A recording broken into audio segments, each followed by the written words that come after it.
I haven't been out in a while.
Bring it! Everybody stand back! Let my name echo in song! Wrath from the skies!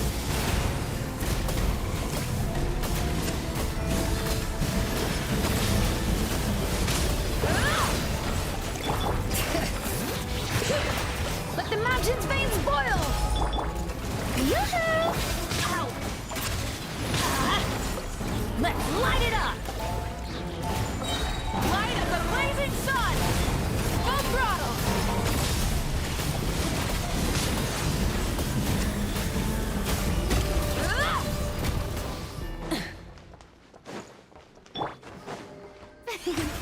May I present?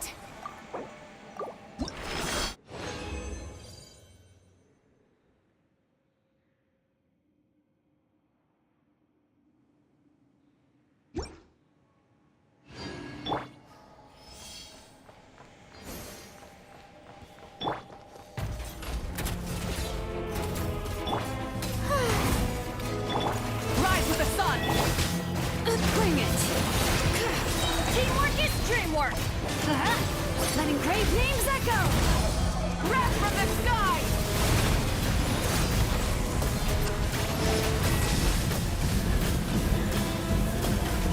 Incinerate! Let the world collide!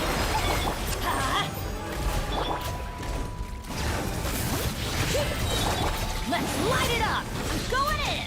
Light of the blazing sun! Rev the engines!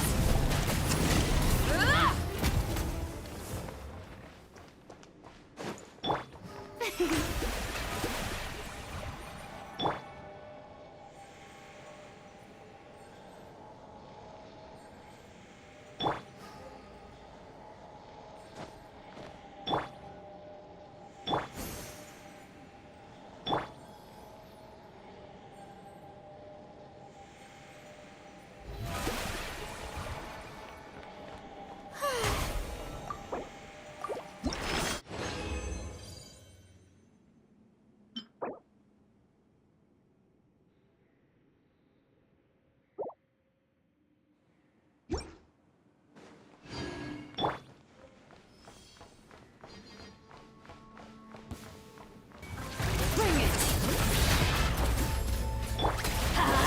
Teamwork is dreamwork! Pyroclastic surge!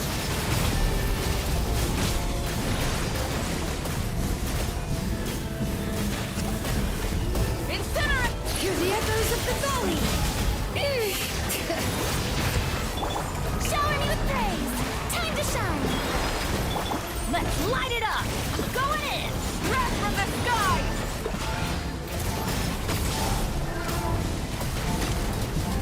Incinerate!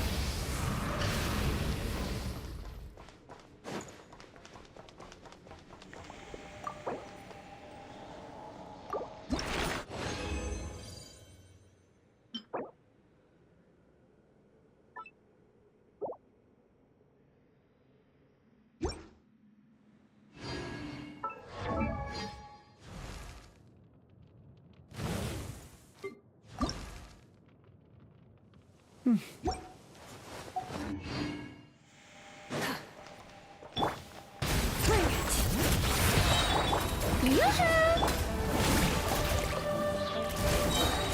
Everybody stand back!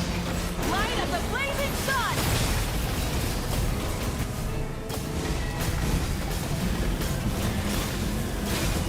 Incenner! Let the mountain's veins boil! Let my name echo in song! Strike a pose! Teamwork is true! Will Pyroclastic Surge! Full throttle!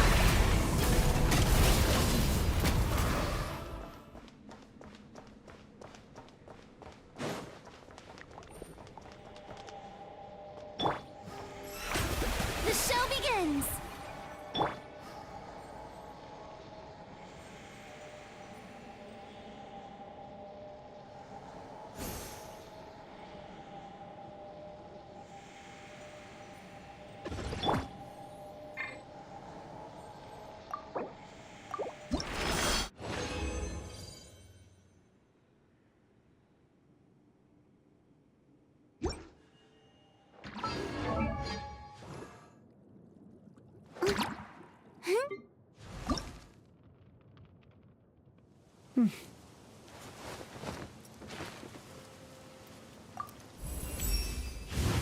From that day forth, the high windows shone through the night as the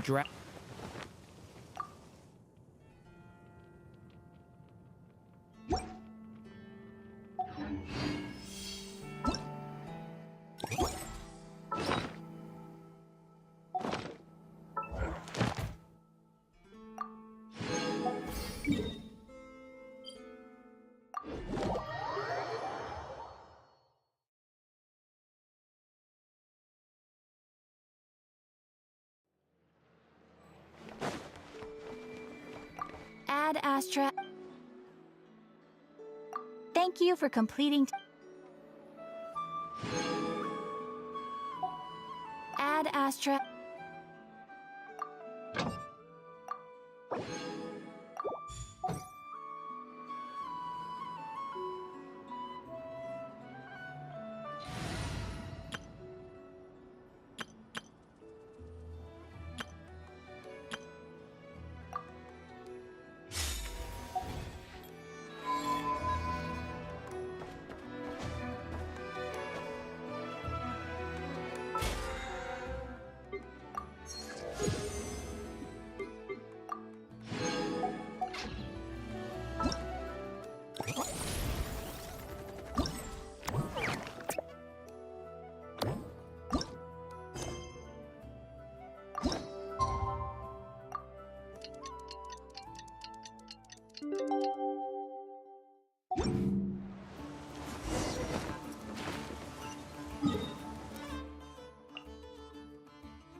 Hey, Marissa! We finished reading that comic book you gave us. It was pretty cool. Morning. Wait, you finished it? Wow, that was so quick! So you two have been won over by Fiatena's infectious charisma? From what we read, it seemed like the Soul Blazers were a group of Natlanese heroes who fought against monsters. Also, Malika had a cameo in there. Does that mean the Soul Blazers saga is based on historical events? That's right. It's an adaptation of Natlan's history. All the characters are based on real people. But of course, it's mostly for entertainment. You can't treat it as a history textbook. The Soul Blazers were warriors who fought against the monsters of the Abyss. The finest warrior of all the Soul Blazers was Fiatena. The Pyro Archon has some real cool fight scenes too, though. But there's a whole bunch of other comic series that deal with her story specifically. No matter how desperate things got, she never lost hope. Thanks to her dogged determination, she went from rookie warrior with no understanding of strategy to a formidable commander. Fiatena! She's my hero. This story really means a lot to her. Oh, every time my thesis gets rejected, I just think about all the challenges that she faced. Don't worry, Alrani. I have faith in you. You'll get your thesis approved one day. Aw, Veressa. You bet I will. Trifling thesis. You are no match for me. So, now that you guys are into this series, you wanna join the Legion? What does it involve? It's a comic book fan club, right? Don't stress over it. Yes, we were initially brought together by a shared interest in comics, but ultimately our main purpose is to share life's joys and get rid of life's woes.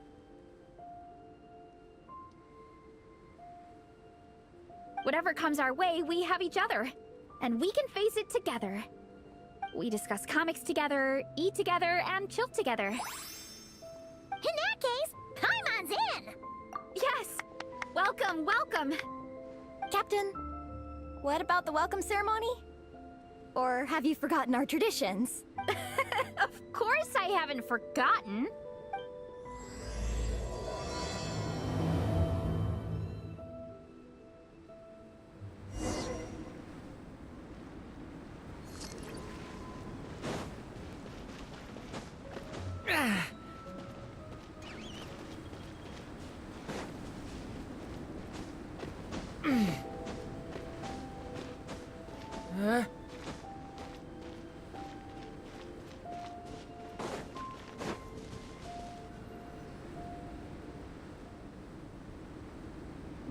Here. This is a good spot. Alrani, do you have any idea what Veressa's fetching from the camp? Probably the relic we used to swear in new members.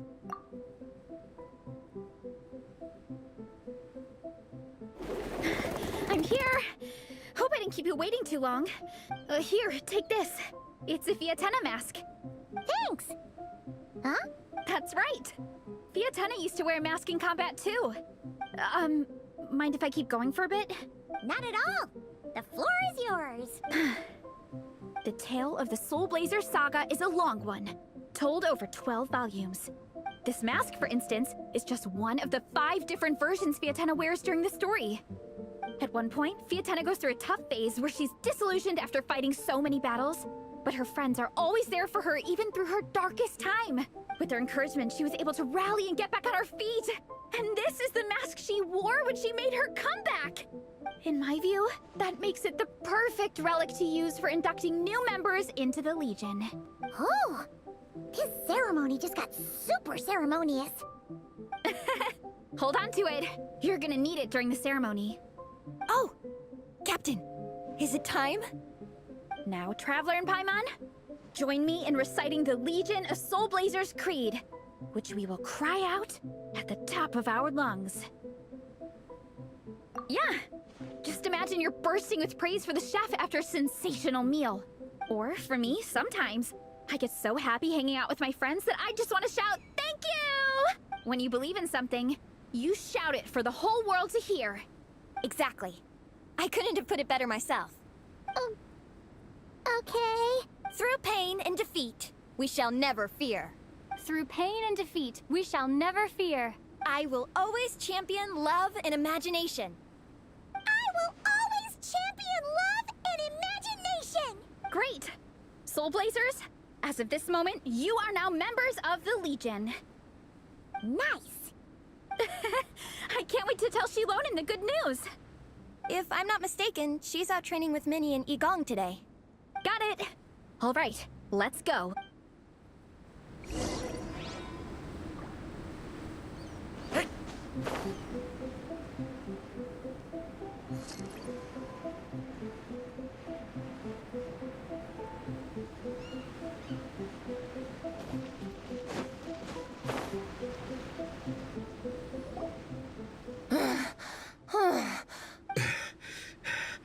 Vice Captain, shall we call it a day?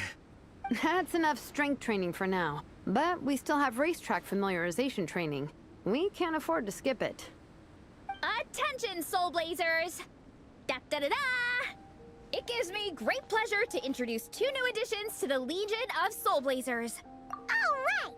Induction complete! Now we're officially Soul Blazers! Ah, welcome to the club! Unfortunately, I don't think we'll be able to hold a welcome party for you today. Minnie and Igong have been training for ages. They are completely exhausted. Congratulations. Minnie, you still up for racetrack familiarization training? Yeah. Why wouldn't I be? Since it's a four-person relay, we gotta rehearse every stage. I'm so jealous of Alrani. Logistics is the easiest job. Gets to stay at the camp the whole time. Yeah, they seem totally wiped out. Alright, we can skip the welcome party. We pretty much know everyone anyway. Shame you have to miss out, though. I feel kind of bad. Let me think. Ah, okay. Here's what we'll do. Why don't you join us for training? We still need to practice on the race course itself, so we can... In this cold weather, there's no better feeling than running around and getting the blood pumping. What do you say, Traveler? Come on, it'll be fun. Count Paimon out. She is not cut out for this at all. Paimon's never run a day in her life, 'cause she can fly. Is it now? We should race sometime. Put that theory. No thanks. Paimon flying is faster than Paimon running. Not Veressa running. Alright, we'll let Paimon off. It would be pretty absurd having someone who can fly join a running race. I'm all rested up, so I can join you instead. As for Minnie and Igong, if you guys want to keep training, then pace yourselves and stick to slow jogging. Thank you, Vice Captain. Yeah, I'm not moving. I'm down to keep training. Okay, that makes 4 of us for training. Me, Veressa, Minnie, and the Traveler. Let's split into 2 groups then. Shilonen and Minnie can do a slow jog. I'll be sprinting full speed on the race course. Traveler, you join whichever group you want.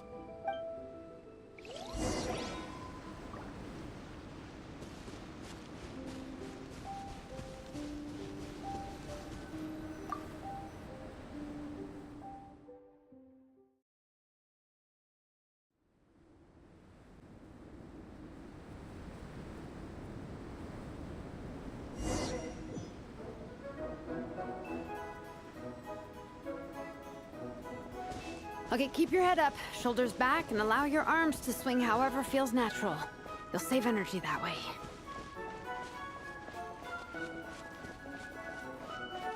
Minnie, your baseline fitness is still limited. Don't go full throttle right out of the gate, okay?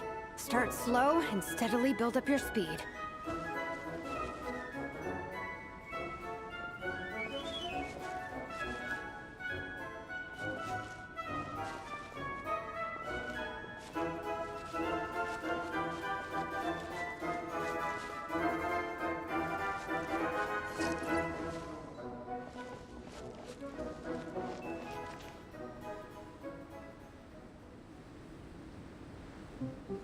There were some monsters up ahead, but I chased them off. They won't affect the training. How's it going? You two holding up okay? I'm good. Minnie's form is so much better than last time. I still think I need more practice. The course goes into an uphill climb from here. It's gonna get pretty tough. It's fine. I'll keep going. Even so, you shouldn't push yourself too hard. Help. Thanks, Veressa. I do appreciate it, but... You need this, don't you? For personal reasons? You mentioned some kind of deal with your parents. I'm guessing it's something to do with that? I noticed you had a certain look on your face when you first brought it up, like you were trying to suppress how you were feeling. In my view, when a kid makes a face like that, it's actually a cry for help. So, what's really going on? You can tell us. If you keep it to yourself, we can't help you fix it. I remember Minnie saying in one of her letters how she hoped to go to Inazuma one day and work as an assistant comic book artist.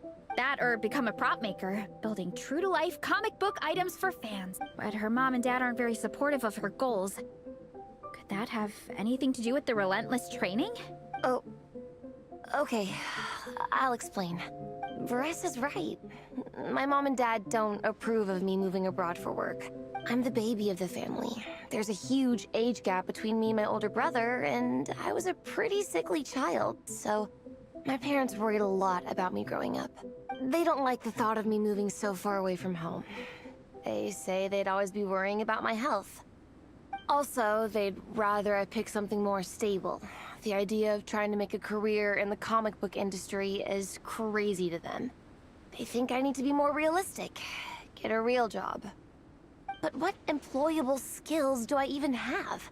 I can do art, and I can build stuff, but I'm no good at anything else. It's like, no matter how many times we have the conversation, I can never get through to them. They treat me like I'm just a little kid living in a fairy tale world. But this time, the situation is different. Suddenly, my friends came all the way to Mondstadt to see me because of our shared interest in comics. And then we signed up for a cross-country contest. That really surprised them. I'm sure they don't believe I can do it. So, I made a deal with my parents. If I pull this off and my team gets ranked, they have to start taking me seriously about what I want in life. Don't worry, Minnie. You're in good hands. Even Coach Yan-san has praised me for how fast I can run. And she has high standards. And you've seen Shilonen when she gets going, right? She's as tough as they come. A real hero. She fought wars for her tribe. As long as we do well enough to get ranked, your parents will come around, right? I'm confident we can do that. We are all behind you on this. Veressa. Minnie, I still remember that time you sent Nepeka some of your work. Artwork of Fiatenna, and a mask you built yourself. She showed them off to all the other kids in the tribe, and they loved them so much, they offered more to buy them off her. But Nepeka wasn't about to let go of them. Huh? Really? I had no idea anyone would want to pay for my artwork. Why wouldn't they? Your creations have real value. And while that's subjective in emotional terms, hey, the offer of more is a pretty objective measure. To me, that fact alone says that you already have a real job. Your mask and artwork are already famous in the Collective of Plenty. People are constantly asking, who painted this? It's incredible work. If you ever visit our tribe, you can bet there'd be crowds of people swarming you and begging for your autograph. I'll definitely visit one day. I had no idea I had fans already. All in good time. We can talk more about that later. For now, I think you need to stay here and get some rest. Thanks, both of you. I'll make sure to rest properly. Good. I'll stay here and keep you company for a while. The Traveler and I will keep training then. Might as well...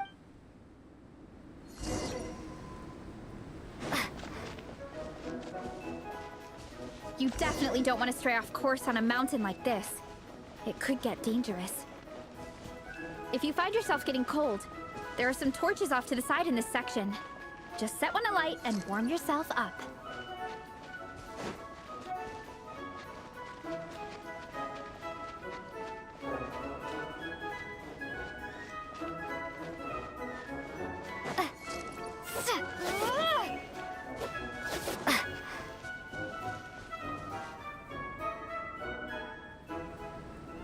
We made it to the relay point.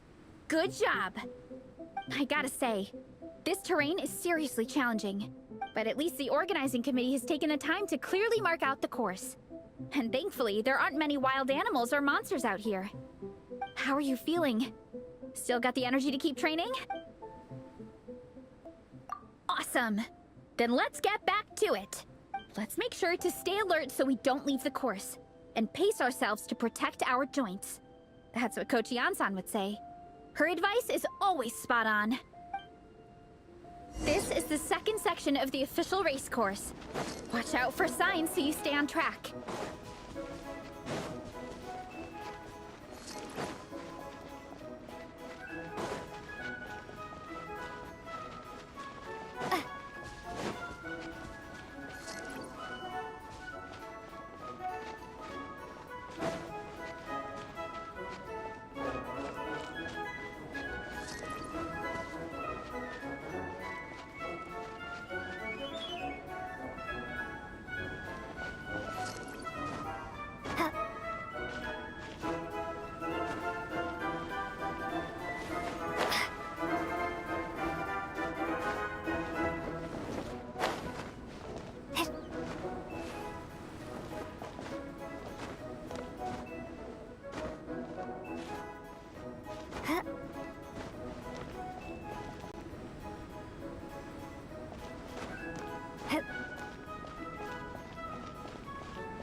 There's a gap here.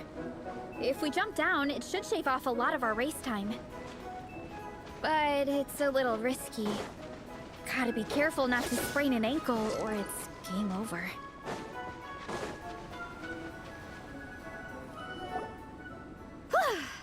We made it to the relay point of Section 2. We just need to check out Sections 3 and 4 of the course, but we can do that tomorrow. Now that we've stopped, it suddenly occurred to me. After a whole morning of running, we're still only halfway up the mountain. Kinda? But then again, I'm already freezing. And it must be even colder up at the top. Yeah, forget it. Let's head back. I'll catch a cold if I'm out here much longer. Why don't we regroup with Shilonen and Minnie, then head back together?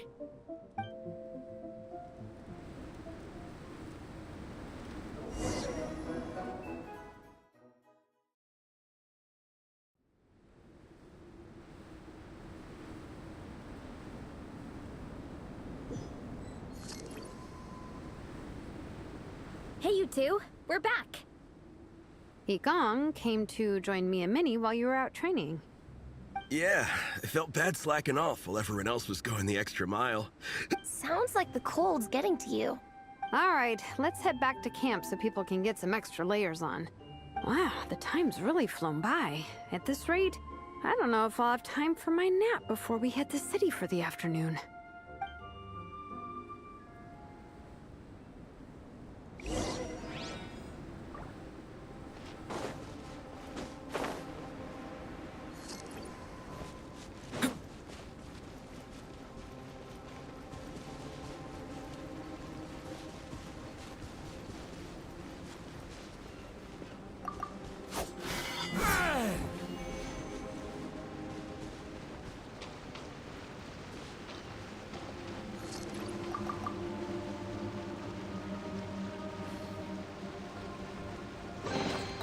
What suspense.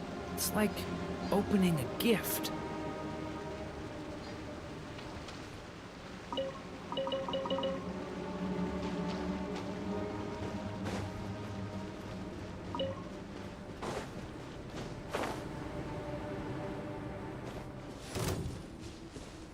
Leave it to me! Leave this place. Close your eyes. Night falls.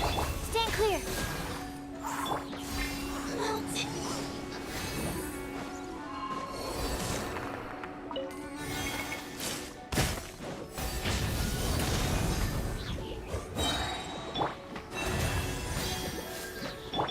Absorption test. A turning point in fate! Devouring claw!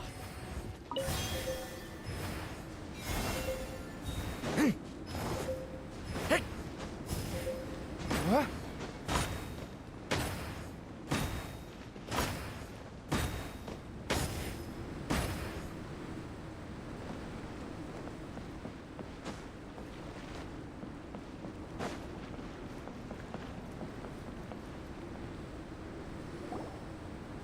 Well done on your training, everyone.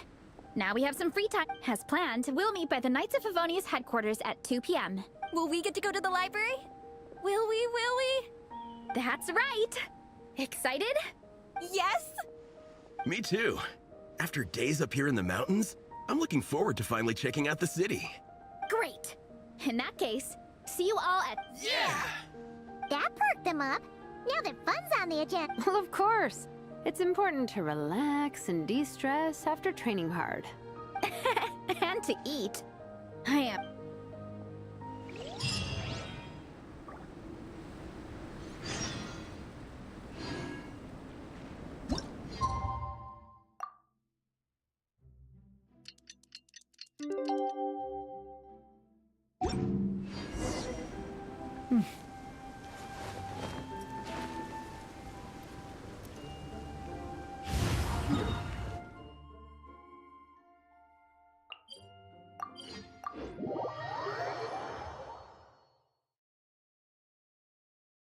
It's like a scene from a fairy tale.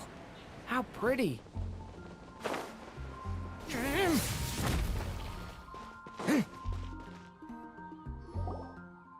Okay, people, time to go.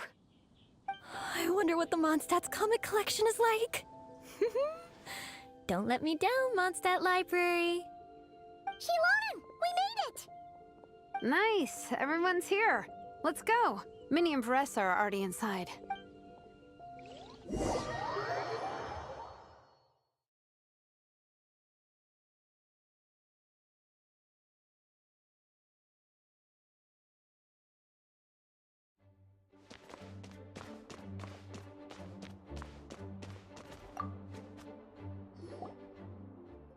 I'm surprised Miss Musk isn't here today. I always see her by the linguistics section. You guys know this place inside out, huh? Even down to the regulars. That's impressive. Of course, the library is my secret base. I know which books are on what shelves, who the regular customers are. Even this chair is the same one I was sitting in when I first read through the Soul Blazer saga. And anytime I want to write letters to my friends in the Legion, this is where I come. I just feel so comfortable here. Miss Lisa is really friendly. Wow, amazing! Snacks. What I meant to say was, this library is totally different from the one back home.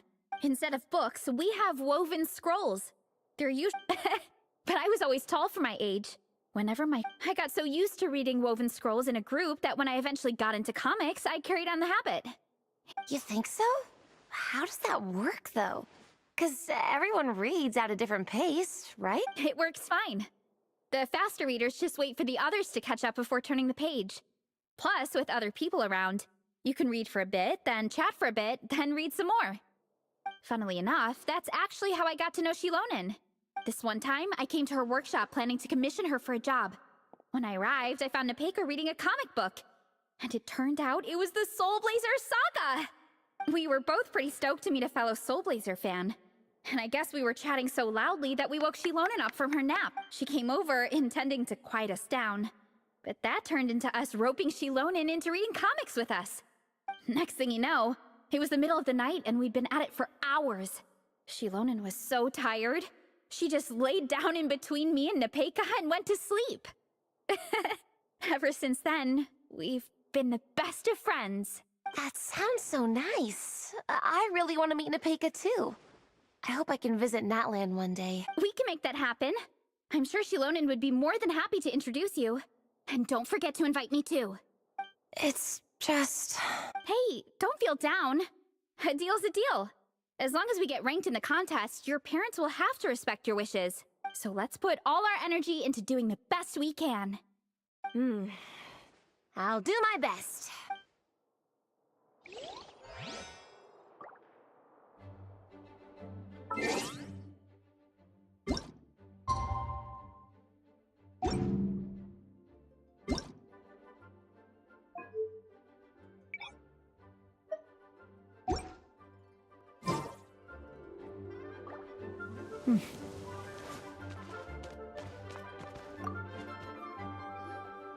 They don't seem to have a dedicated section for comics and light novels here. Everything from the Yai publish, everything is wrong with that. Would you put the Soul Blazer saga on the same shelf as the Boar Princess? Hey, watch it. What have you got against the Boar Princess? Oh, sorry. I didn't mean it like that. To be fair, the Boar Princess is a pretty good read. I bought the whole set from the Wanwen Bookhouse. The Soul Blazer Saga Armored Assault Volume 1. Ah! The Soul Blazer spinoff! Yep. This book was my first introduction to the Soul Blazer universe. It abandons traditional modes of human combat, instead housing the heroes within giant armored mecha, each the size of the Jade Chamber. And since it isn't canon, it's free to delve into territory that the original series can't explore, like aerial combat. It goes pretty hard. When I discovered this as a boy, I thought it was the coolest thing ever. As soon as I saw mecha and mid-air dogfights, I was hooked. So you're big into the mecha genre, huh? I sure am. After that, I was hunting down books in the Soul Blazer series wherever I could find them. I even bought the Mecha Warrior action figures released by the Yai Publishing House. I gotta say, though, it really did a number on my savings. Those action figures are so expensive and there are so many to collect. Yep, that's how it goes. Seems like every other day there's a Soul Blazer reprint, collector... Yeah, the thing is, the publisher knows exactly what they're doing. They keep milking their cash cow for all it's worth, because chumps like me fall for it every single time. Me too.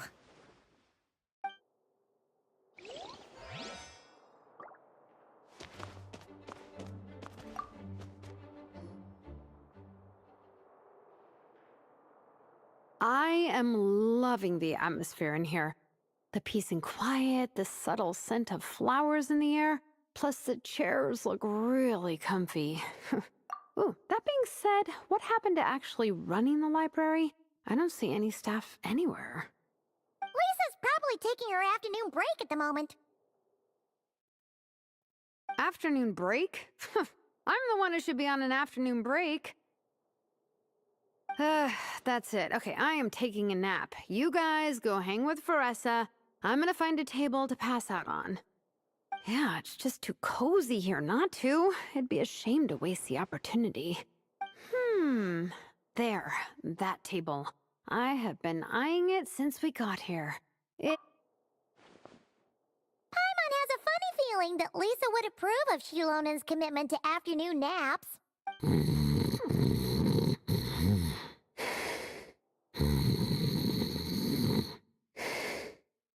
Whoa, that was fast! 1 second she's talking to us, the next she's out like a light. Guess so. Happy napping, Shilonen.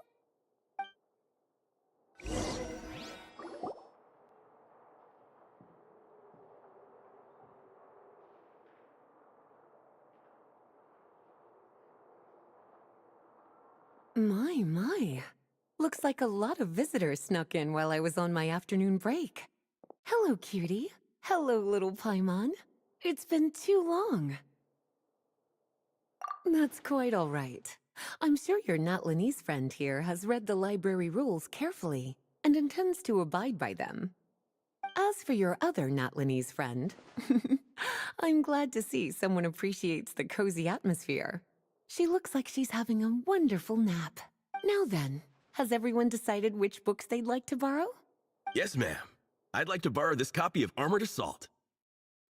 And I'll take this one. Vera's Melancholy. Minnie recommended it. No problem. What about your, leopard friend? Did she want to borrow a book? Huh? How, borrow a book? Oh, yeah, no need. Thanks. This one was great, but I won't be checking it out. Let's see. Along with Divinity, you have very good taste in books. Or should I say, good taste in pillows? Oh, yeah, sorry, that's my drool. Sorry. Okay. All right, let me fill out the register. Then you'll be free to take your books.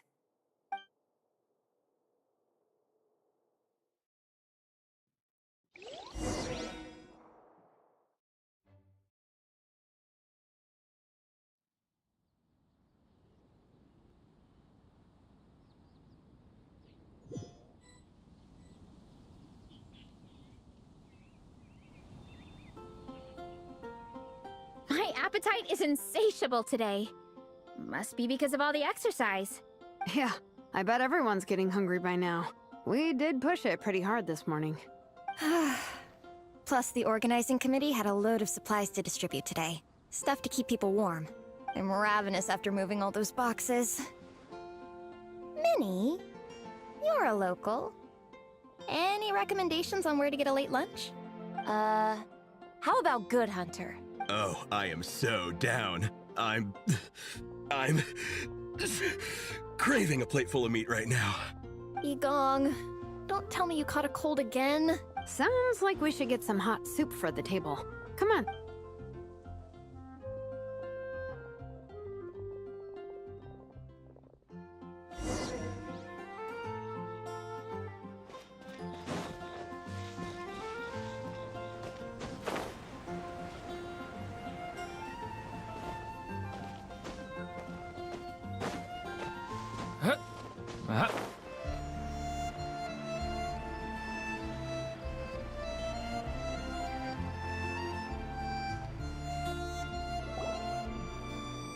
Everyone loves Good Hunter. My family eats here all the time. It's a little small, though. We'll probably have to split the group across 2 tables. Ah, bummer. Well, never mind. We've done plenty of group activities recently. It won't kill us to split up just this once. Captain's already been hypnotized by the menu. It smells so good. Meat stew? Seafood? Are you ready to order? Let's see. I guess I'll get the ball rolling. Let's start with 30 plates each of tea break pancakes and flaming red bolognese, 7 bowls of calla lily seafood soup, and, 30 meat natos. As for appetizers, 12 apple roly-polies and 12 sauteed matsutake. Don't want to overdo it. Anyone else want to add something? Or we could just start there and add stuff later. Looks like Varesa's appetite is as crazy as ever. Thanks, Sarah. That'll do for now. Are you sure it's not too much? Oh, I promise you, none of it will go to waste. If you say so. Well then, I guess I better get cooking. Nothing beats eating a nice big meal when you're hungry for it.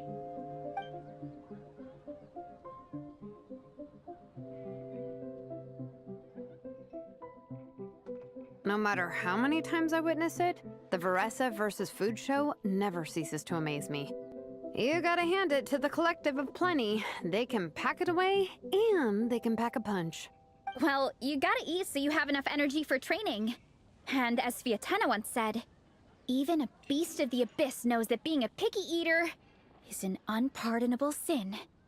So all the more reason for us to eat our fill. Oh, I know that line. It's from that standalone special, Fiatena versus Abyss Lector, Battle of the Meat Feasters, right? Don't underestimate a hardcore fan. I know every line in the Soul Blazer saga. Nice one, Alrani. The writers had fun with that one, didn't they? Can you imagine if that was based on a true story? An eating competition with an abyssal monster. Such a hilarious proposition. Yeah, it's really stretching the boundaries of possibilities. I guess it takes a certain kind of talent to come up with ideas like that. Wacky ideas are one thing, but what really blows my mind is the characterization process. The way they take historical figures like Fiatena and breathe new life into them as comic book heroes is just so impressive. Some people think I'm not enough. I have 2 words for those people. Think again. That's one of my favorite Fiatena quotes of all time. That's from the Soul Blazer Saga Volume 3. Just FYI. Thanks, Alrani. Minnie, do you have a favorite Soul Blazer quote? Or a favorite plot point in general? I think for me, it's the way they portray Fiatena's dream. Despite the endless numbers of monsters, and even when the Abyss seems like a never-ending threat, Fiatena never gives up fighting for her dream homeland. Maybe it is impossible, but if we don't try, we'll never know. Oh, yeah. I love that line, too. Volume 3 strikes again. FYI. No matter what, Fiatena always stays true to her dreams. That's why she'll always be my favorite hero. Same, but when I look at my own life, I wonder, will I ever have that same kind of tireless dedication? Following your dreams is so hard sometimes. I feel like I'm giving everything I have to give, but everyone around me is telling me, give up. It's not realistic. I don't know. Honestly, I'm not even that good of an artist. I'm never quite happy with my work. Sometimes I get to thinking that I should just pack my pens and paper away and be done with it. Maybe life would be easier that way. But I've tried that before too. And it's never long before I start to miss it. I'll be at the grocery store buying some cured meat or at home doing some chores, and I'll suddenly find myself thinking, I miss my art. Well, let me guess. It always ends up with you digging out your art supplies and giving it another try. Yeah, it's turning into a bit of a cycle, honestly. I keep flip-flopping between, that's it, I'm never painting again, and no, I gotta keep trying. Who am I kidding? I'll never have Fiatena's perseverance. You're thinking about it all wrong, Minnie. Even Fiatena had days when she didn't feel like training or eating right. Having tireless dedication doesn't mean doing the same thing on repeat every day. To me, dedication just means being passionate about something. Wherever you go, whatever you do, you always carry it in your heart. Sometimes you let yourself go, but it's okay. You can always get back on the wagon. If you lose muscle or stamina, you just build it back up again. The important thing is to keep that passion alive through all the ups and downs. As Fiatena, There is only one eternal power in this world, the power of love. exactly! From Volume 6, when Fiatena delivers the crushing blow to her enemies. You see? The important lessons stay with you. Yeah, and they always will.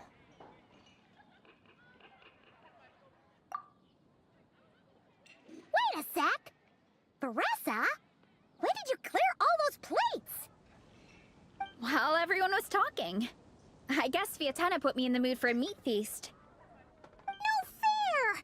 Come on, everyone, eat! We need to catch up!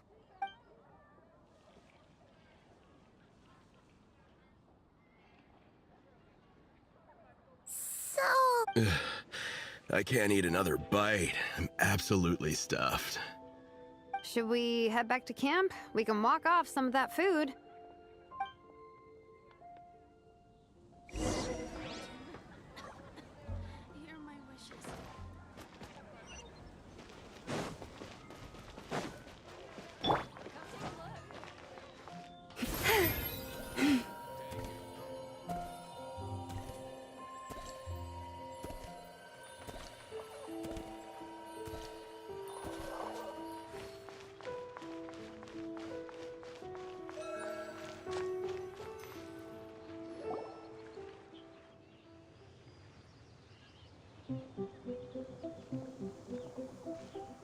There's no more group activities today. Once we get back to camp, everyone's free to do their own thing. That's a relief. I'm about to go into a food coma. Oh, Minnie, where have you been? I've been looking everywhere for you.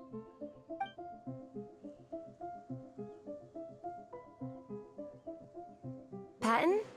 What is it? Is something wrong? What do you think? You've been gone for days and haven't checked in once. Mom and Dad are worried. I've been out training for the race with my friends all morning. We just got back and everyone was hungry, so we came to get some food. Mom and Dad should know about it, though. I told them I signed up for a cross-country contest and I'll be at Dragonspine practicing in the days leading up to it. They agreed and everything. Yeah, well, you know what they're like. They agree at first, but then several days go by without seeing you, and now they're freaking out. It's always that way. Aww. Oh! So, Patton from the tavern is your brother? Are these the friends you were telling me about? Wait. Hey, everyone! I'm Minnie's much older brother. When did you make friends with the honorary knight, Minnie? Whew, you kept that one quiet. Oh, well, the honorary knight just sort of showed up for the pre-race training. I never had the chance to tell you guys. Thanks for taking care of Minnie, everyone. I hope she hasn't been too much trouble. Don't be silly. Minnie's our good friend. We've been hanging out, training together. It's been super fun. Good. Glad to hear it. Okay, well, Mom and Dad said to tell you they miss you and they hope you come home soon. It's great that you've got a hobby you're so passionate about. But don't let it take up all your time, okay? You gotta come home and check in once in a while. Come home as soon as you can, okay? You can go back to training tomorrow. We don't want Mom and Dad blowing a gasket. Okay, I get it. I'm heading back to the camp with my friends now, but once we get there, I'll grab my luggage and head home. Okay, great. Make it quick, though. Otherwise, Mom and Dad will probably go all the way to Dragonspine looking for you. Sorry to intrude, everyone. Have a great day. I'd better get back to the tavern now.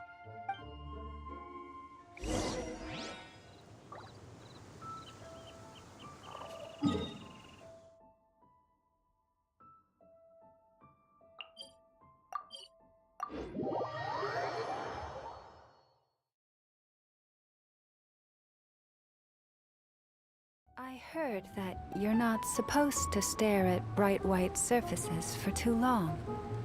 Is that really true? It's so beautiful. I can't look away.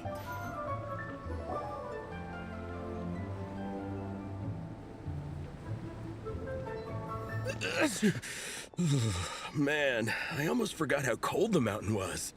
The difference between here and the city is mind-boggling. I'm gonna go warm up in the tent. I'll join you. Right now, I just want to wrap myself in blankets and let the food coma run its course.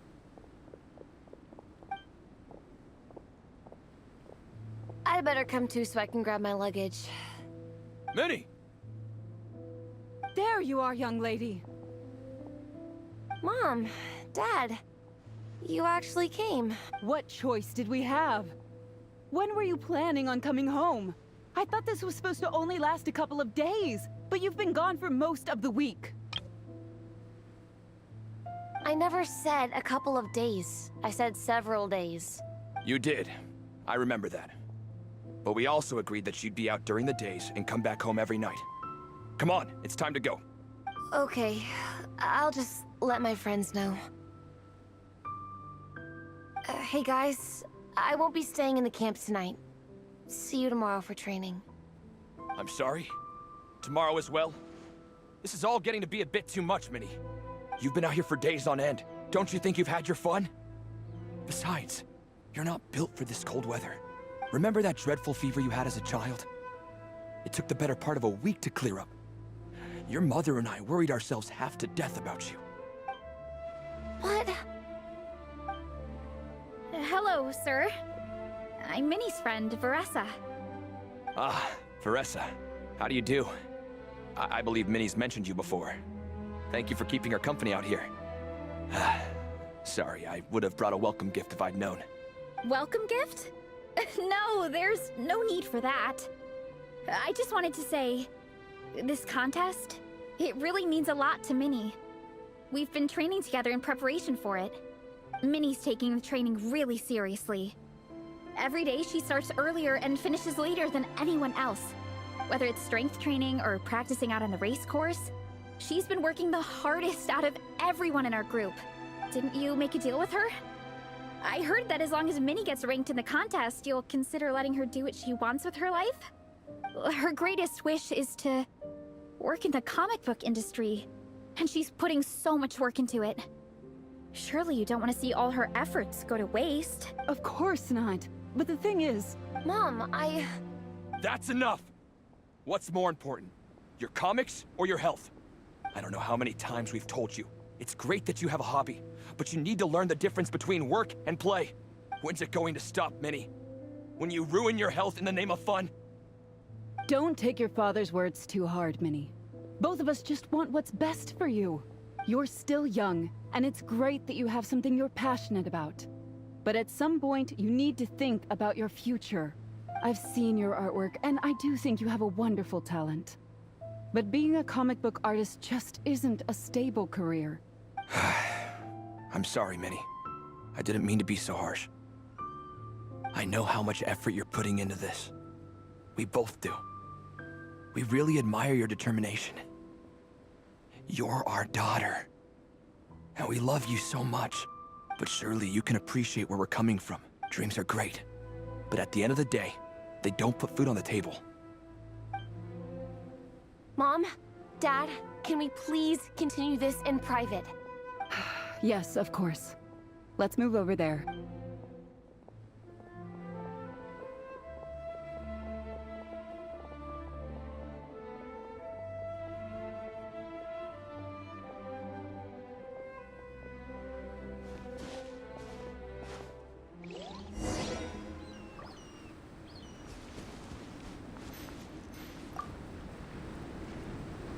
Oh, things got pretty intense with Minnie's parents there. Even Paimon didn't dare to interrupt. Yeah, I kind of wanted to speak up on Minnie's behalf again, but I didn't even know how to butt in. I mean, it sounded like their hearts are in the right place. They said they have her best interests in mind, expressed concern for her health, tried to comfort her, but the whole thing still just felt kind of off to me. I can't quite pinpoint what it was, though.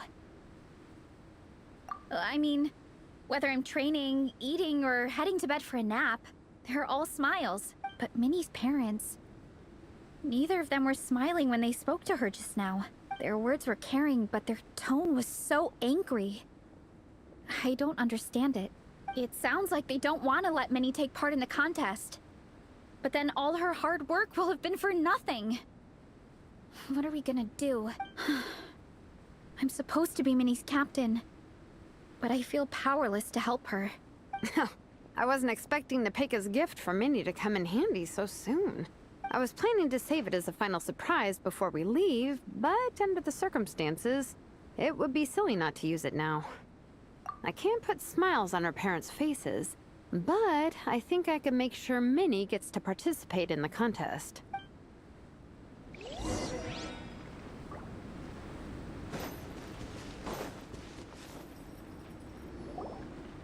That's not true. I promise, I would never. Well, in that case, we can discuss this more back home. Sorry to interrupt, but there's something I'd like to discuss with the two of you. You must be Vice Captain Shilonen. Minnie's mentioned you before. If it's about the competition, don't worry. We'll let Minnie take part. But as we've just informed her, this will be her last time. We don't want her wasting any more time on worthless pursuits.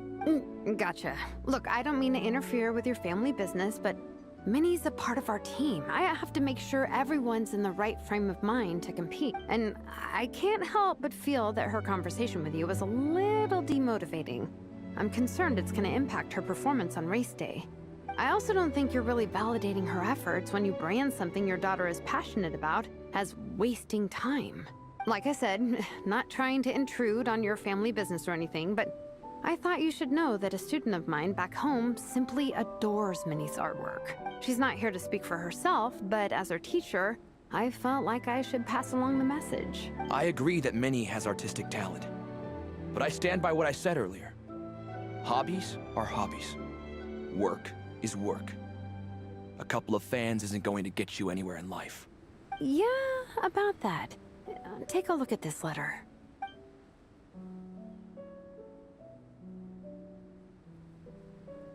What's this? Let's call it a token of appreciation from Minnie's fan base. They wanted to write one letter each, but I told them I couldn't take a whole sack of mail on a long-distance trip. So instead, my student Nepeka arranged for them all to make a group painting for Minnie. In the end, so many people participated that it was pretty much one brushstroke per person. Nepeka's so thoughtful. Sorry, Minnie. Nepeka wanted me to give this to you as a surprise after the competition, but given the situation, I made the executive decision to give it to you now. So how many people is this? You think Minnie's wasting her time because in your eyes, making art isn't a worthwhile job? And when you use words like worthless, what you're really saying is it's not a stable source of income.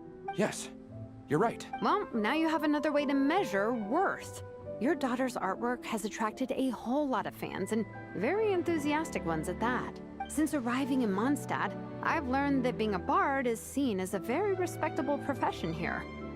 Let's imagine Minnie was a bard for a second. Instead of drawings and paintings, she'd produce poetry and songs. Instead of fans, she'd have an audience. Would you still be inclined to stop her from being creative?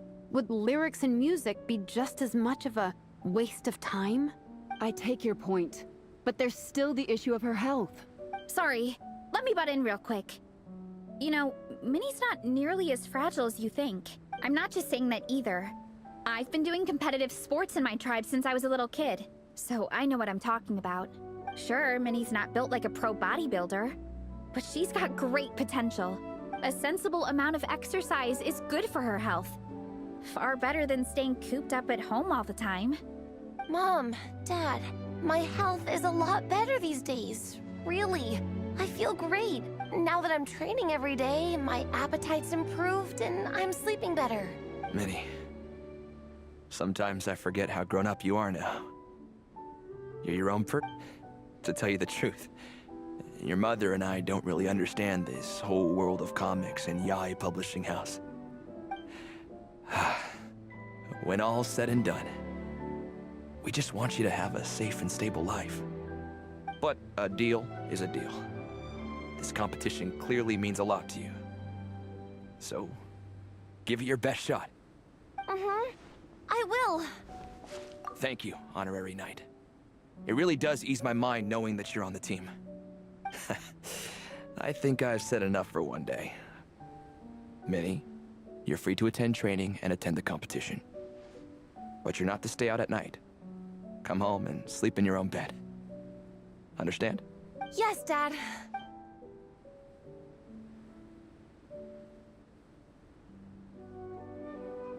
Whew. At least we got there in the end. It was a shot in the dark, honestly. I'm not good at dealing with family drama. This is way more than I signed up for. I only came here to buy that, merch stuff or whatever. No, you think? I don't know. Seeing how Minnie's parents were acting, it just reminded me of a similar situation from a while back. Sometimes someone can love their idea of another person so much that they'll try to mold them to fit that mental image. But if love is starting to restrict your freedom, it's time to get out. Anyway, Minnie's parents aren't nearly that extreme. Let's go get ready. Tomorrow is race day and we have to deliver results.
last lap.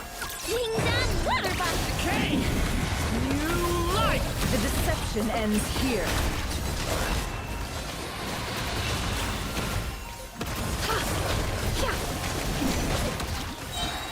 For the everlasting forest.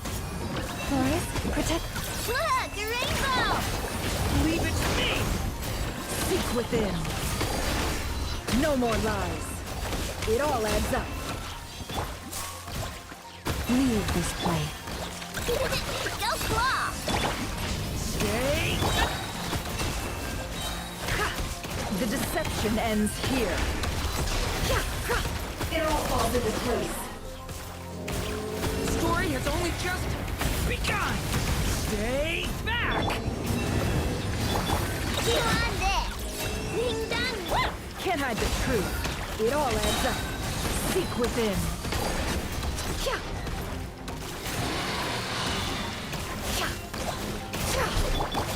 Watch out! You poor lost lamb, with one heart. Can't hide the truth. Look, the rainbow! Whoop! The mystery unravels. It all adds up. No more lies.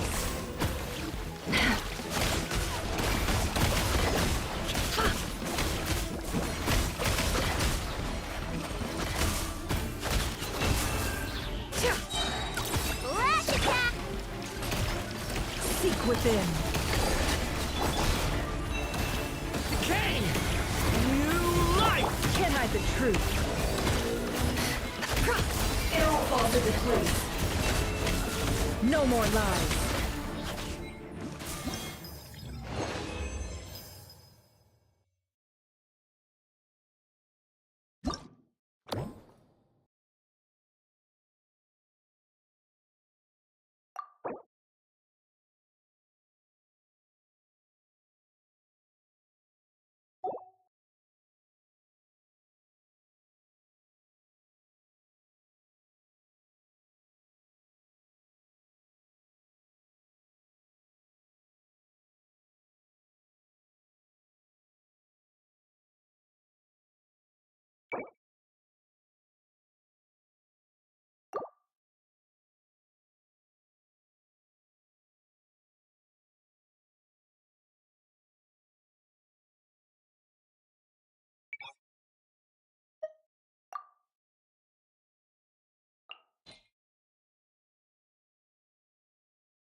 The mystery unravels.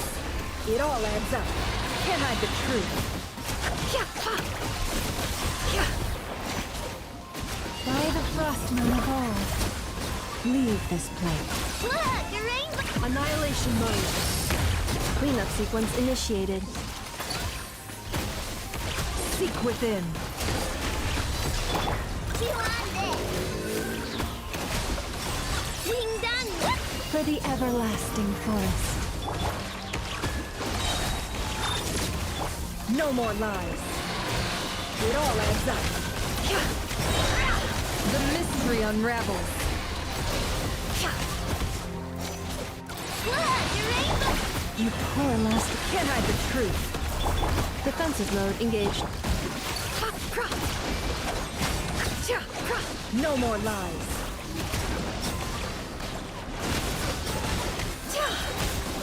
By the frost moon of old. Lash attack! Prepare pray for Duska. Can't hide the truth. It all adds up. Seek within.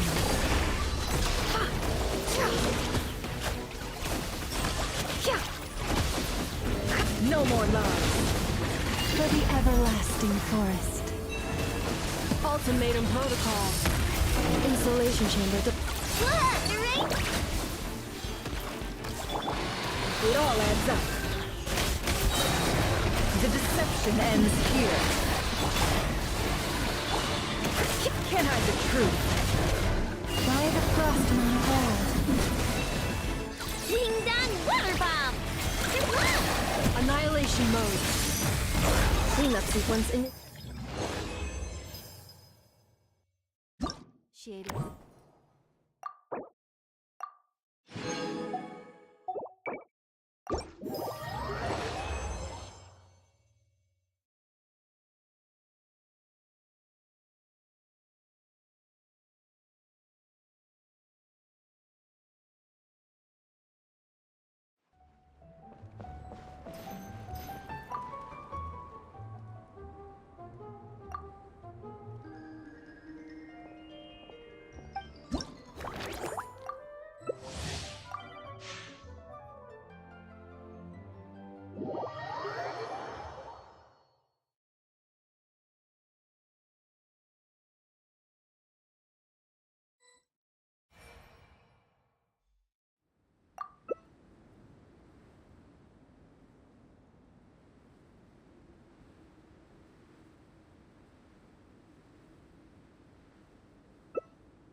This realm...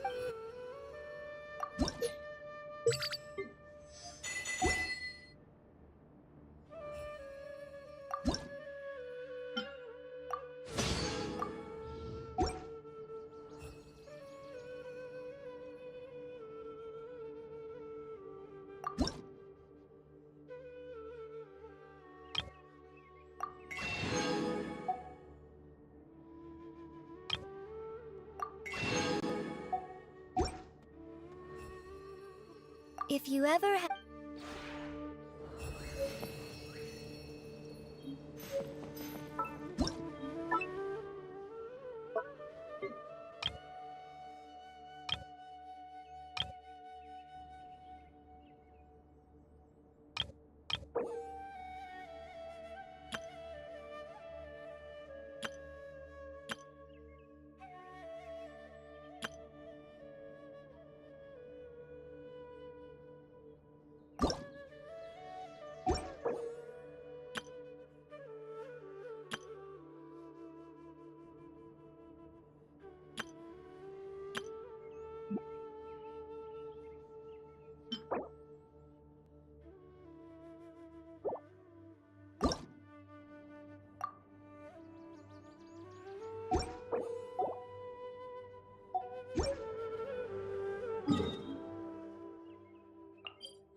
This realm...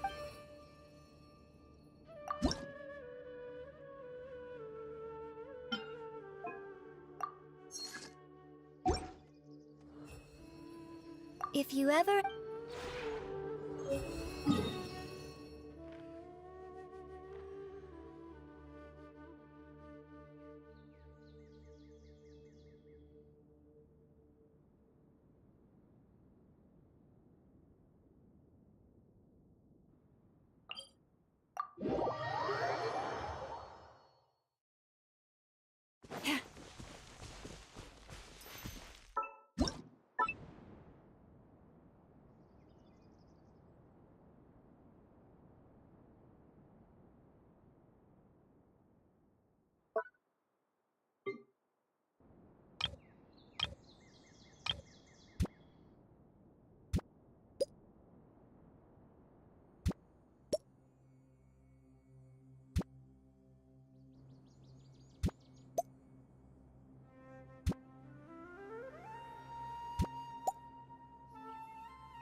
Oh, wow!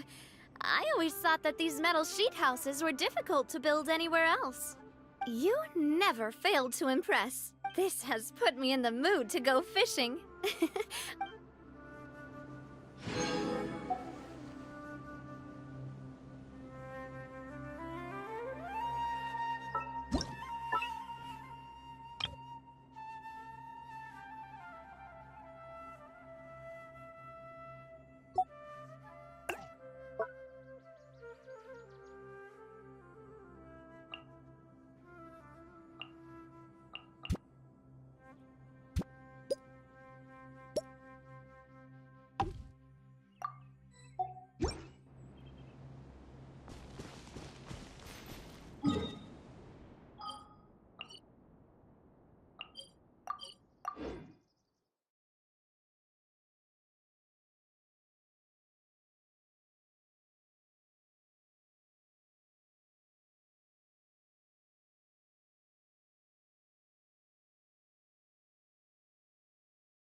Yeah.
I just need a moment to quickly take down some notes.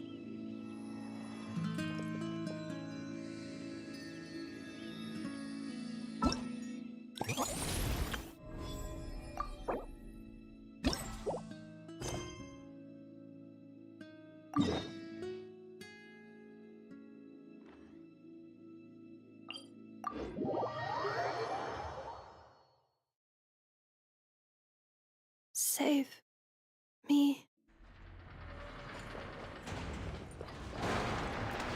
Yeah.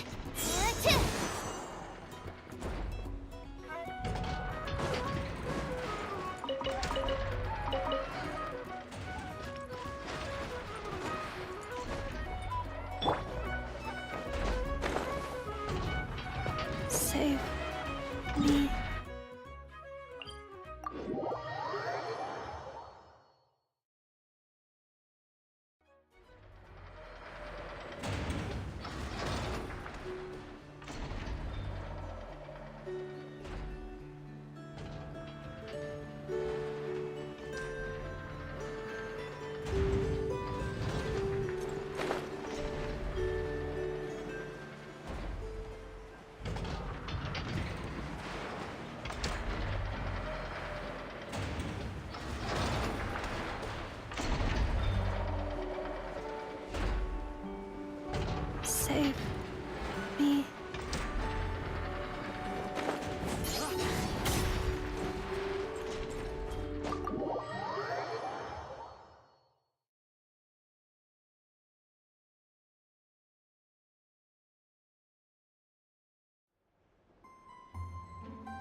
here. And she's... Hey, what's going on here? Paimon feels like it's a bad idea for us to leave. Maybe we should ask Aino for help. Keyword detected. Meditative state suspended. Whoa! You gave Paimon a fright! No. However, it was Yehoda's request. She asked me for a detailed analysis of the steps required to meditate and to mentor her as she practiced relieving her stress. Yehoda's so stressed that she's gotta meditate to cope with it all? I do not know. However, Yehoda said she has been suffering from insomnia for a while and was willing to try any solution she could. First, I let her stand in my kitchen, close her eyes, and focus on the fragrance of crumb cakes. By stimulating her olfactory module, I believed there would be a decrease in activity in her cognitive module.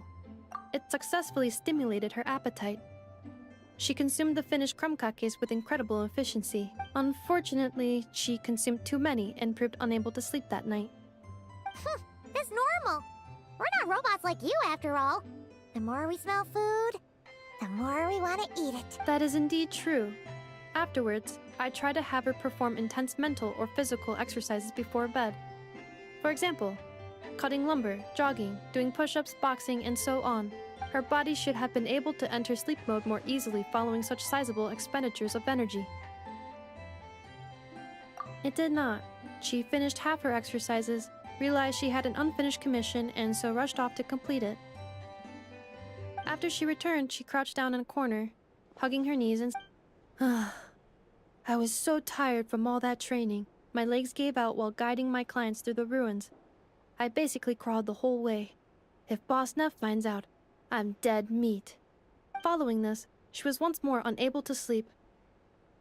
In the end, we decided to give meditation another try. Boss Neff. No, wasn't me. Didn't steal your tea. Ugh. Seems like the meditation was pretty effective. I do not think Yehoda's sleep is related to her meditation. First of all, the meditation steps I analyzed are not suitable for her. The goal of meditation is to enter a deep state of tranquility, which can be used to enhance self-awareness. For an ordinary person, this deep state is close to dozing. For me, this would be closer to a low-power standby mode, where one cuts power to certain components.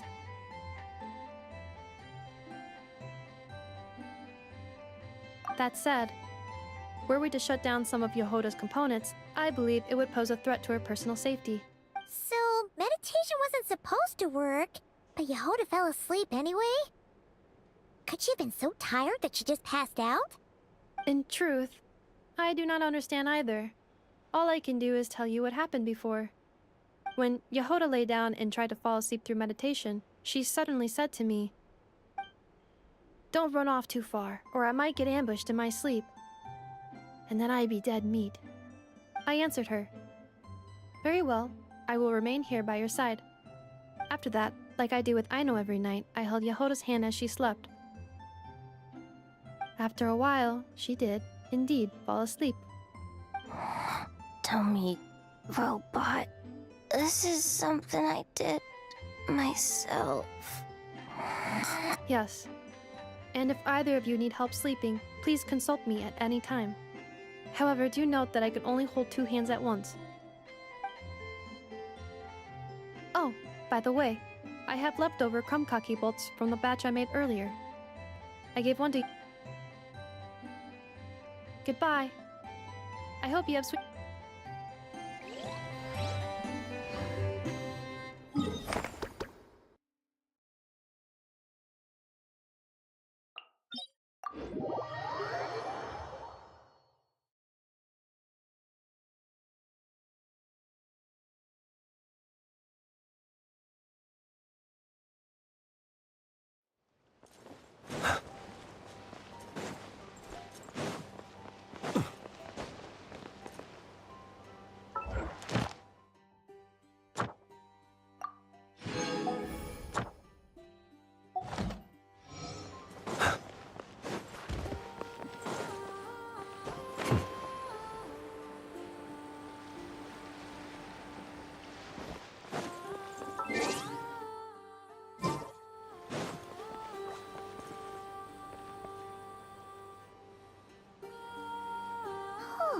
you think the others are making good progress?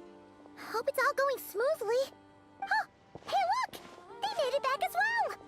Flintz! Llama! How did it all go? All is well, thank you. Nefer and Yehoda had to stay at the curatorium to wrap things up, so they won't be joining us for now. I ran into Miss Anefa and Miss Aino on the way back. Their work is still in progress, so I suspect they won't be back for a while either. You seem rather cheerful today, Mr. Flintz. I certainly am. I achieved what I set out to do and came away with more than I bargained for. Fighting alone can get quite tedious, but I had the good fortune to run into a pair of brave young warriors. We meet again. How have you been? Albedo! What are you doing here? Thankfully, tracking you down turned out to be a lot simpler than we envisaged. These two courageously lent me a hand while I was fighting the Wild Hunt. When they told me they were Servarka's colleagues, it all made sense. And given how people of outstanding talent tend to cross paths, it's no wonder you're already acquainted. So, who's your travel buddy, Albedo? Why don't you come and introduce yourself?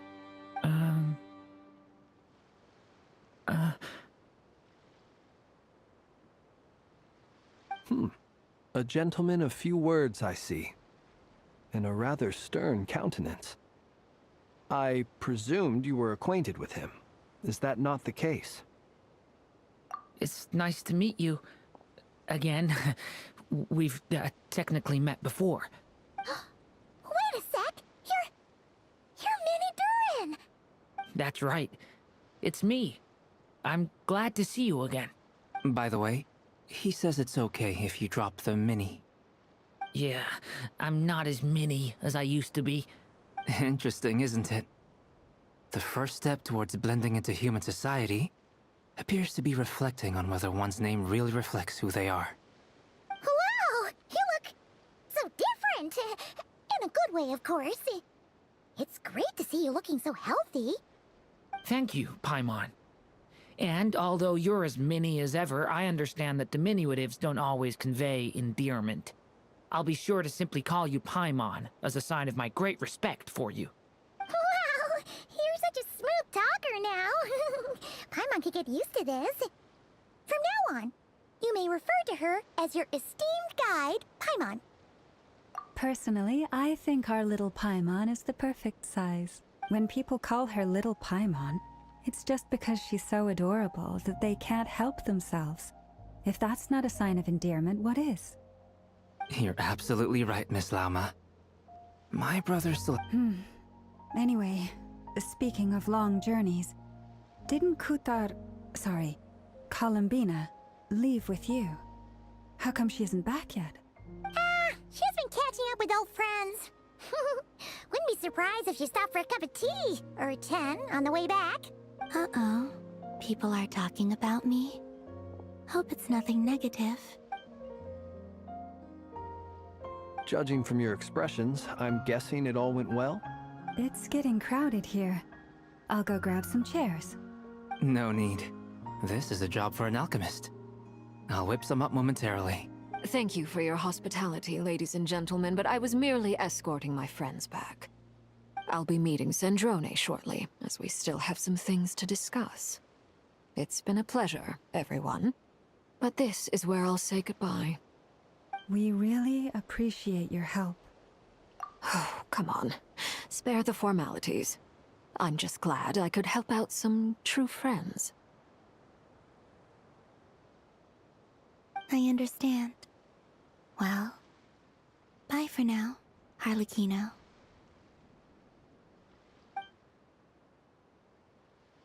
Oh, this place is hopping. It's probably a good thing one of us left. Otherwise, we might not fit all these people in. Are you saying we're about to run out of chairs? As a matter of fact, I am. Come on in and see for yourself.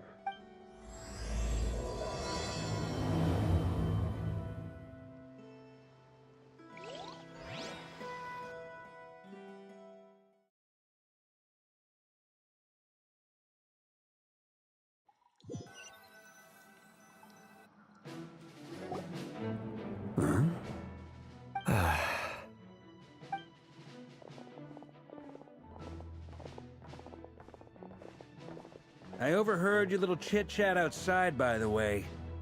With Miss Columbina's colleague gone, we should be back to the original crew plus the other colleagues I brought in. Though, it looks like we have another new face. Someone else managed to rope in a colleague too?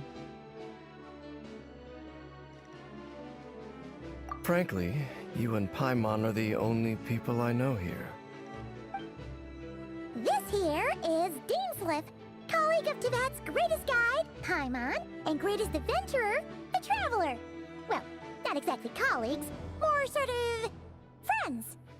When someone else jumps in to do the announcing, you know you're speaking to someone important. Let's hear what he has to say. Note to self. Once Paimon knows your name, the rest of the world will soon follow.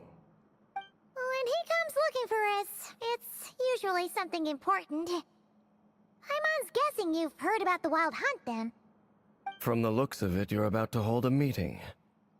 If I were to say that the Wild Hunt is our mutual enemy, would that earn me a seat at the table? As the saying goes, the enemy of my enemy is my friend. Mr. Dainsliff, there's a seat with your name on it. Though, I can't promise the same for everyone else. Hey, Albedo, think you can rustle up a couple more chairs? After all this time apart, Grandmaster Varka's first order is to rustle up a couple more chairs. I've missed this. Is he being sarcastic? Hey, he's your brother. Why are you asking us? I've still got a lot to learn about the nuances of human conversation. Trying to decipher Albedo's way of speaking has been like jumping in at the deep end. Oh, good point. Paimon gets you now. Don't sweat it. There are people who go their whole lives without getting the hang of it. You're ahead of the game already.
wonder what's taking Nefer so long. Perhaps you should go and check in with her. If anyone can hurry her along, it's you. I just got back from the curatorium.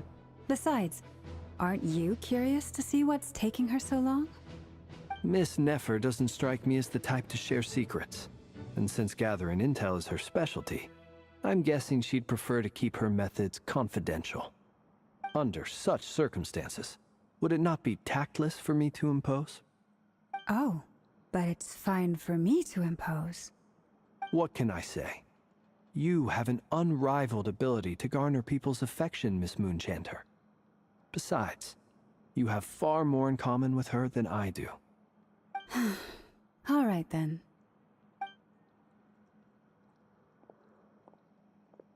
Impressive. She barely fought back at all. I admire your powers of persuasion, my friend. As I'm sure Miss Lauma will realize soon enough, the trick in life is to always pitch in with other people's responsibilities so that you can be selective with your own. Another trick is to simply hide in the background. Spoken like a true sage.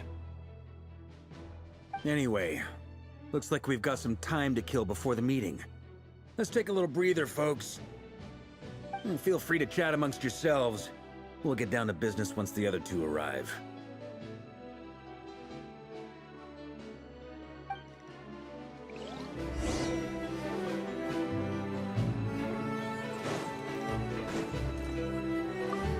Truth be told, I can't remember the last time I was in a meeting with so many people. You're not alone there, my friend. The Lightkeepers also struggle to bring everyone together for a serious discussion. I don't doubt that.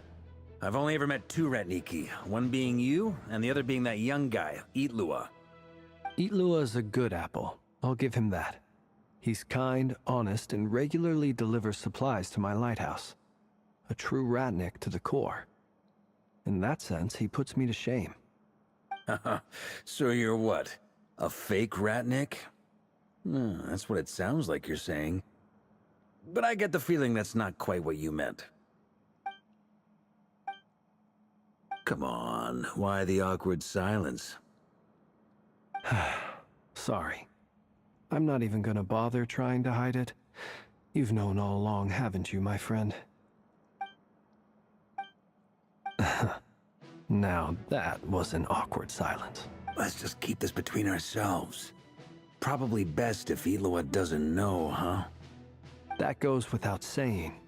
Gotta be careful what you share with youngsters, after all. Anyone else in the know? Let me guess. The Traveler and Paimon? It's dangerous being too sharp for one's own good, you know. Then, in the name of the Animo Archon Barbados himself, I swear, your secret's safe with me.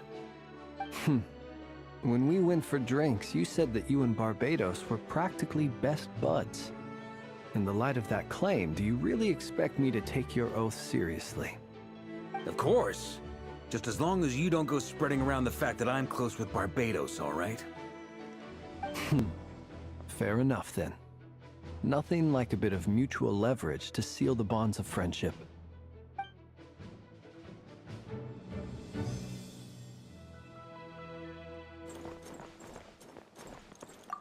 Is there something you'd like to say to me? Yeah! For starters, why'd you just show up here without even giving us a heads up? If you think back to our previous interactions, you may recall that that's hardly out of character for me. You do have a point there. Oh yeah! You'll need to find somewhere to stay the night too, right? Want to tag along with us? You never know. We might get a group discount. Sure. Let's do that. Great! Paimon will handle it. And in return, we can get Dainslift to be our very own personal bodyguard. If that's what you had in mind, you should have said so sooner. I'd be happy to help. Oh, okay then. Paimon was only kidding, but good to know. Anyway, since we're all here together, we might as well watch each other's backs. That's just what friends do, right? Indeed. Thank you.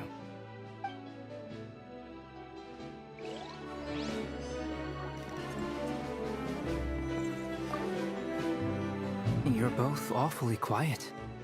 Why don't I start us off with an icebreaker? Much obliged. Have either of you ever had your portrait painted? If not, I'd be glad to help. That sounds like a lovely idea. You know how to paint, then? I dabble occasionally. He's an excellent painter. Tables, chairs, people, dragons, you name it. He'll paint it for you. I'm flattered. If I ever get the chance, I'd like to give it a try myself. I'll bear that in mind. Anyway, how about you, Durin? What sort of portrait would you prefer?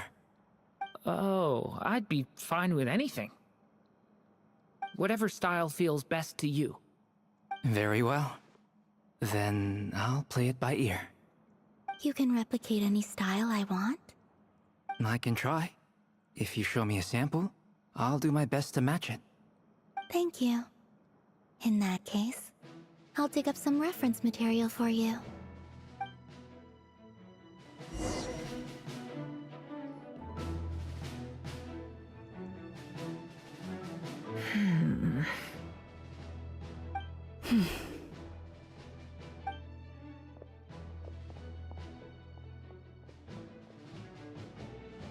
Ah, Miss Nefer. You made it after all. But what about Yehoda? I'm here to give you an update on how things are going on our end. Once this is over, I'll be heading straight back to continue my work. I left Yehoda back at the Curatorium to watch over things while I'm gone. Huh. So much for just this once. Shh! Not so loud! We're on a roll here! What if she remembers and suddenly decides to back out? Did you say something, Mr. Varka? Huh? I didn't say anything. Right, Flints? Must have been a frog. They get so noisy around here at nighttime. It's like they're putting on a concert in the background. Anyway, before we begin, there's a few introductions to make. Let me start by saying that it's an honor to be speaking before so many distinguished colleagues and collaborators. First up, we have Miss Lauma. As Moon Chanter, she's the leader of the Frost Moon Scions, a local religious community in Nodcry. Then there's Miss Nefer, boss of the Curatorium of Secrets, an intel gatherer extraordinaire. Nefer is leading the investigation into Rarer's background, assisted by Yehoda and Lauma. From the little I've heard, they're making some great progress. Over here, we have Mr. Flintz, a ratnik and guardian of the abandoned lighthouse. In our last operation, he courageously distracted the Wild Hunt to buy time for the rest of us. For those of you who've never met, this is Mr. Albedo, a renowned alchemist and captain of the Knights of Favonius investigation team. By his side is a new face for us all, myself included, Mr. Durin, who's come to lend his aid. Next up, we have the Moon Maiden and former Fatui Harbinger, Miss Columbina. Then we have the Traveler, who's earned more titles than I could possibly hope to list out, so I'll spare you the rundown. And Paimon, the ultimate travel companion and quite possibly the best guide in all of Tevat. Wow! That's a lot of people! Great turnout! Miss Nefer, it looks like you might have another job coming your way, so, congratulations on the booming business, I guess. You think I haven't got enough on my hands as it is? Who's looking for me now? That would be me, Miss Nefer. I have a commission for you. And you are? Who I am doesn't matter right now. What does matter is that I'd like you to gather more intelligence about the Recher of Solnari. Well, it's not as if we never take on anonymous commissions. But in your case, I'll have to decline. I'm gonna take a wild guess and say your job's probably more hassle than it's worth. Something about you seems like bad news. It's my eyes, isn't it? Conrian, I assume. And what's with the mask? Are you trying to hide your identity? In any case, the fact that you're even still alive raises an awful lot of questions for me. My name is Dainsleif. And yes, I am from Conria.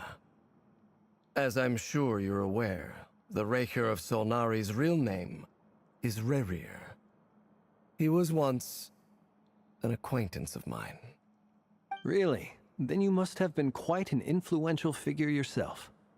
You flatter me, but none of that matters anymore. My point was simply to clarify why I have asked Miss Nefer to investigate Rerir's background. So you're both from Conria, and it sounds like you used to be friends? What am I missing here? Surely you already know how he became one of the Five Sinners. I'll tell you everything I know.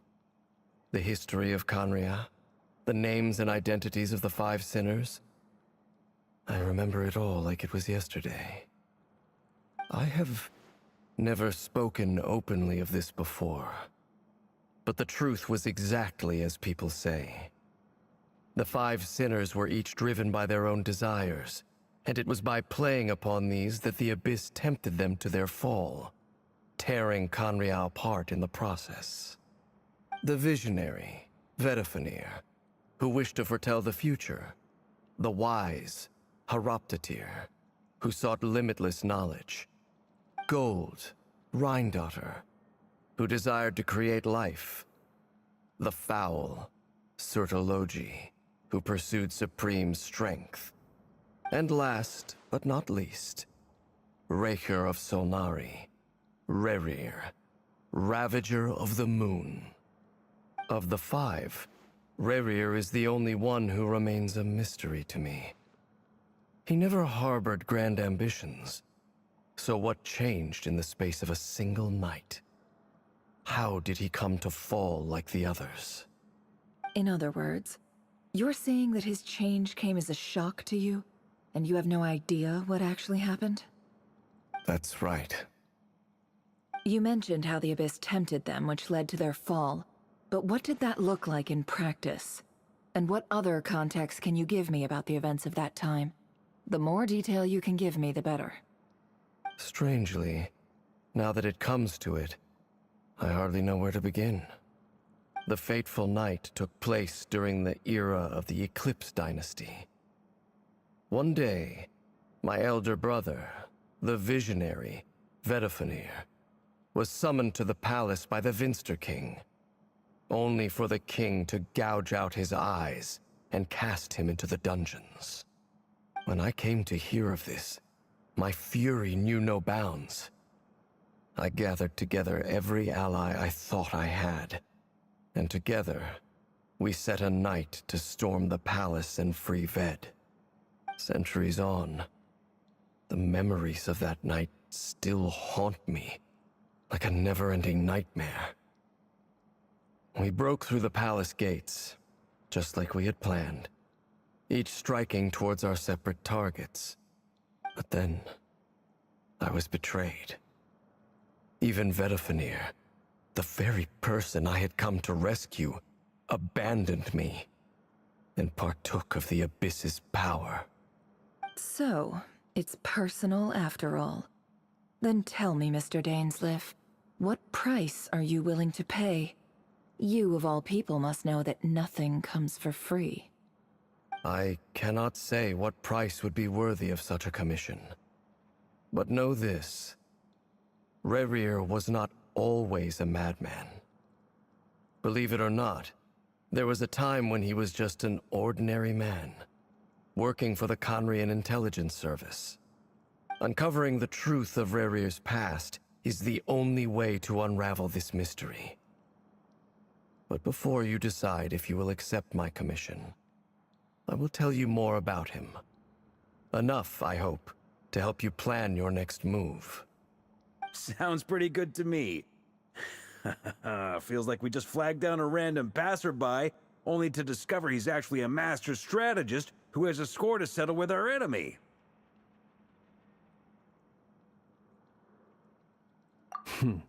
Can I borrow your halo? It could be useful in the lighthouse. Hey, enough with the wisecracks! Besides, isn't that lamp of yours bright enough already? Relax. It was meant to be a compliment. If that was a little over the top for your liking, I'll make sure to tone it down next time. I'll give your proposal some serious thought, Mr. Dainsleif. Let's speak in private once the meeting is over. Before that, there's a few things I'd like to share.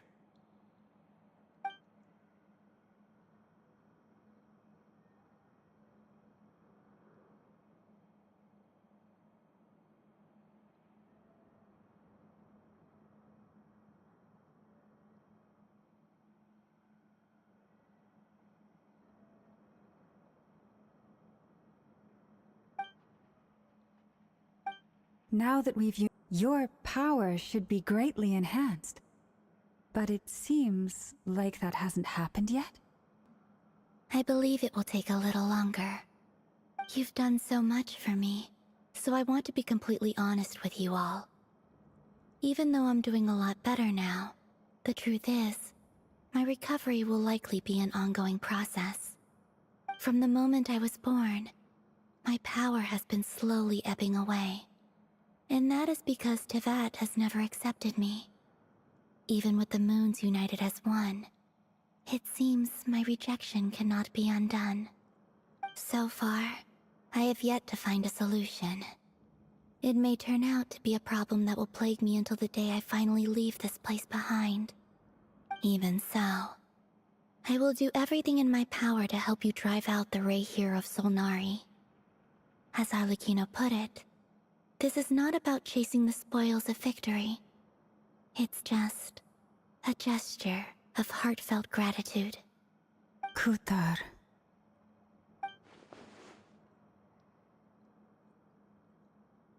Defeating the Ray here of Solnari will be no easy task. While my strength slowly recovers, we'll also need to gather more intel. Naturally. We should take all the help we can get if we hope to defeat him. We've considered several viable plans now, but our choice hinges on the answers to a few key questions. Is it even possible to kill Rerir? What experiences shaped the person or monster he became? And what's he really after? Given Albedo's expertise in alchemy, I think we should leave him to try and answer the first of these questions. Understood. As for the other two, I'm afraid we'll have to count on you again, Miss Nefer. Believe me when I say it's not my wish to burden you. But right now, relying on your skills is our only option. So you're placing all your hopes on me, huh? We can't thank you enough for agreeing to help us. Honestly, I can hardly believe how lucky we are. You sure have a talent for changing your tune, Miss Moonchanter. Timid like Yehoda one moment, then flinches insincere flattery the next. Ladies, please. I must object to your portrayal of me. That's all. Feel free to keep bickering. Just pretend I'm not here. I almost don't want to leave this room. I'm curious to see how this plays out. I have faith in you, Miss Nefer. Something tells me you'll stand by us until the very end. Oh? And what makes you so sure of that? What if I suddenly decide that my compensation is insufficient? This isn't about the money. I can sense that you've got a deep-seated distaste for Rerir. And knowing you, that alone is motive enough. Look at them getting along so well. Like two peas in a pod. And I'm the one they accuse of insincere flattery. There is no justice. Miss Lauma, you have to understand something. Unlike you, I don't actually enjoy having everyone's hopes on my shoulders. Is that right? Well, maybe the fact that I'm willing to put my hopes in other people says more about me than you. But Anyway, we've got our plan, so let's get moving. Mr. Dainsleif, let's talk. And Traveler, once we're finished, if you've nothing else planned, I'd like you to come with me. This whole experience is teaching me a lot. For instance, I now know that when other issues come up in the future, I'll have far more luck getting Lauma to convince Miss Nefer than trying to do it myself.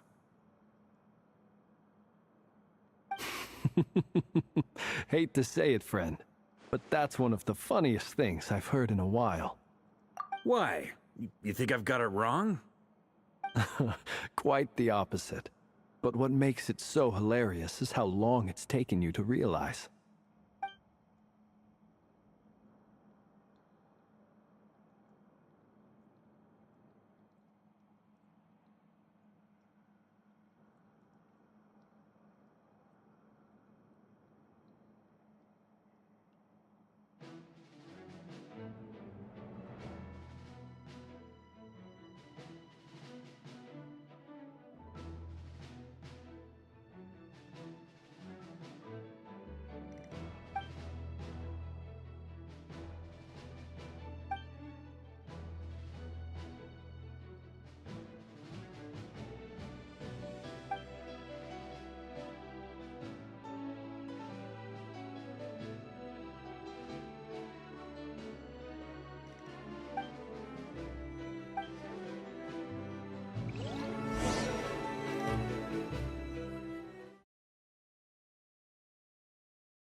Thank you for waiting.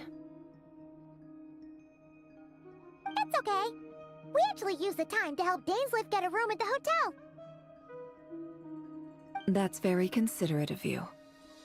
Now, I trust you share my curiosity about Rarier's past, and you seem fairly familiar with Mr. Dainsleif already. We spoke at some length after the meeting. He was the one who suggested I should invite you to join this operation. He feels confident that these secrets will be safe with you. Dane has a lot of faith in us, that's for sure. Likewise. I appreciate that you got right on board without interrogating me about why I invited you. It shows that you trust me to explain everything in due course. That's because we know what you're capable of. We appreciate you too, Nefer. You might have been forced to help in the beginning, but this time, it was your choice. That's one way to put it. Another is this, that once a decision's been made, it's set in stone. After that, my only goal is to see it through. Alright, so here's how it is. I'm going to access Rarier's thoughts again using my confidential method. Now, I'm sure you've seen things like this before on your travels, so you're surely well aware of how dangerous it can be. The reason I've gathered you all here is to ensure my safety during the proceedings. I plan for us to enter the fragment of his consciousness together, and once inside, I will focus on searching for information. Think of this as a diving expedition into someone's brain.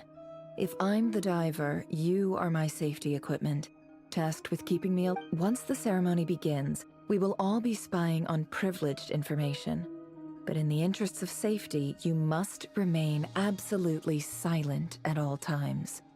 Lastly, any individuals of a weaker constitution are advised not to partake in the ceremony. In any case, Paimon has her own job to do, which requires staying in the room, but not joining the ceremony.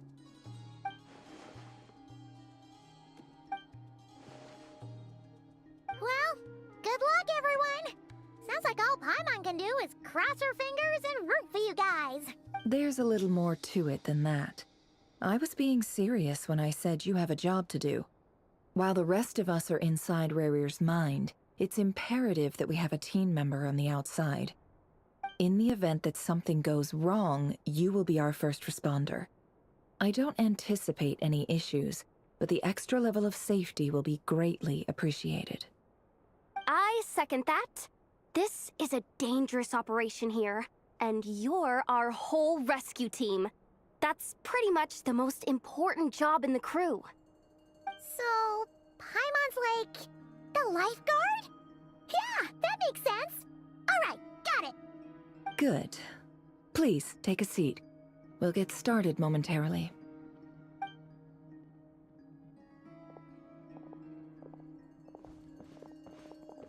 So, did Mr. Dainsliff tell you anything else? He told me that he believes Rarier kept some big secrets in his life. He's not sure that they were the cause of his eventual downfall, but he's asked me to uncover what those secrets were all the same. But surely you're not planning to go through with this, no matter the cost. If you think that, you'd be overestimating me. I'm a businesswoman, not a mercenary. But I do have my own professional reasons for taking this job. You think I'd turn down the opportunity to get a first-hand glimpse into Conrian history? No chance. Well, as long as you don't let morbid curiosity get in the way of safety concerns, we're good. We'll do whatever we can to help you. You're such a killjoy.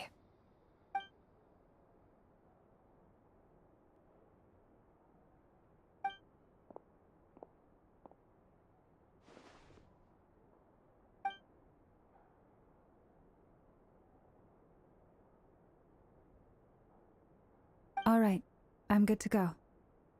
All set over here, too. Promise, Paimon, you'll be extra careful. All right. Let your whole body relax. We're about to begin. Close your eyes.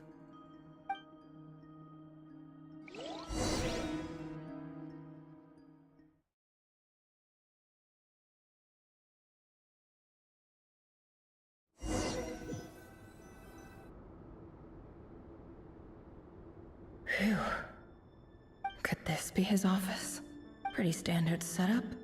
Bookshelves, paperwork, files. According to Dainsliff, Rarier used to be an intelligence operative. Chances are there's plenty of top secret intel stashed away in this room. Is this where you keep your secrets, Rarier?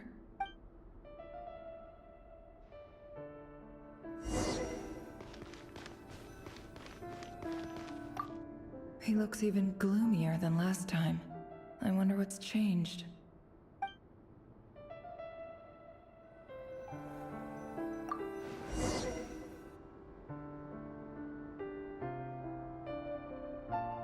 Today's files are in. Time to wade through them, just like usual. Male, 51. Occupation, cook. Confirmed Crimson Moon descendant. Has maintained frequent contact with other descendants over the past year. Poses a threat to the dynasty. Neutralized.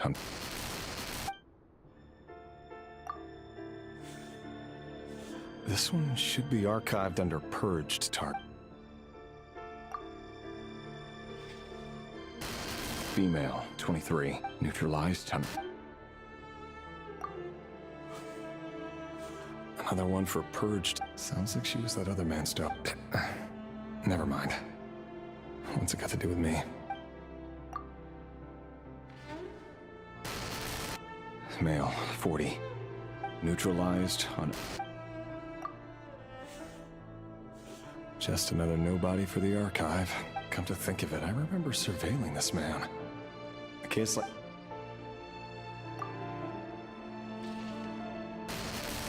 Female. 6. Neutralized on... Filed. I have no recollection of this.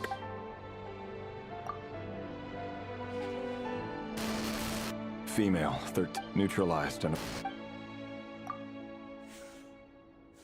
Filed.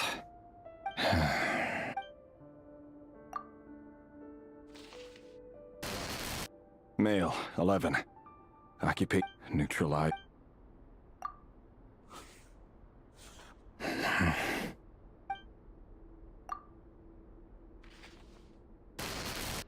Male.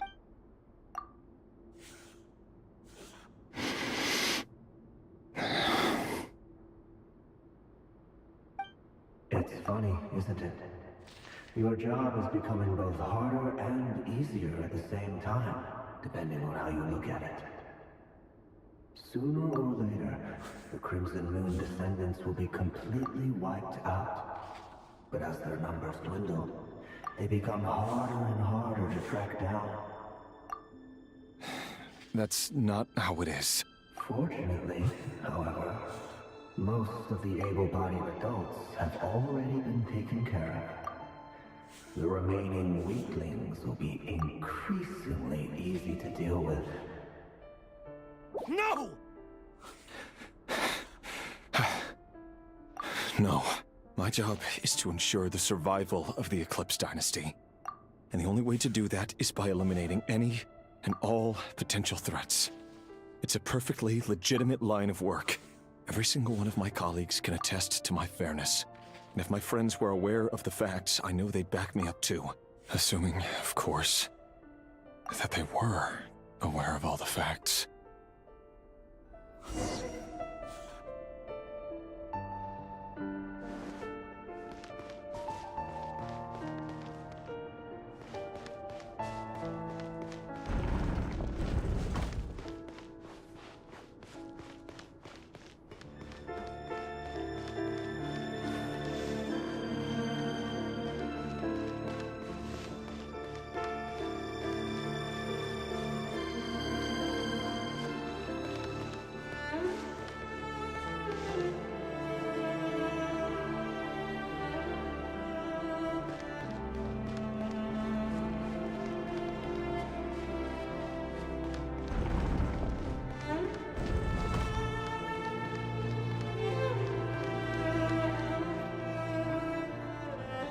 Mr. Vedifalnir, it's been quite some time since we last met. Rerir, I trust you're here because you have something important to discuss. Forgive me. I wasn't tuning out, it's just, I noticed you didn't even phrase that as a question. As if you knew I was coming. Tell me, does someone in your position ever feel the need to ask questions at all? It is indeed within my power to foresee certain things. Things like your arrival. I was just thinking. It won't be long before I'll be inviting both you and Dane to my wedding. That isn't a lie, but nor is it a fact as such. It's a wish, isn't it? No fooling a prophet, is there? Ever since that day we met for drinks, I knew it was only a matter of time before you came looking for me. Does it feel good? Knowing how the future will unfold. I'm afraid the notions of good and bad fail to capture the complexity of what such a power entails. Once you've seen what will come to pass, it can be all too easy to succumb to fear and melancholy. Unless, of course, you learn to abandon these feelings.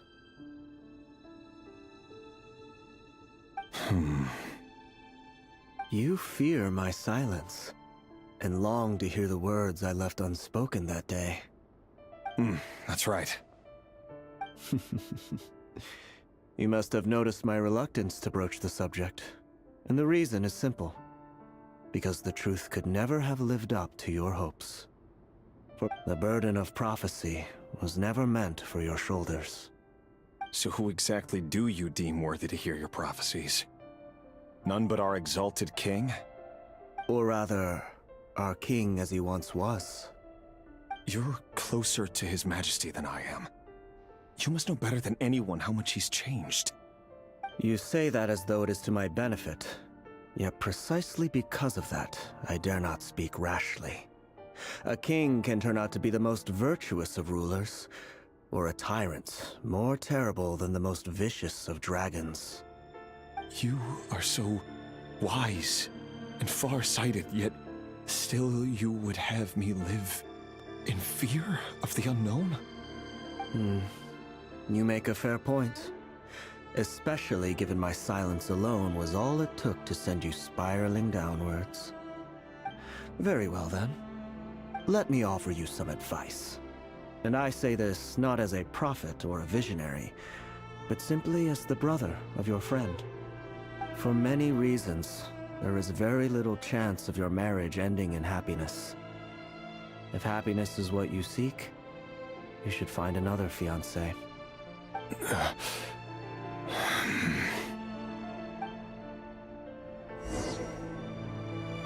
Hold on. There's that same black fog again. Could this memory belong to Thelindis?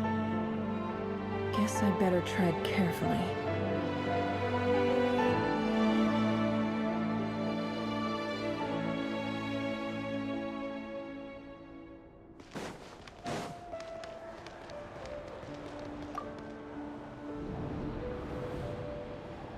Wait. Hear me out. This time we finally got a clear look at his face and learned his true identity. His name is Rayrir, and he claims to be one of the king's guards. What did you say? A cruel irony, isn't it? The man you're set to marry leads a double life as a brutal executioner. Why are you telling me all of this now? Simple. It's because I want you to kill him. No, absolutely not. I would never dream of doing such a despicable thing. So you'll just stand by and watch him slaughter us to the last? Do not forget that the blood of the Crimson Moon flows in your veins too. The blood of the Crimson Moon? What does that matter now? The dynasty has long been dead and gone. You think that alone is reason enough for me to throw away everything I have? Why wouldn't it be? You two were once a child of the Crimson Moon, just like me. Don't tell me you've never felt so much as a flicker of fury for the way we were trampled into the dust. As long as you promise to abandon this pipe dream of restoring your dynasty, I can try to persuade him. Or have him persuade the Vinster King. Persuade the Vinster King? Do you even know why he's so obsessed with hunting us down? Why he keeps trying to force us to hand over our secrets? Over and over again? Or why we refuse to give up on restoring the dynasty? The Vinster King. A blind fool. His eyes clouded by powers from beyond this world. A petty little man with a miser's heart. And he dares to sit upon the throne? Mark my words. Sooner or later, Conria will fall. And it will be his doing. If you can't bring yourself to do it, so be it. Just you watch. It won't be long before calamity descends upon us all. The Rayrir of Solnari. That really is quite a secret you've been keeping from me, Rayrir. But who am I to talk? Am I really any better? I've kept my own past a secret this whole time too. Love should be built on honesty. But ours was born from lies. And yet, is it really so wrong to hide things that would only make life harder? If we don't cover up the parts that no one else should see, how can we go on pretending to be normal? Vedifulnir must have known all this. And that's why he made his prophecy. In the end, nothing stays hidden forever. But I won't just sit by and watch this disaster unfold. I'll do everything in my power to protect what I cannot afford to lose, no matter who I have to face.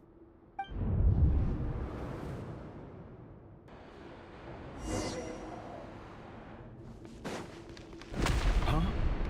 Was that Rayrir who just walked past the window? Doesn't it give you the chills that he still takes the same road to work every day? As if nothing ever happened. Those people at the deli. Enough already. They're clearly pretty taken by their own disguises, so just smile and play along.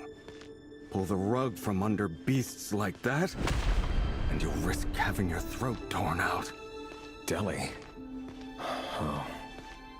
They're talking about those people from the opposition. Right. I'd almost forgotten they used to run a deli. But surely you can see he's not the man he pretends to be. So many have died already, and they say that the king's madness grows with each passing day. We're not going to survive this, are we? But why does it have to be this way? Do we really deserve to die just because of the blood that runs through our veins? Felindis, are you even listening? Sorry, Freether. My mind was off wandering. I heard you, though. You're talking about what Rerir said. He's just following the king's orders. He's a secret agent, and it's his job to hunt down rebels and dissidents. By the time you first met him, he'd already taken lives. Maybe he was using you from the very beginning. No. Rerir has no idea I have anything to do with the Crimson Moon. My family are only distant relatives of the main lineage, and besides, my eyes are perfectly ordinary. Truth be told, apart from my teacher, pretty much no one knows I have any connection to any of it. It's been a long time since my family severed ties. But as Orlog said, who could possibly talk sense into that raving lunatic of a king? No one. I'll work something out. Trust me, I'm with you all. But for now, you need to keep yourselves hidden. Don't let anyone find you, anyone at all. Don't forget that Rerir is an Eclipse operative. You need to be extra careful when he's around. And when I am too. For now, don't come looking for me. And if anything happens to me, just act like we've never met. If even you can't escape this, what hope do the rest of us have? But after all this time together, surely he wouldn't lay a hand on you. I won't speak in his defense, nor can I give you a clear answer to that question. But I'll do everything I can to put an end to this. Here, hold on to this. If an opportunity to escape presents itself, take it. You'll be glad you took some spare change. You call that change? But what about you? I've got a job, and there's still money coming in. But you can't go anywhere right now. Please think about yourself for once.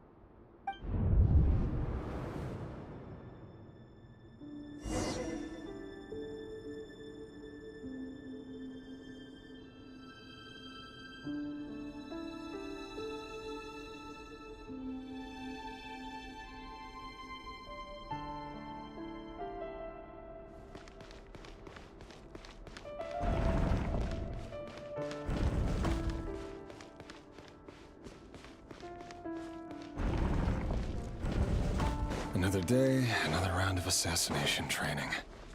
Training ground is just beyond this hidden passageway. When you kill a person, doesn't it bother you when you end up covered in their blood? Why would it? Aren't we all just walking blood? Make sure you have a firm grip on the handle. And choose your angle well. Keep your movements light and brisk. And the prey won't sense a thing. I'll bet no one's ever died a quiet death in your hands. I work clean. No traces.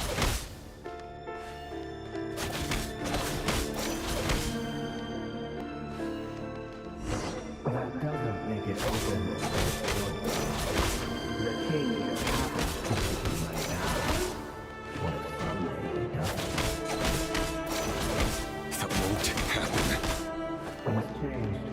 Ever since you showed me that power, it's beginning. You only have to take out a handful of the guilty. The ones I've dealt with have always been guilty. And I've carried out my work flawlessly.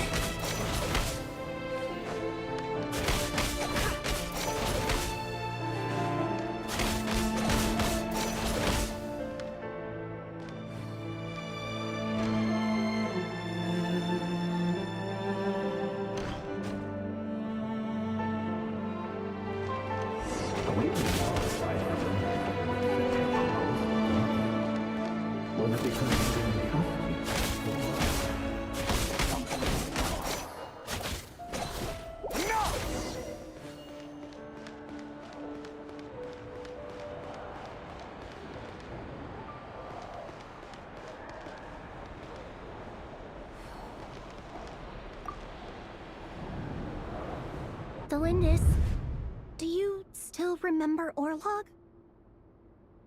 Orlog. The boy who was pretending to sell flowers. You spoke for quite a while, didn't you? Yes, we did. What about him? He was arrested 2 days ago. Chances are... He... I just don't get it! After everything he's done, why do you still stand by him? Or does it mean nothing to you that people keep dying? No, that's not... Just hear me out. I need to go now, Thelindis. If you ever need a place to...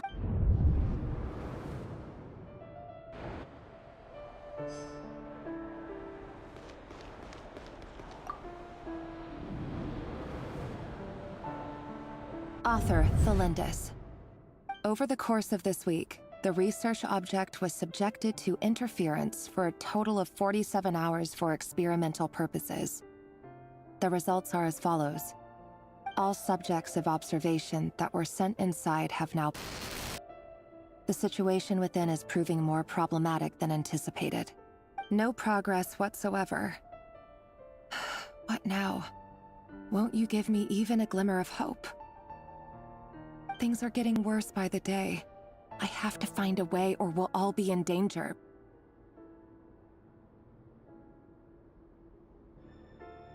But I... If all this research comes to nothing, what then? Sooner or later, it'll be my neck on the line. But could he really bring himself to kill me? No. Surely he wouldn't have the heart.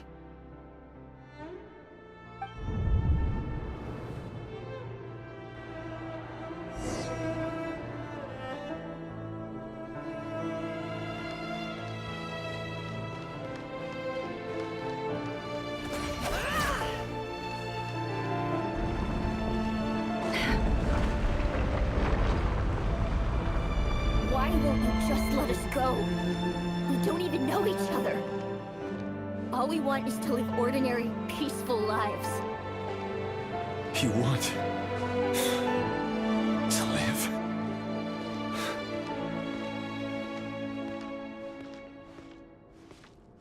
Yes. I just want to go on living. Is that really such an unforgivable crime?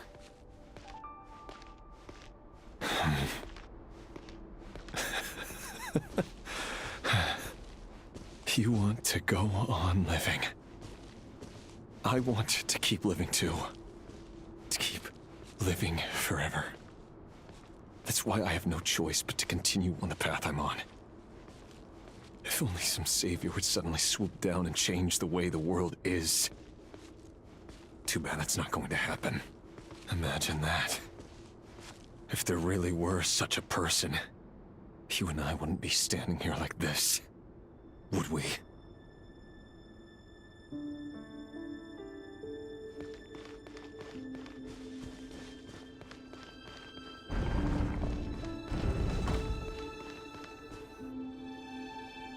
Today's files are in. Time to wade through them just like usual. No, I don't get tired of it. It's my job. And not only am I lucky to have it, I'm good at it too.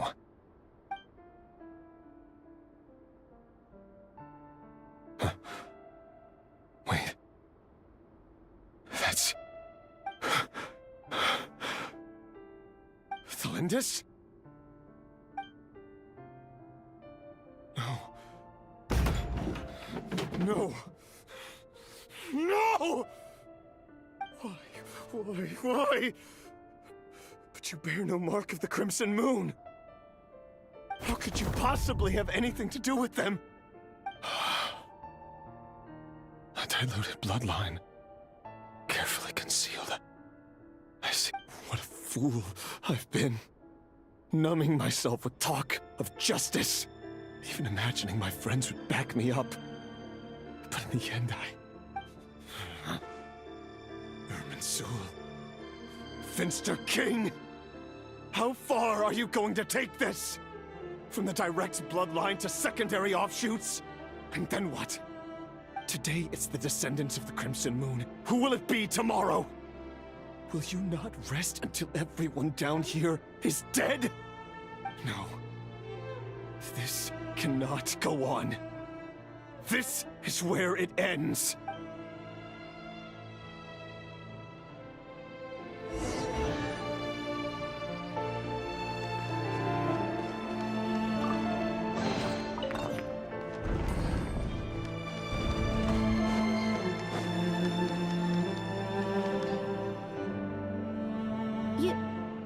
You're really letting me go? I am. As long as you can guarantee that no one will find you. Don't worry, I'll be extra careful. No one will know I was here. But what about you? If you let me go, you won't be able to complete your mission, will you? Good point.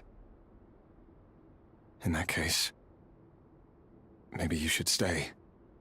No, please! I just want to see the outside world again. Go on living? Yes. I know you're a man of your word. So please, just let me go. If I let you leave, what will become of me? Just kidding. But remember, don't let anyone know you were caught. We'll be seeing each other again very soon if you do. Even shadows in the dark must live by a code. But you can't save everyone. You've been whispering in my ear for days now, Vedifalnir. What are you trying to do?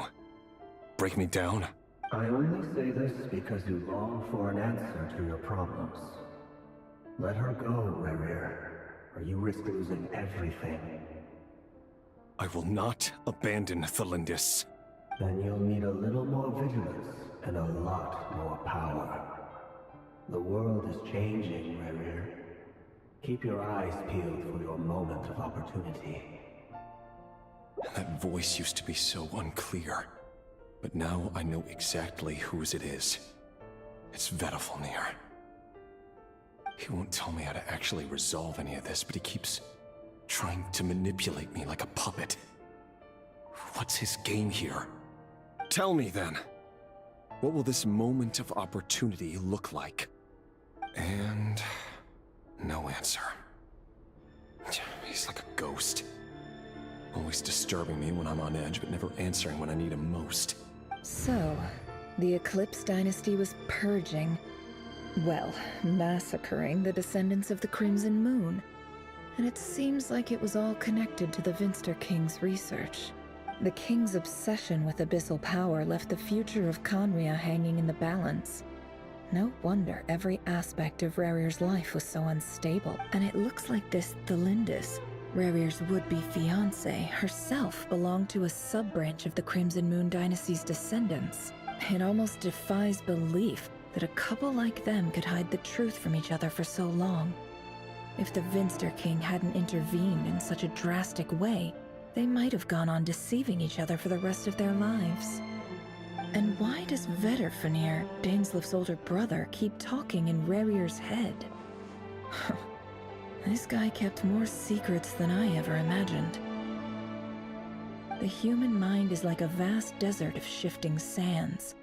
When you follow the flow of someone's memories, you only ever see the parts they're willing to let surface. Time for something a bit more creative.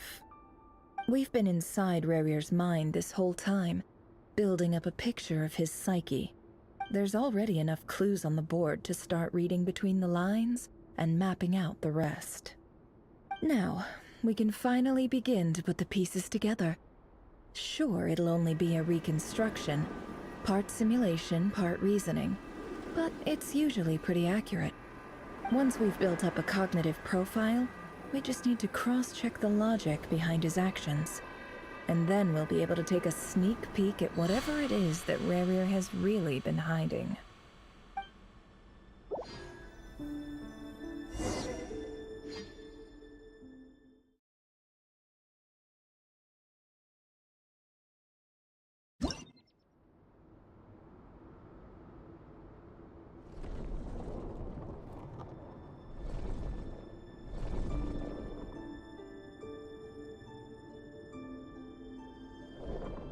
Rerir, are you there?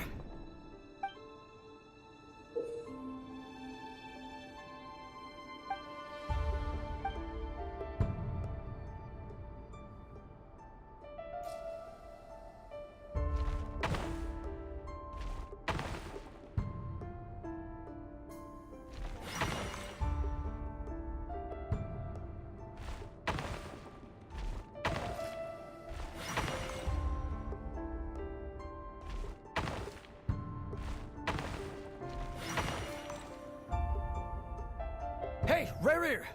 Come out, it's urgent! Dane? What's wrong? Quick, come with me. I'll explain everything once we've met up with the others. Okay. I'll come. But the Lindis is still over at the Universitas. I'll need to leave her a note. All right then, but make it quick. I've never seen Dane so worked up before. Whatever this is, it must be big trouble.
Well, this is a nice change, meeting you all at this hour.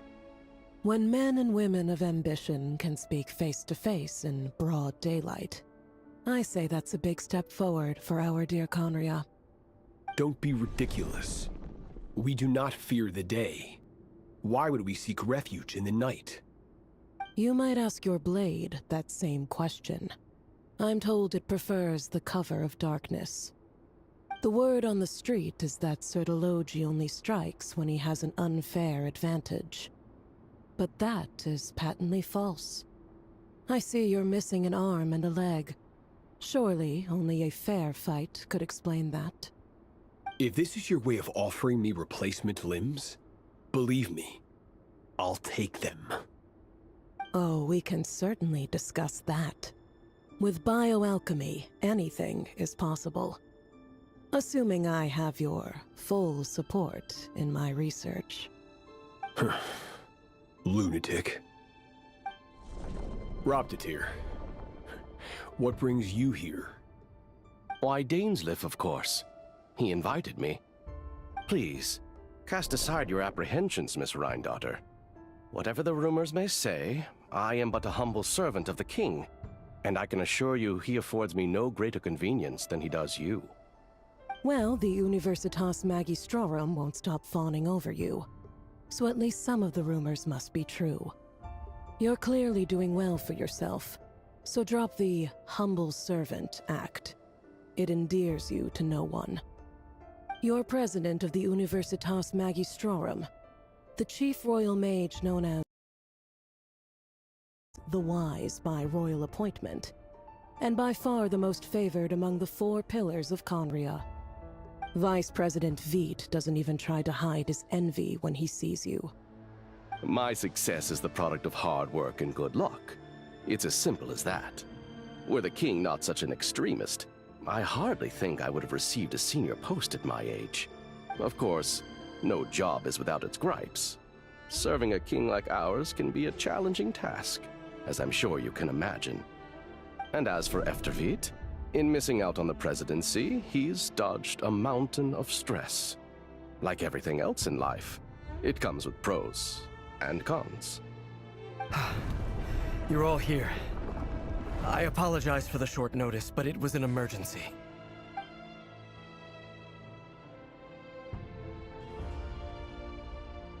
You must be Rerir.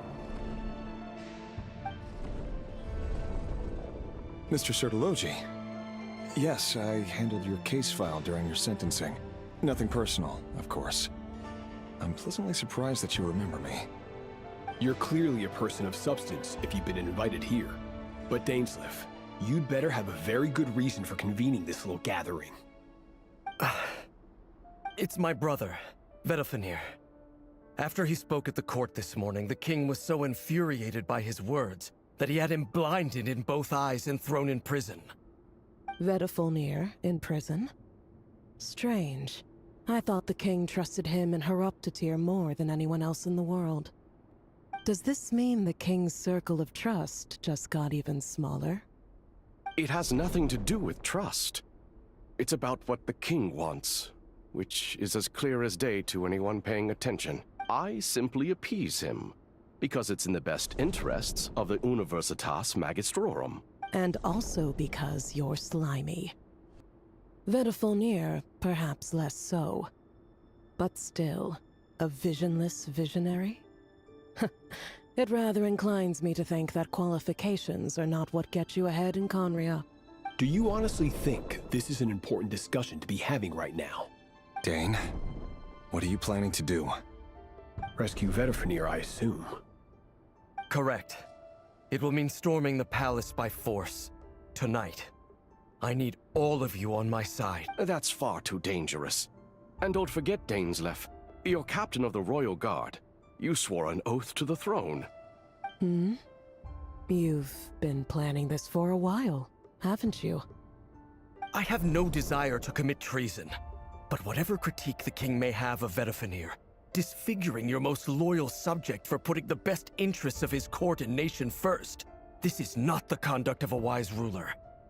My blade will force the king to see the error of his ways. So, Vedafenir's prophecy enraged the king. I'm sure it wasn't what he wanted to hear, but if he won't take counsel even from the visionary, that is deeply troubling news.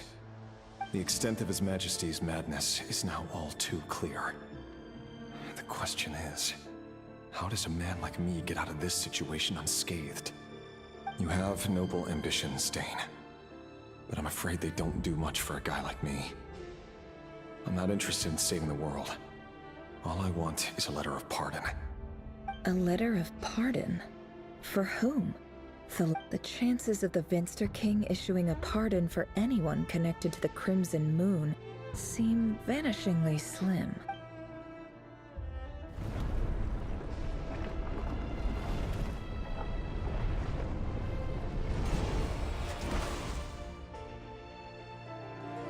This black fog over the board must have some connection to Thelindis. But why is it taking this form? Another mystery I'll need to unravel.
Author Thelindis.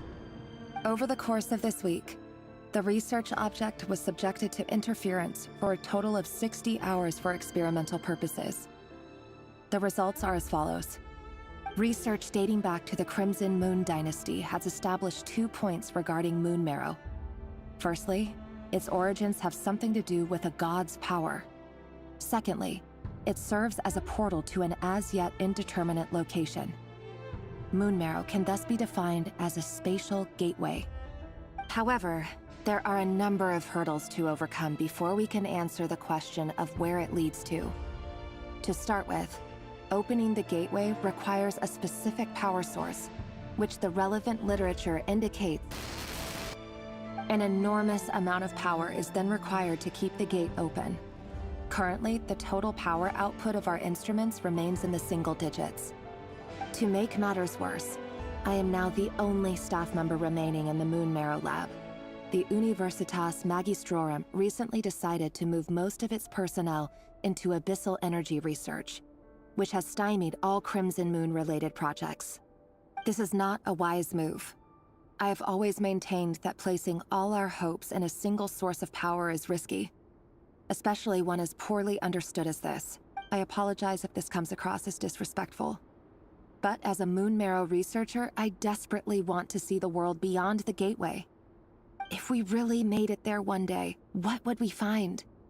And how would we go about taming the unknown? My imagination is endlessly fueled by questions such as these.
This is for you.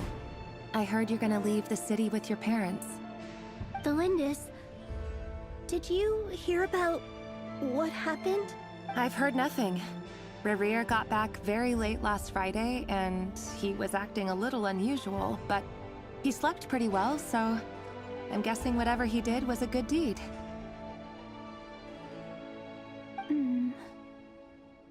You never saw him, and I don't know what he did. And this conversation never happened. You understand? What if he finds out that you pried into his secrets? Don't be silly. I don't know what secrets he does or doesn't have. All I know is he's just a normal guy who happens to run some errands for the king. Are you scared of him? I don't know. The Rerir I know doesn't match the person you all describe. Logically, I should be scared of him. And yet, I don't want to lose him. But enough about that. You should get going, and be careful with the package I gave you. Keep it— What's in it? A piece of the moon. All you need to know is that as long as you keep it safe, then in the future, everyone will be able to see a red moon. A red moon? You mean our moon? That's right. Our moon. Promise me you'll look after it. I promise, Tholindis. The Crimson Moon bloodline will never die out. Its light, the color of blood, will become like a fire that flows in our veins, no matter how long it takes.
Hurry, everyone, and stick to the plan. Sir Dainsleif, what are you? Is this treason? You know what happens to those who... It is the king himself who has betrayed the throne. If you have... It's showtime. Dane and his group will handle the troops in the palace.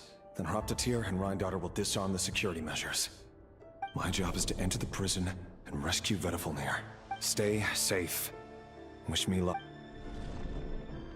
Look after my brother. Draw your blade.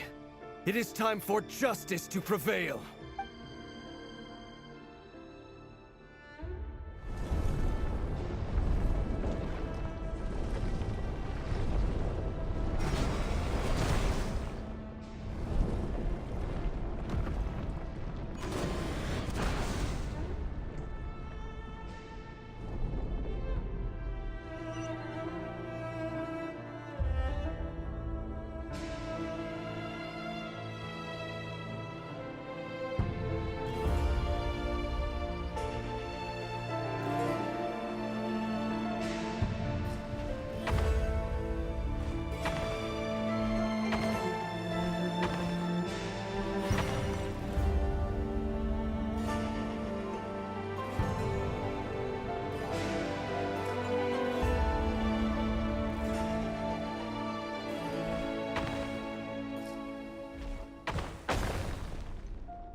This place is filthy.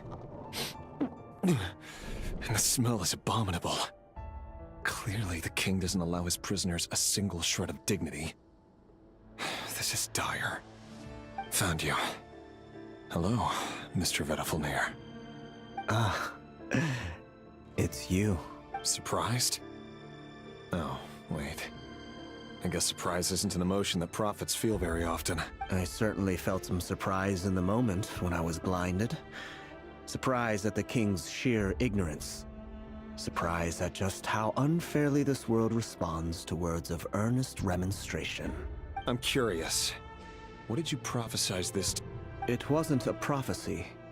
It was a word of warning.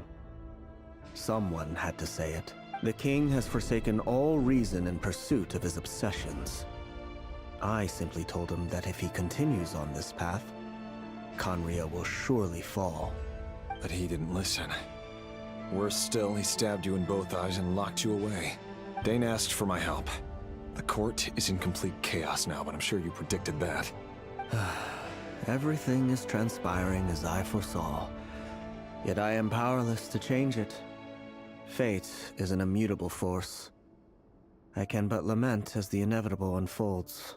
I do wonder whether giving a man the power to see the future does nothing more for him than slowly crush his spirit. Forgive my curtness, Vedafilnir, but the king did not suddenly turn on you today. His suspicions have been brewing for a long time. You can't have wisdom beyond the reach of your fellow man without attracting his fear and suspicion. There are things the king does not want to see. So, he doesn't want you having visions of them either. He blinded you because he thought this would make the visions stop. He wasn't entirely wrong. I did indeed lose my power to see the future. Right? Until what? Just now. I believe I saw something new. Well, tonight could go a lot of different ways. 5 of us banded together to storm the palace, also we could rescue you. This will go down as the most tumultuous day in Conrian history. I sense hatred in you, but also hope. A desperate hope that with the tyrant deposed, that will be the end of the story. But this is not the end. It is the beginning of a new chapter, in a whole new story. There are many men of honor and courage in this world, Rerir. But you are not one of them. Is that a dagger? Interesting. Why not the polearm? With your abilities, I don't doubt that you were able to recover some of your sight. But I also doubt that you want to make an enemy of me right now. Of course not. We're on the same side, aren't we? We could be. But I need you to be honest with me, Vedafilnir. At this point, you're my only hope for the future. You mean your future? With your beloved, Felindus? Yes. And I know there are bigger things at stake here. A dynasty, a nation, maybe the entire world. But forgive me, I care first and foremost about myself. I can't abandon the one I love to save myself. I just can't do it. But you see a broader picture of the future than I. You see the solutions to the biggest problems of our age. So tell me, what is my solution? What's the answer? In matters of fate, answers are either right or wrong. What will be and what will not. Maybe you are willing to pay a certain price in the pursuit of happiness, but unfortunately, fate does not negotiate. That is the cruelest thing about fate. It is unmoved by your sacrifices. That can't be true. I know it's your voice that I keep hearing in my head, urging me to see how the world is changing, to seek more power, so I can protect the things I love. You show me disaster, but you won't show me how to avoid it? Why? Why are you doing all this? My voice. In your head.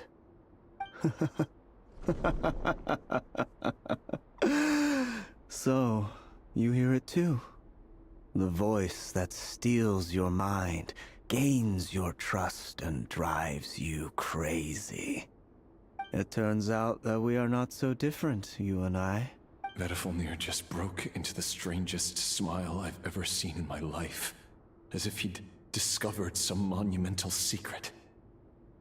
But then he suddenly switched to looking extremely weary. Very well then. My advice to you is as follows. You must persevere. Whatever trials and tribulations you may face, be steadfast in the belief that they are your path to the future. For as long as you live, your story with Thelindis shall not come to an end. That is the only chance you have of fighting back against fate. It is up to you whether you believe my words. Regardless, that is all I will say on the matter. I have no right to intervene any further. I will hold you to your word. Thank you for setting me free. In return, I will tell you one more thing that you cannot afford to ignore. Just then, a strange wave of energy rippled through the city. We had no idea what it could mean. If I were you, I would head to the Universitas Magistrorum. The Universitas? Oh no! I'm sure we'll be seeing each other again very soon, Rerir. Whatever Vedifalnir said, I didn't catch it. I didn't even help him out of the prison. There was no time to lose.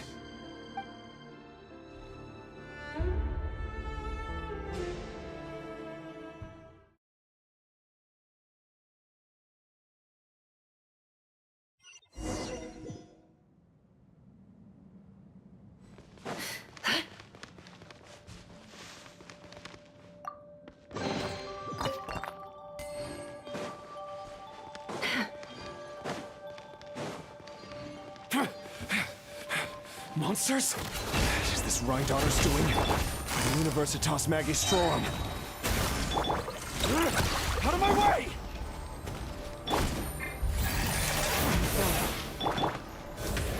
Observe to dust. Look, a rainbow! The Universitas.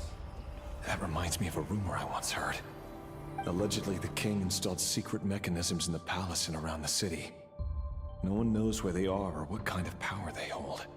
But if they were ever going to activate, it would probably be on a night like tonight. Help! Help! Hold on! Don't let them anywhere near you! Save me! I can't!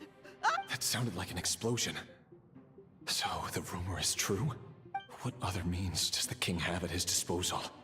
And given it's a major center of abyss research, anyone over at the Universitas will be in grave danger.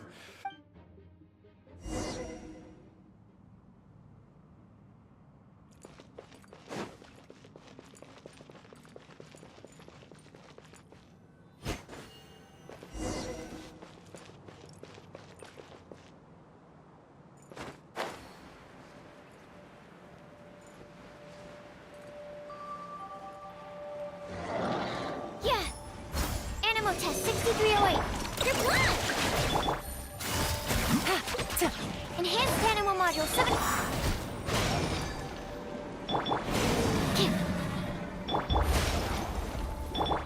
It all adds up. Can't hide the truth. The mystery unravels. Be silent. Close your eyes. To dust.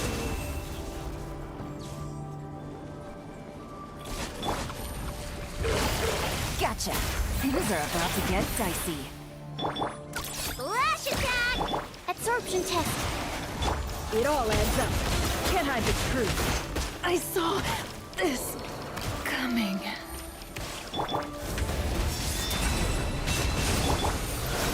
Busted. Go!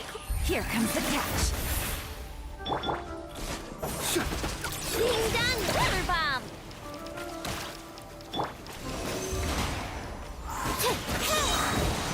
Animal hypostasis emulation! Gotcha. Close your eyes. Do you fear the dark?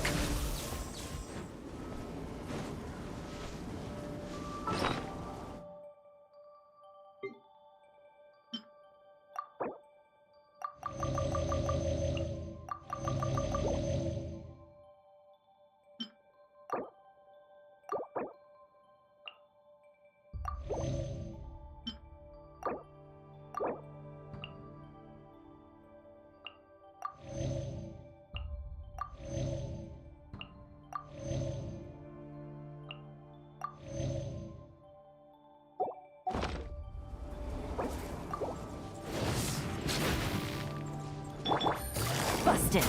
Animal test 6308. You on this? Things are about to get dicey. Observe. Close your eyes. To dust.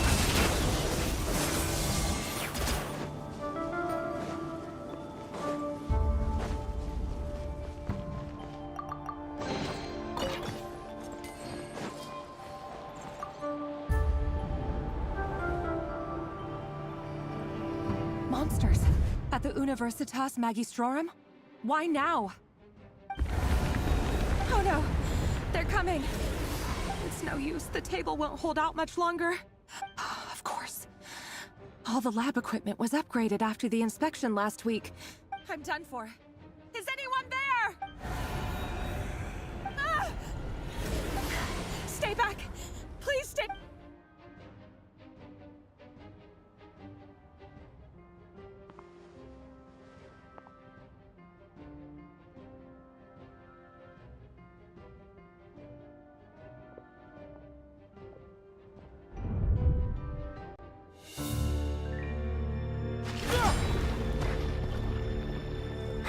What's that? Reverie! So the rumors about your work are true. What? No! Listen, something happened at the palace tonight. We have to leave! You don't need to lie to me anymore. What do you mean? I know why you're worried, and I will respect the decision you've made. But it's okay, because I found a solution. I know how to end all this. You can have it back. The normal life you so desire. But until then, I'm afraid our wedding will have to wait. Cylindus? No, don't do it! Cylindus! Cylindus!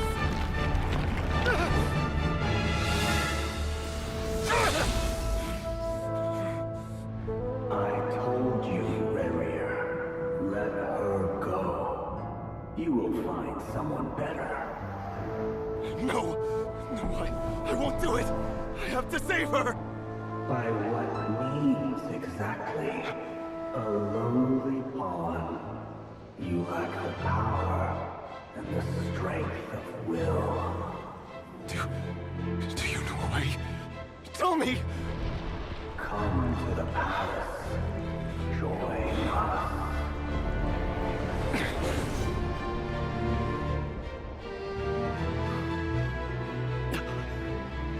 Rerir, thank goodness we... Step forth and take your share. You made it. Not you too.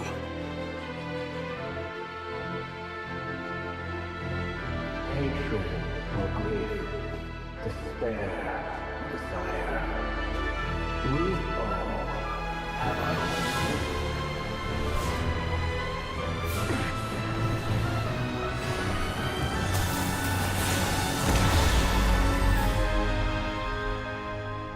Rerir.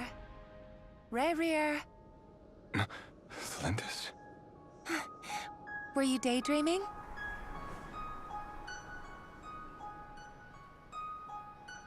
You still remember, Rerir? That question you asked me a couple of weeks ago? Oh. You mean the proposal? Yeah. I'm wondering, where do you think would be a good place to discuss it? Maybe in the garden? Or were you thinking a fancy restaurant? It's your choice.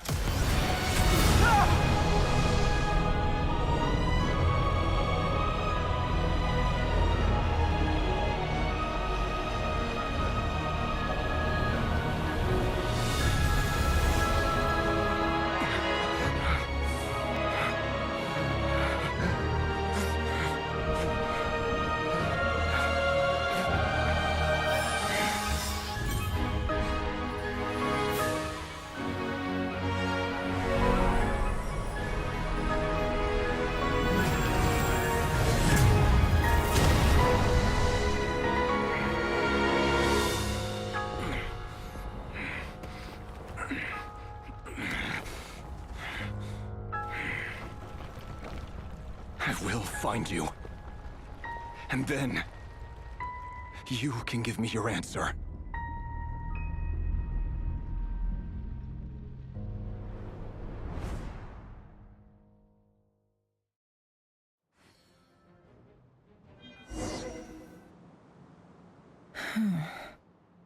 So that's how the Raker of Solnari was born. A monster created by circumstance is a monster all the same. Viewing other people's thoughts for too long can get uncomfortable. Right now, I'm feeling a strong sense of loathing. In a nutshell, the story of Conria is what happens when the truth falls by the wayside. Everyone tells little white lies, and before long, you have a huge pack of lies that His past is filled with sorrow.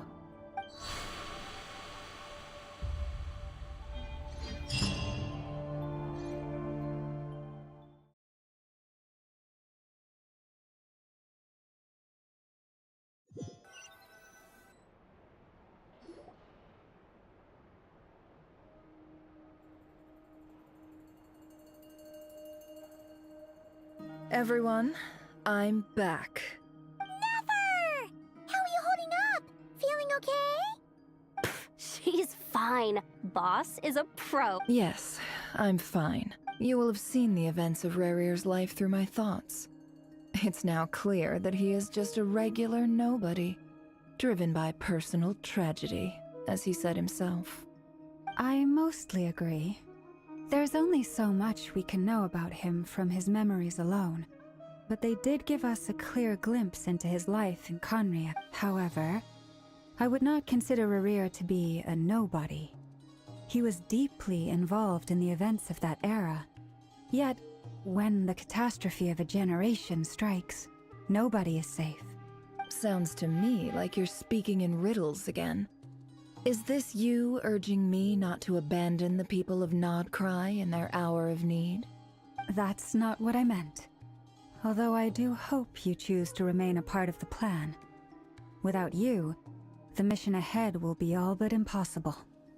Then try to remember that I respond better to the carrot than the stick. Now, as for you, Missy, you were excellent. You stuck to the rules of the ceremony and kept your mouth shut the entire time. Bravo. Cool. So, can you fill me in on the deets now? Most of what I saw went right over my head. Patience. You'll hear the whole story, don't you worry. But let's meet up with the others first. It will save me narrating it twice. Yehoda? Yes, boss! Let me get that door for you. That's more like it. For a moment there, I was worried you'd forgotten about the first clause of your employment contract. Forgive my curiosity, but what does the first clause say? It says I gotta do the annoying stuff that boss is too lazy to do for herself. Like opening the door, pouring the tea, yada yada. Is that right? If something is in the contract, it's because she willingly agreed to it. Rest assured that the Curatorium abides by the very strictest of labor policies. In any case, I've hardly shied away from my share of the work today. Hope I don't catch Flints and Varka lounging about in their chairs. There's nothing I dislike more than other people enjoying themselves while I'm hard at work.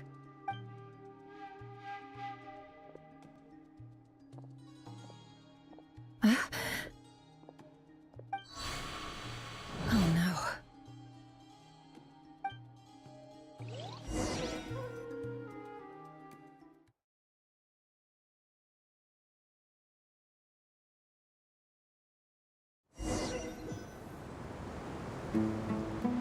Sorry to disturb you, but we seem to have run into some trouble.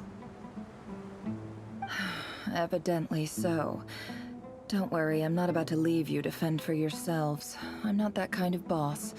And it would go against the Curatorium's labor policy. I'm sorry? What did you hear me say? I wasn't talking about labor policy. Wait. How long have I been standing here? Not long.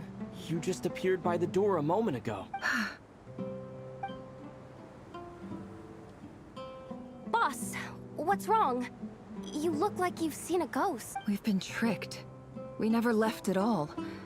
Somehow I hallucinated that whole scene back inside the office. Hallucinated? How indeed. This place should heed my will alone. All thoughts and actions that occur in here are just a result of pawns moving across the chessboard in a carefully calculated manner. So you control everything in here? More or less.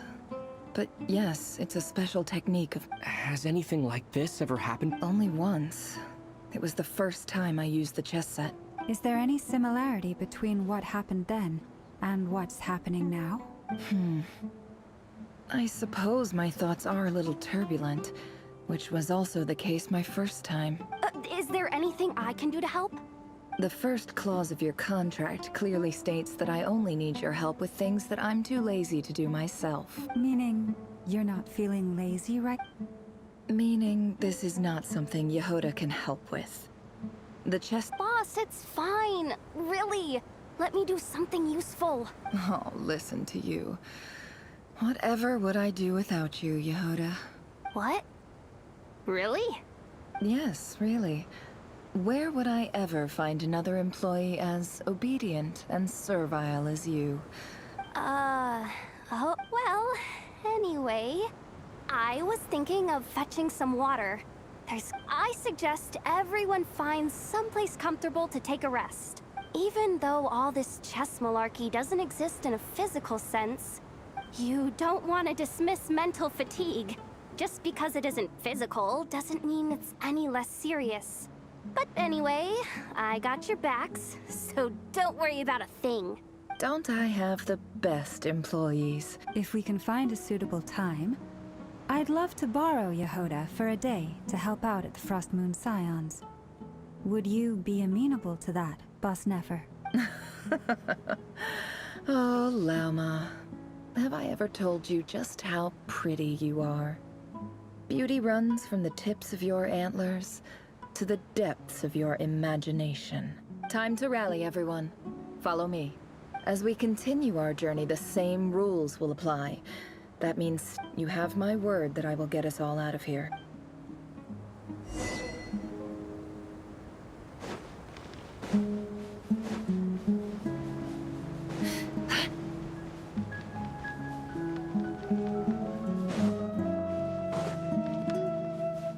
This place looks familiar. That's not a good sign. I wasn't expecting visitors at this hour. Oh, it's him. There you are! Sinue's been looking for you all day. I think he has some news for you. Oh yeah? What were you doing just now, Uncle Retinue? Hiding away some more loose change? I know I saw some Mora. What do you mean, loose change? Oh, come on, I'm too old for this. Just pretend you saw nothing.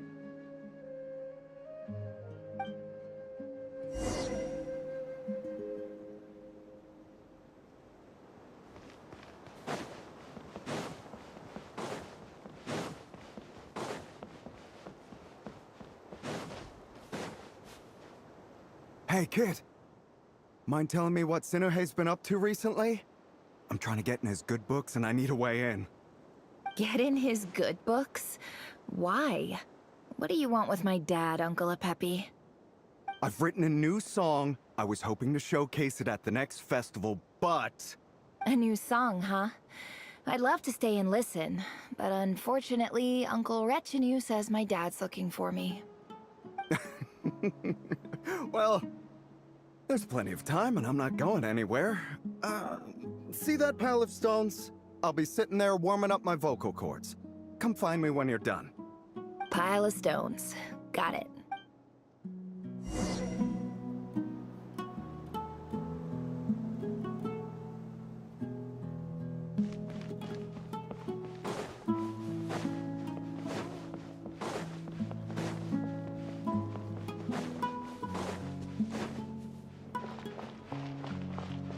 Hi, Dad. Uncle Retinue said you were looking for me. Ah, there's my little princess. If you'd gotten back just a little sooner, you could have shared the spoils of war. Spoils of war? Who were you fighting against, Dad? It was just a figure of speech. The aftermath of a sandstorm is no time to be waging war. I was talking about our war against thirst. I went out to fix our water supply problem, and now I'm back. Which means... We have a well again! That's right. I found a new one and brought back as much water as I could carry. If it wasn't for these blasted sandstorms, As the chief of our tribe, I'm supposed to be leading us out of hard... You know how prosperous our ancestors were. I've told you, but things are looking up. I started working with some folks from the academia a few months back. So you're the academia's helper now? Special ambassador, they call it. It's nothing bad, okay? We've been isolated here in the desert for too long. Seeking opportunities elsewhere is the best thing for us. So, do you get anything good out of being a special ambassador? Of course. My luck's improving all the time. One day, I swear I'm gonna lead us out of this place. We'll find somewhere new. Somewhere better.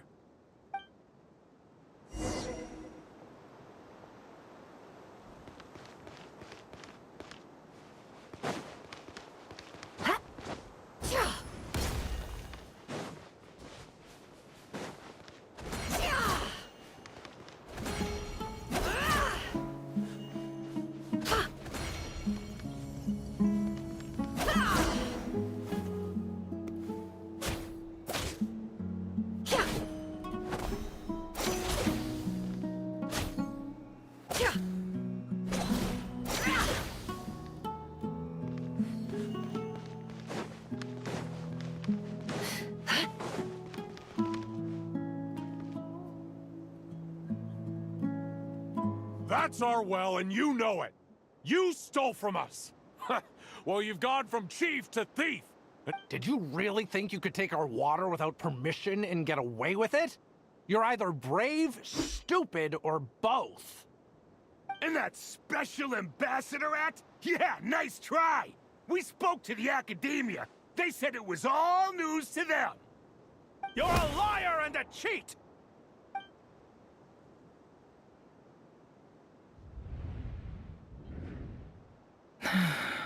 I heard Yehuda gasp, but I don't blame her.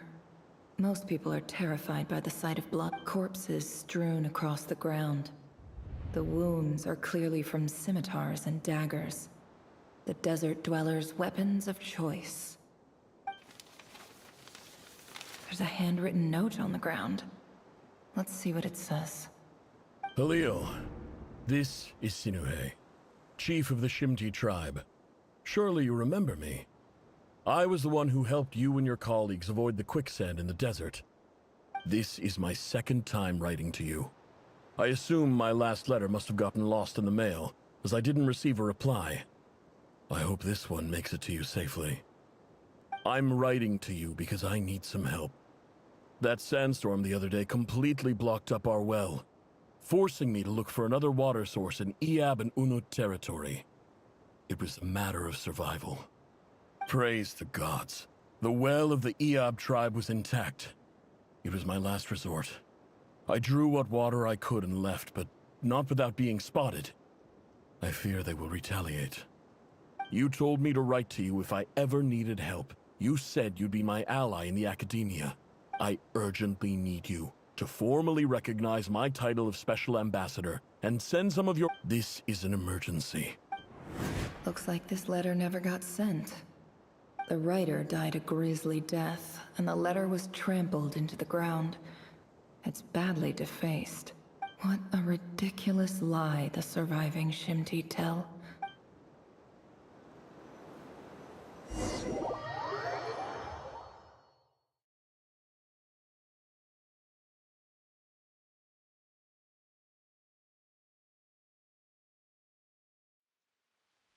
Ah, officer. Welcome. Welcome to our humble village. I thought you would at least have the courtesy to provide some respectable libations. This is the finest wine our village has to offer.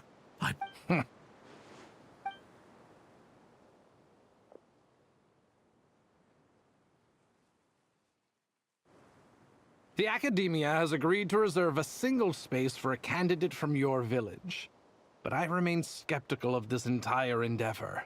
I highly doubt anyone in this desert possesses serious academic potential.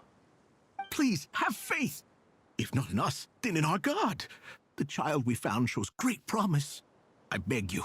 I don't... She showed up here a few days ago, and we took her in. She's a really bright kid. So, where are you from? Nowhere special. Just a sand dune. What about the rest of your family? How many of you are there? Just the one. It's only you? Correct. So, no brothers, no sisters? Any who have slept on a bed of sand, I call my brothers and my sisters. Apart from that, I have no family. All right. Get over here. Sign your name on the form.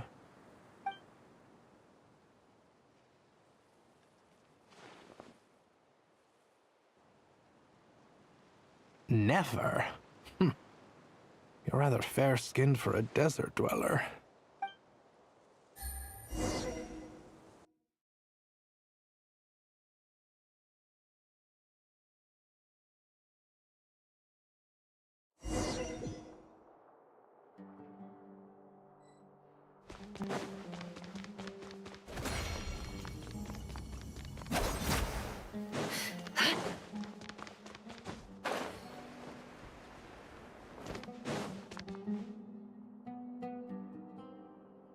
Nefer, this term's assignments have been issued already.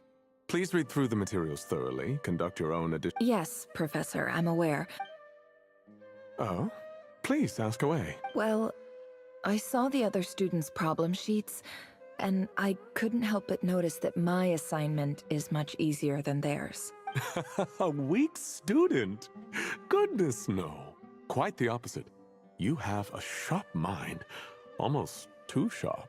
I think what you're saying is, a weak student wouldn't have noticed the discrepancy. And if they did, they certainly wouldn't complain about the lighter workload. You see, sharp as they come. You see things the way they are, and I'm sure you know why they're like that. Because of where I come from. Because I'm different. I'm sorry, Nefer. I don't like it any more than you do. It's just... Anyway, you said you had a couple of questions. What's the other one? I wanted to check. If someone sent me a letter to the Academia, where do I go to collect it? Ah, your family wrote to you. Well, as long as they put your name on the envelope, someone should hand it right to you. Not exactly. It's not even a recent letter. I was just curious where the mail would end up if no one collects it. The House of Dana, I expect. I know there's a box for unclaimed mail somewhere in there, probably sitting on a shelf. Whatever you're looking for, that'd be the place to start. Okay, got it. Thank you, Professor. Oh, don't mention it. Honestly, I feel like I failed you. Hey, don't say that.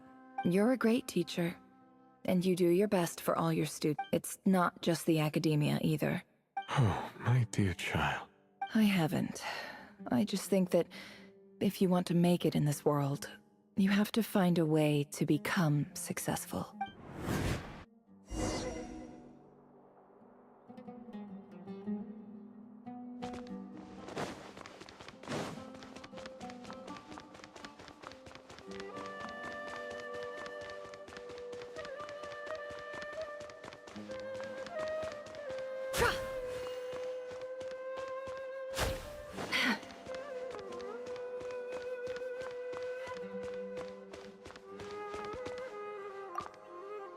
This must be it.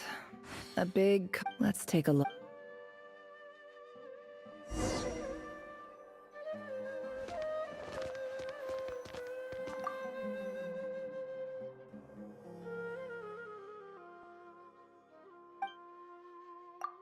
A dilapidation survey from Port Ormos.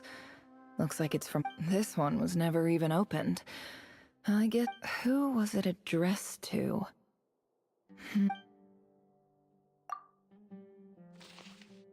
This one. Guided by the incense, we became lost somewhere in the forest.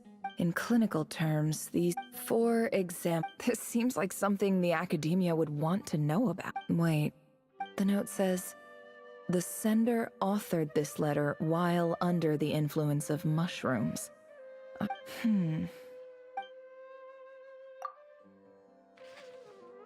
This next one is addressed to a few words of protest regarding recent changes in Sumeru's educational policy. In recent years, the academia has taken on a small number of students from the desert region, as per the policy to this effect. However, it appears to me that these students have not, in fact, been provided with educational opportunities that are, in any meaningful sense, equal to those in, as well as receiving dumbed-down assignments and perfunctory tutoring. They do not even have full access to the Akasha system. Education as grant, I do hope, and the sender... So this, whatever. I'm not exactly, I don't believe for... Wait, could this be it?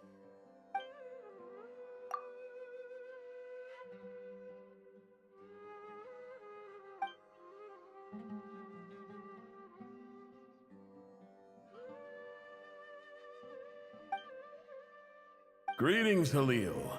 My name is Sinue, chief of the Shimti tribe. I was the one who came to you and your colleague's aid when you ran into trouble in the Great Red Sand. I don't know how well you remember it now, but I brought you to safety and gave you some water and other supplies. You seemed very pleased and told me your name. In my tribe, learning a person's true name is serious business, and I therefore see you all as friends. The Shimti tribe lives a harsh, nomadic existence in the desert. This brings me to my reason for writing. There was a terrible sandstorm a few days ago, which blocked up the well in our land. To ensure my people's survival, I had no choice but to venture into Eob and Unut territory in search of... The Eob and Unut are descended from the Thamudians. While we trace our ancestry to Tulatala, we worship the Lord of Flowers and have had I found a well belonging to the Eob tribe. They declined to help us, but when we met, you assured me that you would be my ally in the academia. That aside, the last time you were here, you mentioned that the academia had started accepting students from the desert. And I told you a little about my daughter, Nefer. We have next to no resources here in the desert, and my power and influence are limited. Would you consider enrolling my daughter at the academia? She is a smart girl. I know she won't disappoint you. From the outset, the academia never took you seriously. Those things they promised were just empty words. I doubt they even remember the name Sinue. And you were so emphatic that your luck had finally changed for the better. You swore you'd lead us to a better place one day. You spoke with... You liar. You lied about everything. You promised the world and delivered on none of it. And who fell for it? Just me. By the looks of it. Despite your best efforts. Which makes you a pathetic liar. You weren't even any good at it. I think I'll take over from here.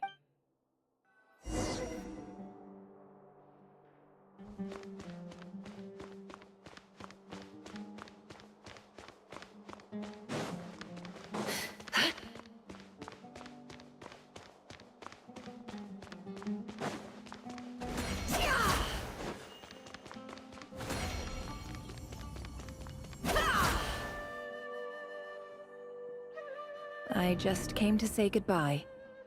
Thanks for everything you've done for me in my time here. Nefer? You packed your bags. I'm quitting. Something's come up in my hometown. Huh? But this was a hard-won opportunity for you. It was. But it doesn't matter. I have more important things to deal with, and they can't wait. Oh, and I didn't want to overfill my bags, so I left some incense on your desk. What's wrong? I thought you liked incense. Although, I did read somewhere in the House of Dana that it has hallucinogenic effects. Don't... Isn't this the stuff you brought from your hometown?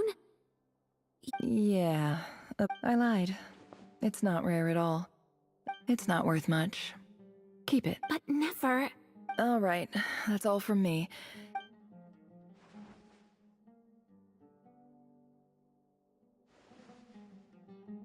Don't forget me, okay? I mean, we're more than just class... Yeah, I'll remember you. I lied again.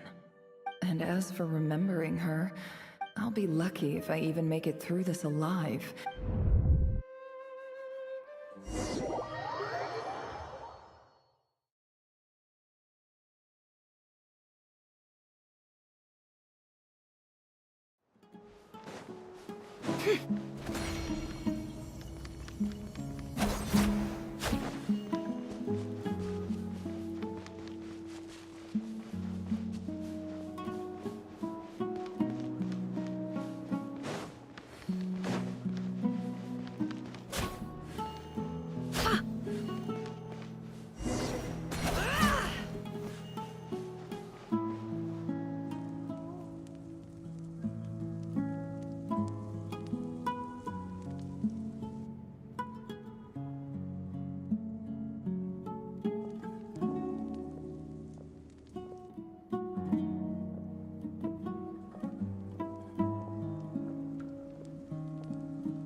It's a pleasure to meet you, Mr. Arif.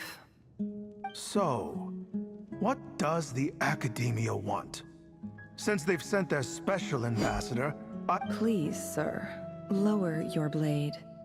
You're lucky I'm the one they sent.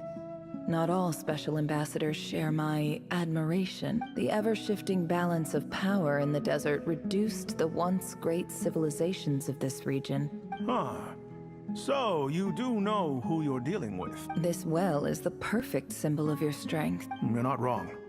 But I'm sure you didn't come all this way just to flatter us. Of course not. Records uncovered by the Vahuma. I checked the map carefully on my way over here. 50 million? No, wait. If these ruins are as important as you say, 50 million's a little low. Don't get greedy, Iab. We know far more than you think. We know... So what if it was?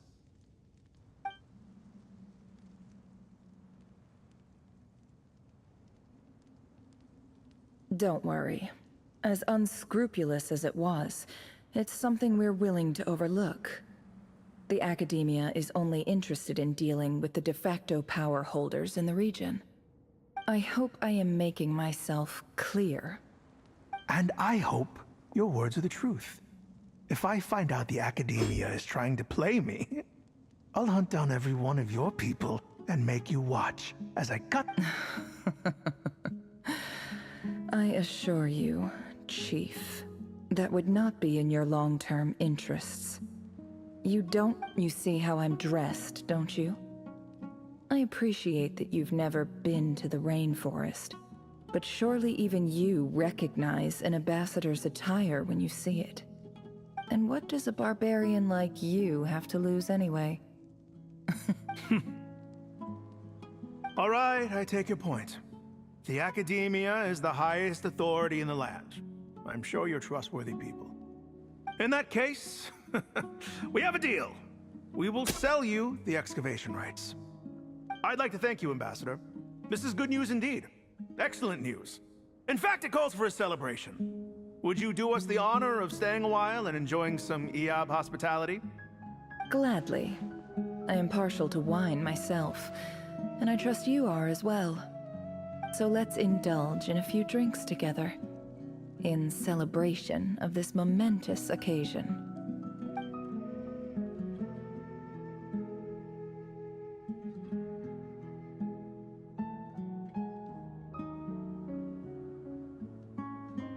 Chief! Chief, it's an emergency! It's the Unut. They've taken the well. What? Well, don't just stand there. Take it back. Yes, Chief. I have every confidence in the Eab's military superiority.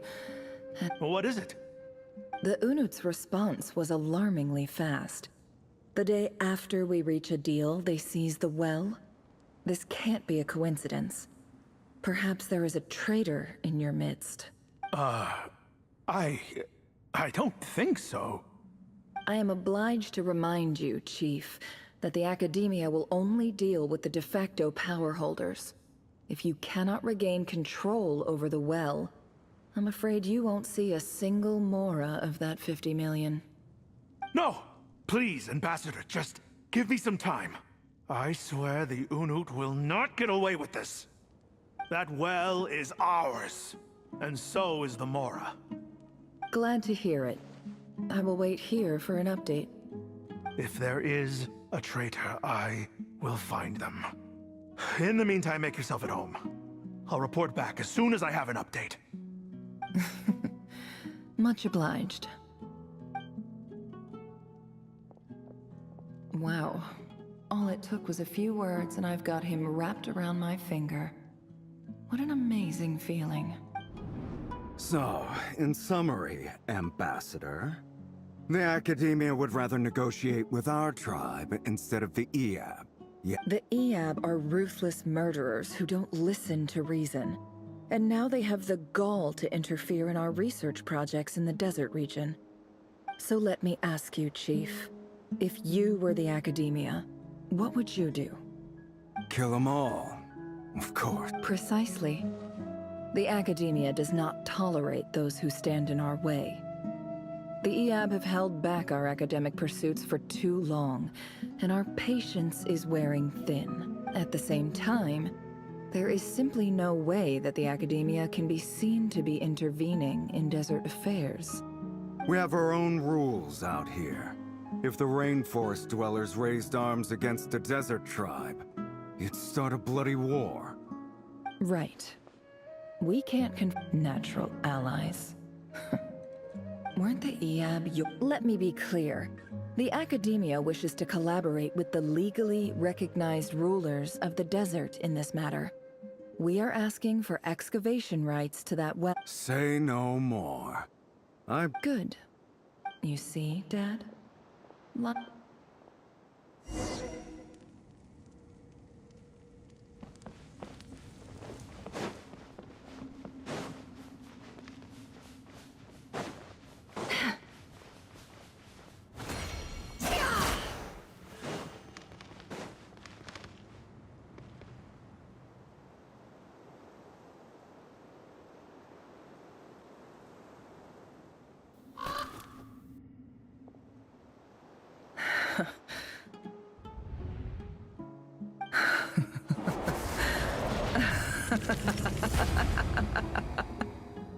Look at yourselves. You may be vile, savage monsters. The monsters who destroyed my home. They're just ordinary, petty human beings. What a joke. I think we're even now. Maybe I've even done the desert a favor. It's a better place without all these people around. Oh, Sinuhe, my gullible fool of a father. Perhaps if you'd been as ruthless as I was today, our tribespeople would still be alive. But you couldn't do what had to be done. Nefer, it's okay. All of this is in the past now. I believe I remember you promising to remain silent. Yeah, but even Yehoda, is there anything you can do to ease the tension? All right, time time for a sharp turn onto a completely different topic. So, anyway, that's enough of that. When are we getting out of this place? Feels like we've been walking forever. I'm getting pretty tired. Oh, Alma, you tired? Yes. If we can find somewhere to sit down, I could certainly do with a rest. It's not far now. There should be a temple just up ahead. Yes. Really? A temple? That's where this story ends? I guess that's how things go in the desert. Desert dwellers can never escape their destiny.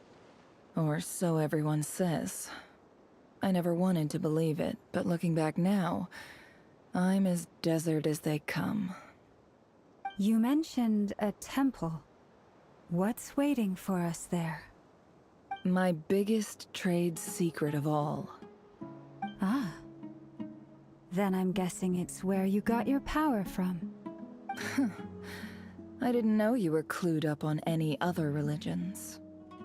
I'm no expert in the history of Sumeru, but since you come from the desert, I would imagine it has something to do with King Deshret. Sounds impressive. Ah, I know who you mean. General Mahamatra Sino. The spirit of Hermanubis dwells within him. That's Boss Neff for ya. She knows everything. Sino's hardly a figure of obscurity, but I know about Sethos too. What about him? Is he a big deal or something? Well, he's not a small deal, let's put it that way.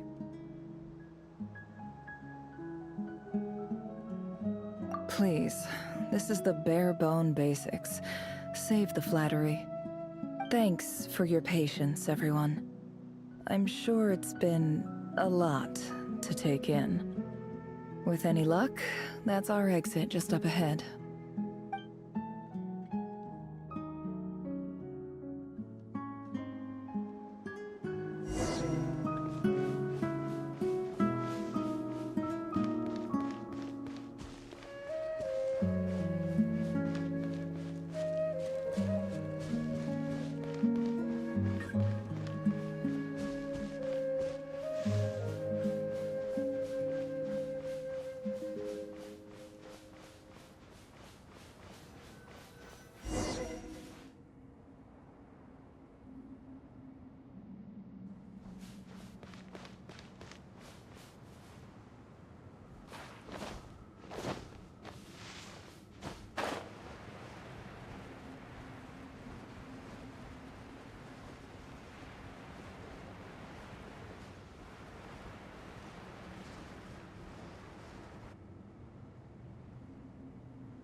Uh-oh.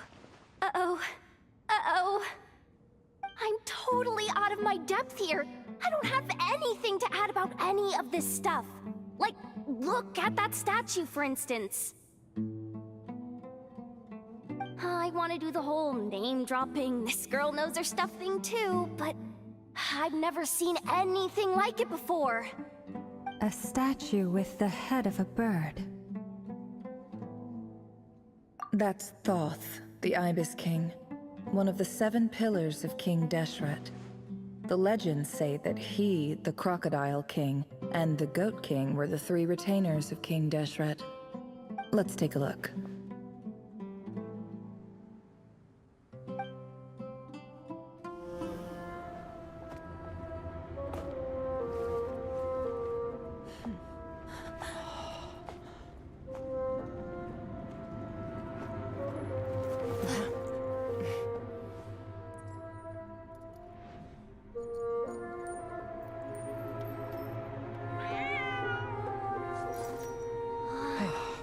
It's just Ashru. So, all is well?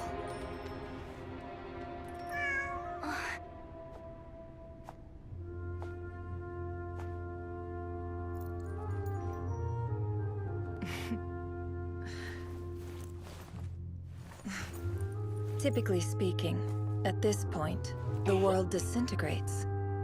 Then we find ourselves back in the outside world. Besides, these are my memories. There's nothing to fear. You're sure? Of course. It's almost over.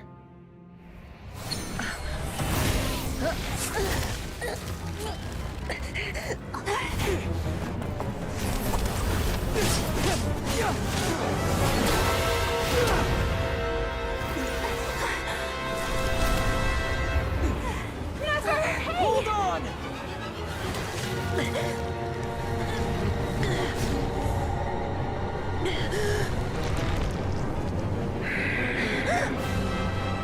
Knowing too much is always a death sentence. Speak for yourself.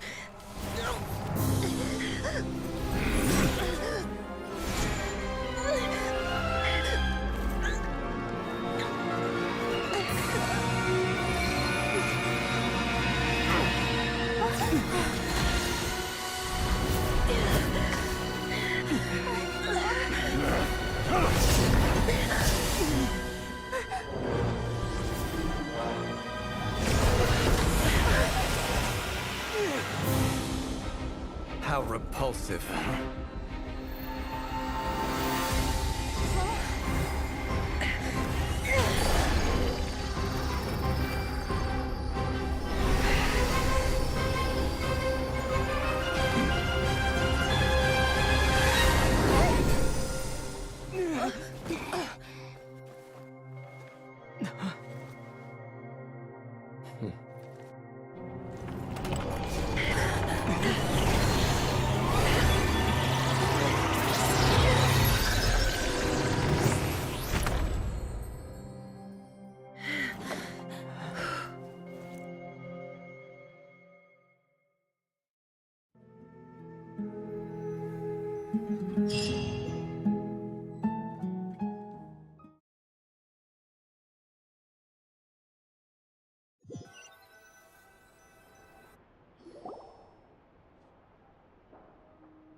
Timed that pretty well, didn't I? It's okay. I'm just glad no one was hurt. Paimon noticed you doing something too, Dainsleif. Were you helping get them out? Of course. When I asked Nefer to conduct this investigation, I was not naive to the dangers involved. I had a duty to ensure your safety.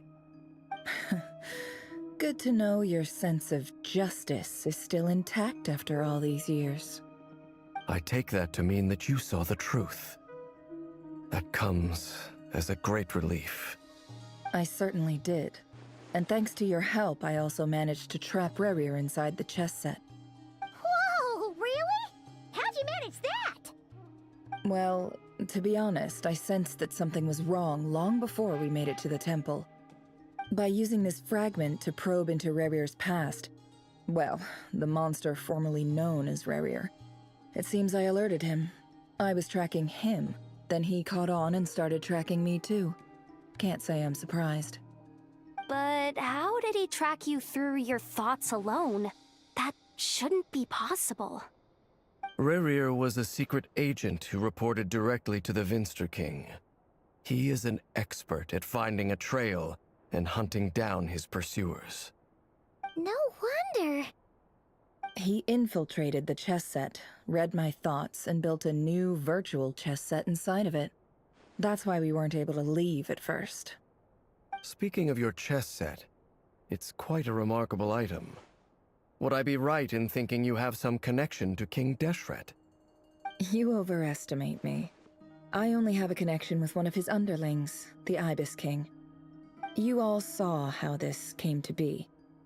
A long time ago, the Iab massacred my tribe, the Shimti, in our home village. A few years later, I enrolled in the academia, where some new information came to light. The Unut and the Iab fought a bitter battle over the rights to a well, all for the sake of a non-existent 50 million Mora. The Iab, the final blow to the Iab came at the victory feast, when an Unut assassin beheaded their chief right before my eyes. having gotten my revenge, I returned to my hometown, where to my surprise, the nearby temple was still standing. As I stood there gazing at the temple, I noticed a cat just outside. This cat, as it turned out, was home to the spirit of the Ibis King. He led me to a gate deep inside the temple, and there he made a deal with me. This chess set is my gift from the Ibis King. The chessboard within is made to the same specifications as the one in the mausoleum of King Deshret. With this chessboard in its container, I gained a certain ability to perceive hidden secrets. Now, you could conclude that the Ibis King simply wanted to give the people of this world the power to seek the truth, but I don't believe that's the full story. Every god plays favorites. Their hearts are as fickle as any human's, full of secrets, perversions, egotistical tendencies. But precious few gods are willing to admit this. It is the same with all powerful forces, including fate itself. Their gaze falls preferentially upon a select few. As you rightly point out, this is an act of favoritism. If you're alluding to the Abyss, then yes, I agree. Gather the others. It's time to share everything I've learned.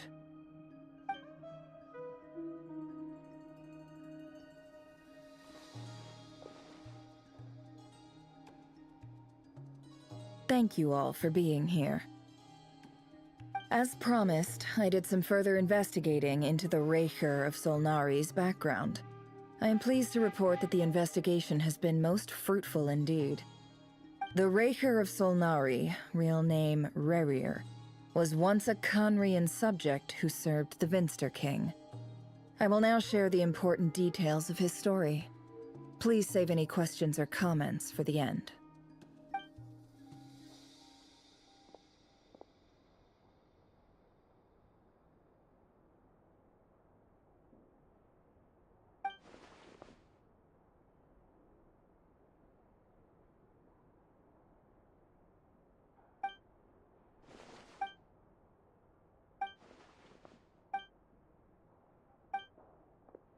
So that's why he's so obsessed with the moon.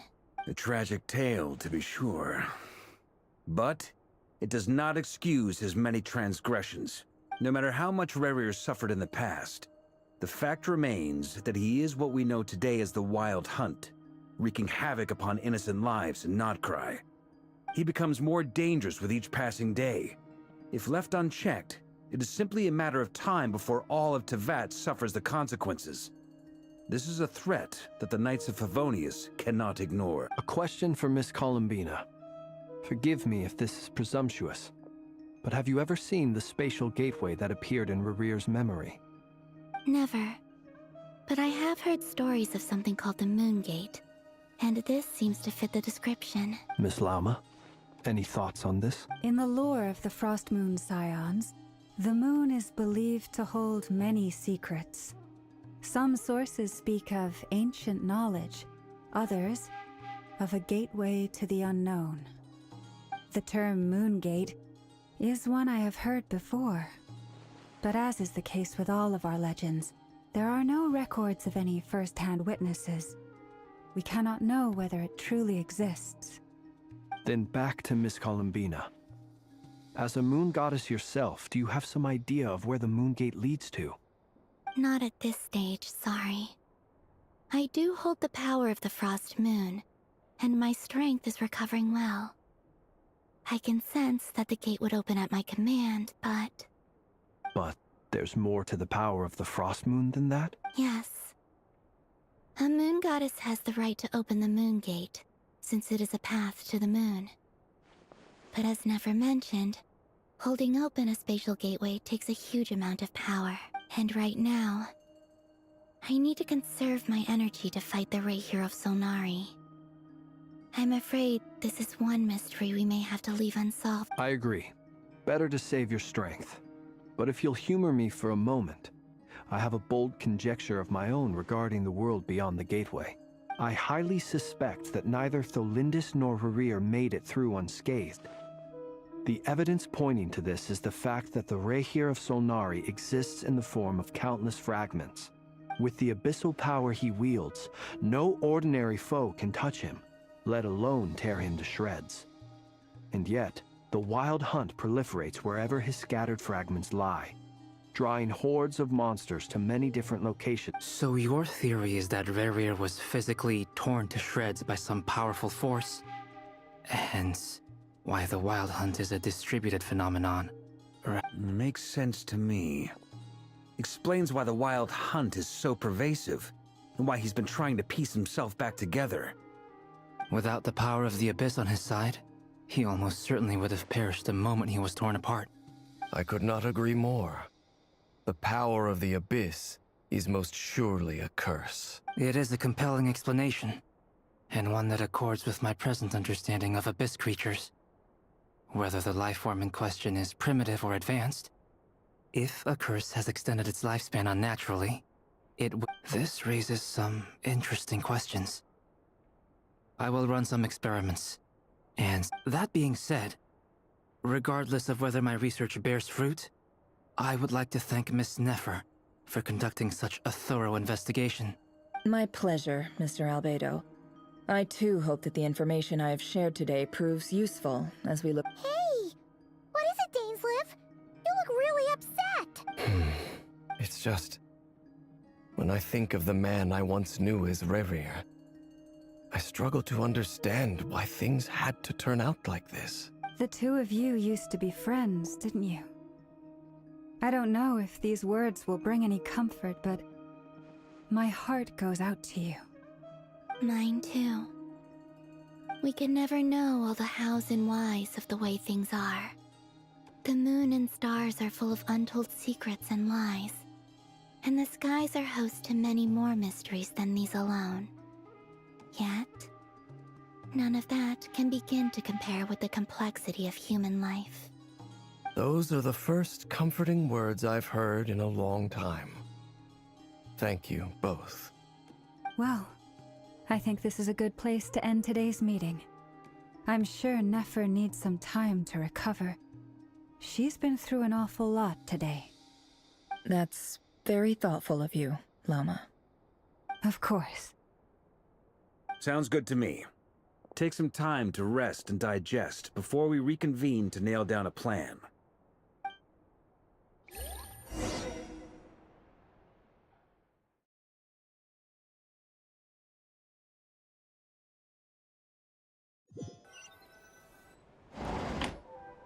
Hey, is this a bad time? Hope I didn't kill the conversation. No need. Come on, let's talk outside.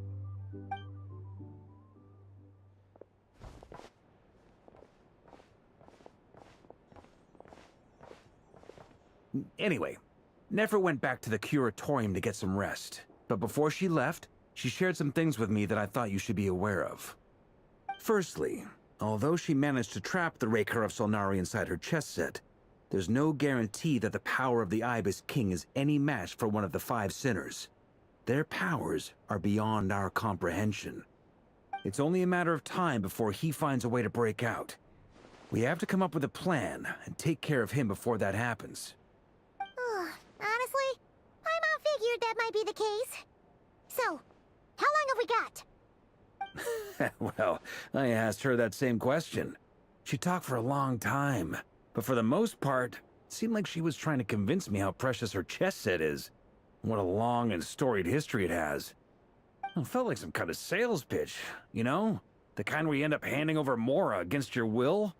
Anyway, after all that, she finally answered the question. 2 days, at most. 2 days? Holy moly! Can we even recruit enough help in that time? That remains to be seen. Which brings me to the second issue.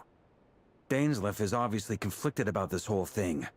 But given how little time we have, there's no way we can pull this off without his help. You have some history with him, right? Do you think maybe you could talk to him for us? Great. I appreciate it. All right, on to item 3. So, Albedo, Durin, and I put our heads together and came up with a plan. Can't promise it's gonna work yet, but at least it's a start. We figured we'd bounce the idea off you first. We'll explore it further once everyone's recovered. Oh, Paimon's dying to hear this. All right, so here's what we're thinking.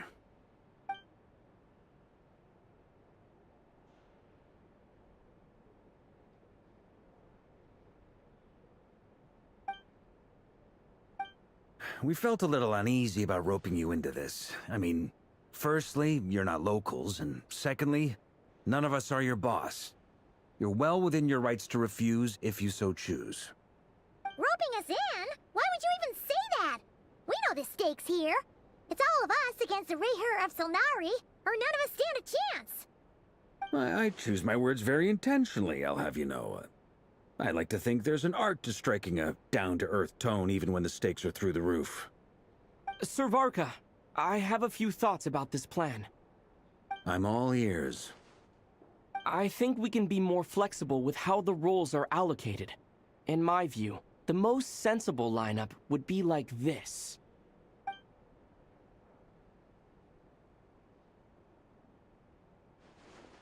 I see your point, yeah. But if that's how we're going to approach this, you'd better make sure you're ready. To be clear, I don't doubt your abilities. Far from it. I just want to make sure. Are you really willing to take all this on? I want to do everything within my power. The Rayher of Solnari is a truly fearsome opponent, and if I do my part, it'll greatly reduce the risk for everyone else involved. Well, that tracks with what I've heard. Jean's mentioned in her letters that you're so diligent it's almost abnormal. As in, most people weigh up the risks and rewards in situations like this. But you seem to just march towards danger without a moment's hesitation. Of course, everyone appreciates a fearless pioneer. But all that aside, I'm the Grand Master of the Knights of Favonius, and you're our honorary knight. I want to make sure your courage doesn't come at the expense of your safety. Thank you, Sir Varka. I should be the one thanking you. It means a lot to have you on board. I'll give some serious thought to your suggestions.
This is a thorough plan, but I do have one last question before we take action. How can we be sure that our enemy won't leave the designated area? Great question. Albedo's been hard at work analyzing Rayher and the Wild Hunt's behavioral patterns. His conclusions are as follows. Firstly, from the earliest known confrontation until now, Rayher has never displayed any ability to manipulate the dimension of space. So it's unlikely he has any power in that domain. Secondly, he seems to have a particularly strong vendetta against our group. If we put him in a fight-or-flight situation, he'll choose to fight every time. Thirdly, finally, and most importantly, he is consumed by hatred, both for the moon and for his enemies. Turns out, we tick both of those boxes. We have a reincarnated moon in our ranks, and a spy who accessed his private memories without permission. He'll be baying for blood, not looking to escape. As someone who's had their fair share of interactions with the Wild Hunt, those all seem like valid observations to me. Understood. Then I will defer to the verdict of the group. Well, everyone, That's the plan in full detail. Albedo and Durin are carrying out their part as we speak. Plan approved. Scheduling. Okay, any firepower you need, I got you covered. Let's light this baby up. The Frost Moon Scions are behind you as well. And the rest of you?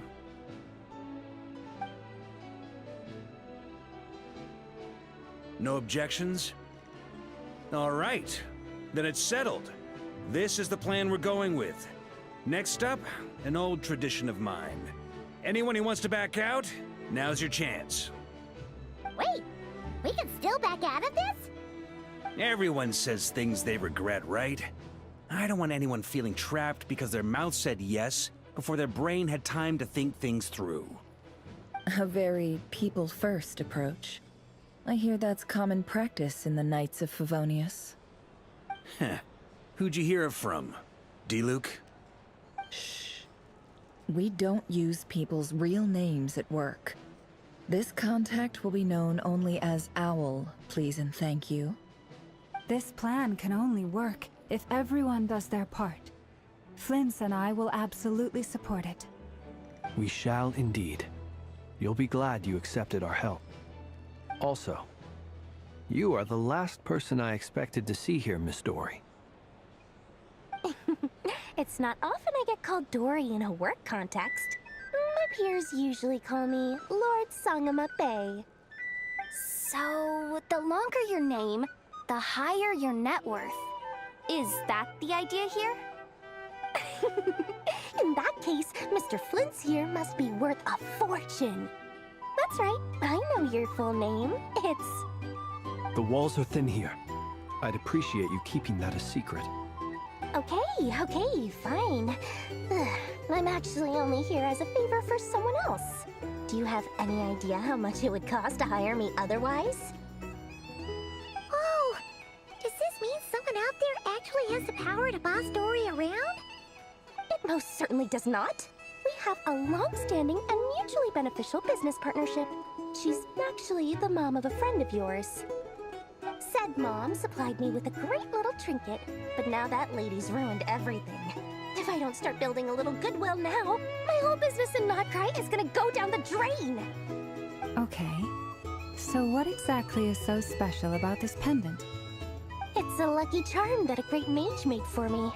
We have a business relationship, and she was worried that something bad might happen to me.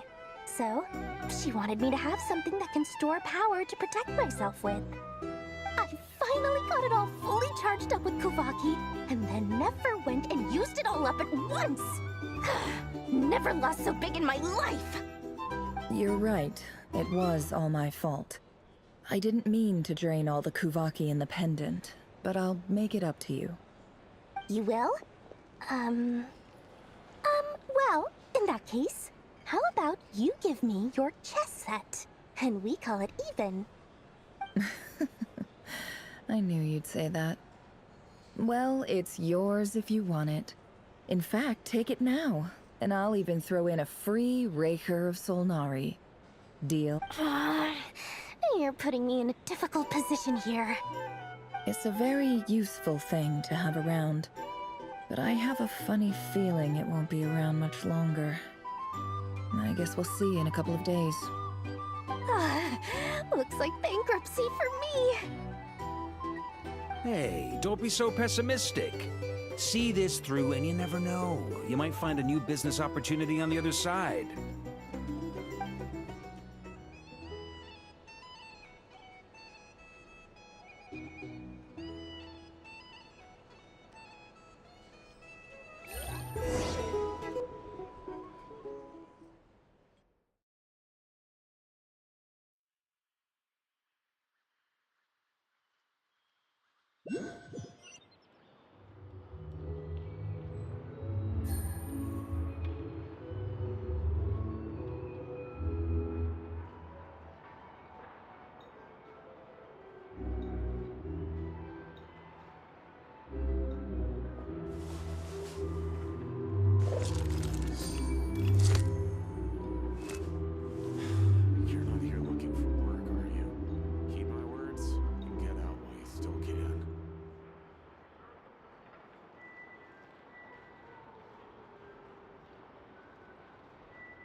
Dory, how are things going?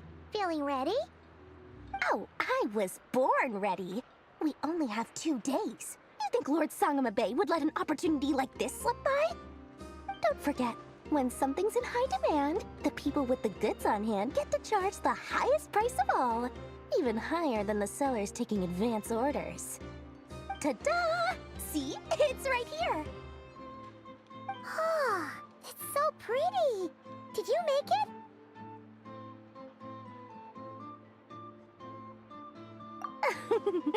No, I have a supplier.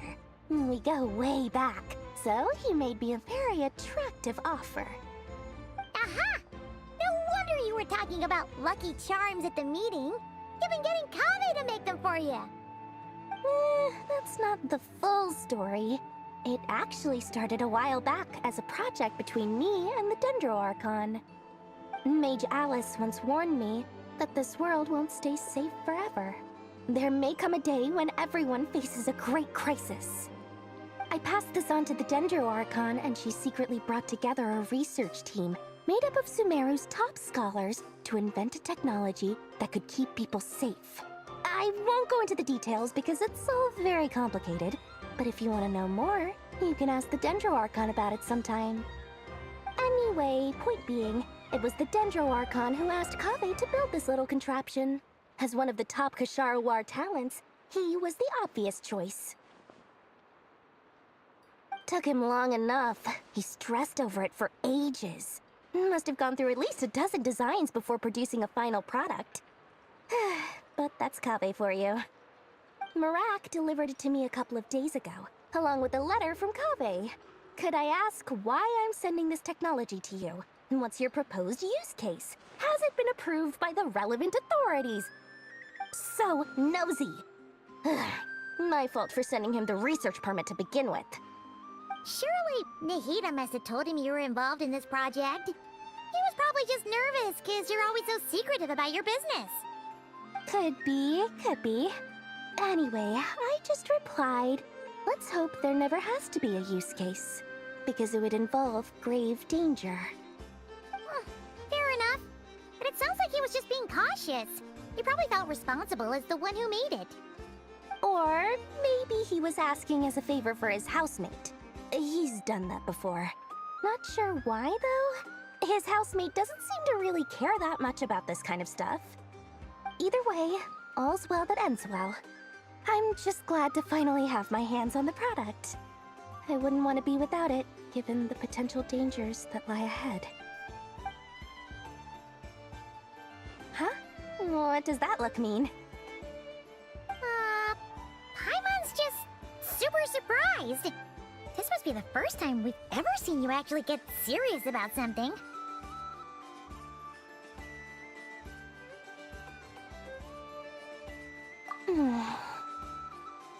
Well, a long time ago, I made a promise to myself. I promised that I was gonna live every day of my life with a big beaming smile. Obviously, Mora plays a big part in that. But there are always gonna be times in life when you have to give something back. That could mean paying back a debt, returning a favor, or showing some kindness. Alice has been a huge help to me over the years. She was the first investor I ever had. And I want my investors to know that Lord Sangamabe is the best in the business. And more than that, no one knows what the future will bring. Whatever happens, I want to make sure the Dendro Archon and all of Sumeru is prepared to face whatever comes.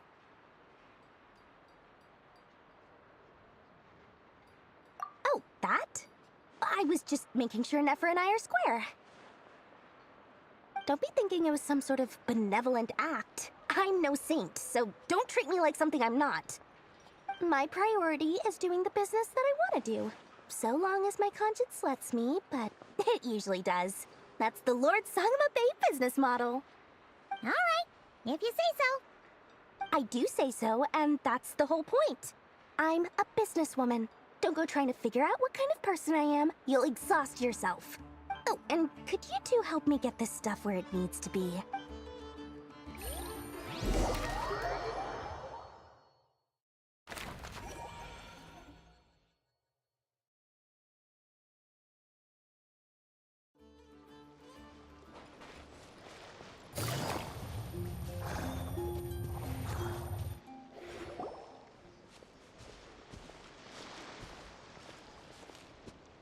Traveler, Paimon. It's good to see you. Everything going smoothly over here? Sort of. As you're probably aware, Varka, Durin, and I captured some abyssal creatures from the Wild Hunt. Per the plan, we dissected and analyzed some samples of these creatures. The process went very smoothly. The findings, however, come with some troubling implications. What? You can actually dissect the Wild Hunt?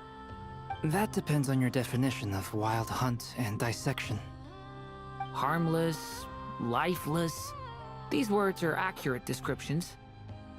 The Wild Hunt is an interesting phenomenon. In and of itself, it doesn't seem to possess anything akin to a human personality. But taken as a collective, the medium through which the Wild Hunt is summoned does appear to have a soul. Master griped a lot about the wise Horoptetyr, and seemed somewhat fascinated with the foul Certology. But she barely mentioned Rerir at all. I don't think that was because of his lower social standing, though. Anyway, it's a pity. I should like to hear her thoughts on the nature of the lifeform he has become today. It's a strange mix. The furious energy of an abyssal being channeled through a fractured physical existence. A consequence of being torn apart by an unknown power. Perhaps the only explanation for his survival in this state is that he sacrificed a degree of individuality in exchange for a continued existence. Oh, sorry. Once I get talking about interesting research, I have a tendency to go on indefinitely. Back to our research findings. Essentially, they confirm my hypothesis. Rerir's corpse is completely contaminated by the Abyss, and the effects are irreversible. You could think of this as Rerir in mutated form. But in my view, even that would be inaccurate. In reality, his whole being has been consumed by the Abyss. In other words, unfortunately, at present, we have no means of completely eradicating abyssal power. Hence, we cannot fundamentally destroy the Rayhir of Solnari either. Oh, that's terrible news! So, that's it? We can't defeat him? Not even if we get the power of the Three Moons? Miss Columbina's situation is a difficult one. She can never achieve wholeness when the world does not accept her presence. It's as if her creator banished her to a place she can never be accepted. It means she spends most of her energy just on her own survival. Given the circumstances, it's only natural to despair. But we must see this plan through to the end. Time to kick off the backup plan. Oh, Paimon almost forgot! This is for you. Durin asked us to bring it. Ah, how wonderful. Well, thank you for making the trip. Durin and I will be heading off shortly. I'm sorry I won't be there to protect you in person this time. Please be careful. All right then. Stay safe.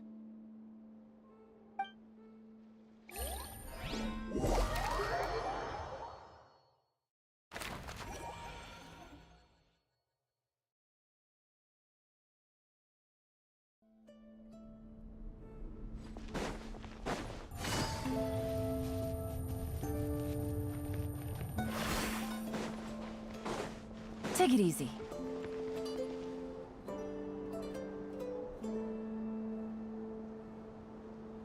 Miss Lauma, is everyone here? Yes. The fate of my flock is in your hands, Grandmaster Varka.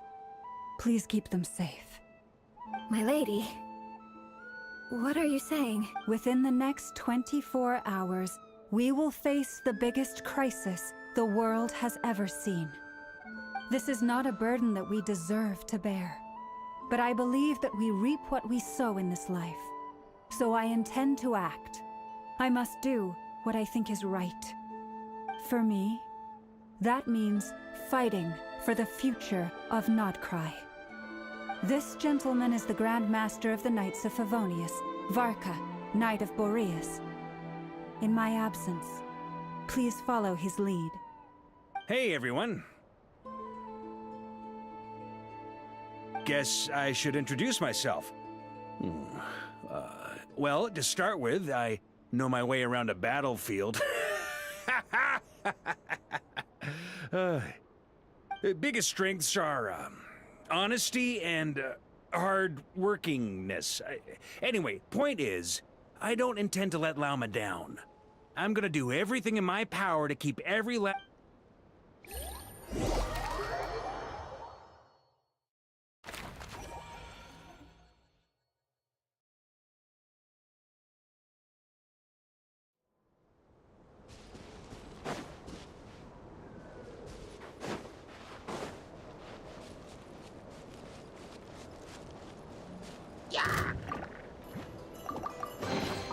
A chest full of valuables, and a trove of potential clues.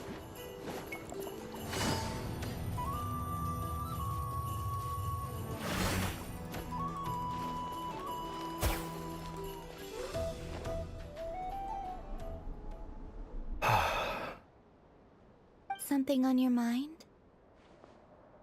Miss Columbina, was it? I believe that's how the others addressed you. That's right.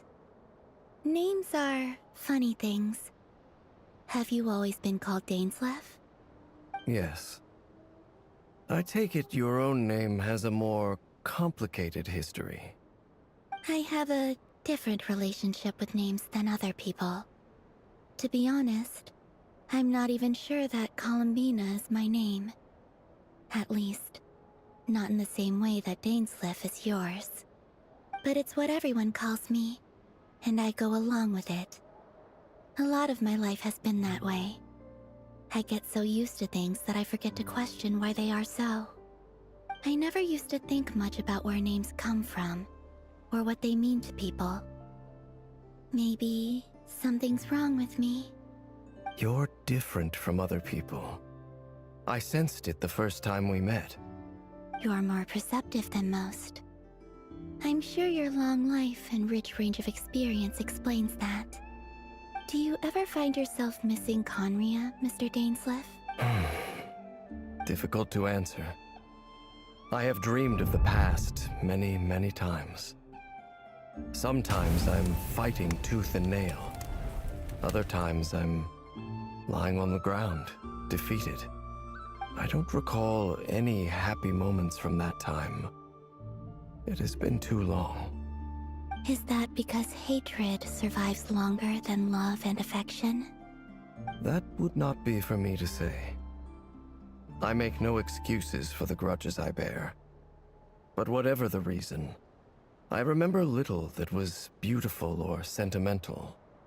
Thank you for your help with the Rerir situation. Without your efforts, I never could have learned the hidden truth of his story. You're welcome. I know he's your friend. Friend? He betrayed me. And I never really understood what he was going through in life. Some friendship, that is. Okay. So, do you plan to fight him with us? You see? You're torn. Now you know what really happened. You see the things he's done in a new light. I need some time. Of course. I completely understand. Anyone else in your position would feel conflicted too. Actually, I went through something similar myself recently. Something happened that changed my perspective on a situation. A situation I took for granted at the time, but now I feel very grateful for it. You mean the Harbingers who still support you, even though you've left the Fatui? Yes.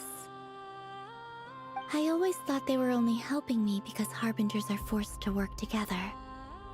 But then I abandoned them. A warrant was even put out for my arrest. And even now, they still support me. Which means I was wrong about them all along. Clearly, they view you as a friend. I feel a little guilty now. I regret not seeing her help for what it was, and not treasuring it. I see the guilt that you're feeling now, because I feel it too. Hopefully, talking about it will do us both some good. Have you noticed that the Traveler and Paimon are over there? I think they've been listening. Huh. Shall we say hello? Sure. Hello. Ah! They caught us!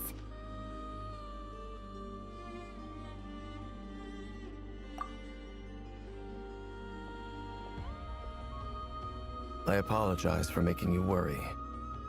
No doubt you wish to know where I stand on the plan to take down the Recher of Solnari. I'm afraid I need a little time, but I will seriously consider joining you. You will? Oh, thank you so much! Everyone will be so grateful to hear that! They needn't be.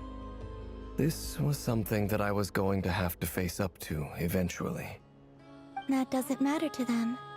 They're grateful to you regardless. You can't control their gratitude, so just accept it.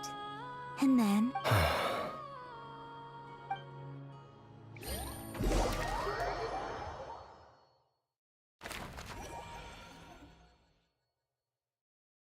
It's nearly showtime! Let's go rendezvous with the others. You know the place.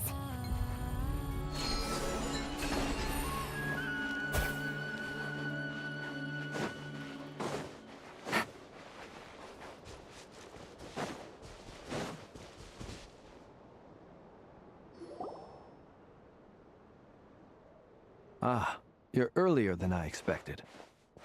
Hey, Flint's! Been waiting here long? Not too long. I came a little early so I'd have some time to think. Are you nervous about the battle? Quite the opposite. I'm reminiscing on my past battles. When I was awakened by the Ratniki, I had not touched a weapon in many years. I felt like the battlefield was not where I belonged. But after waging war against the Wild Hunt for so long, I came to realize something.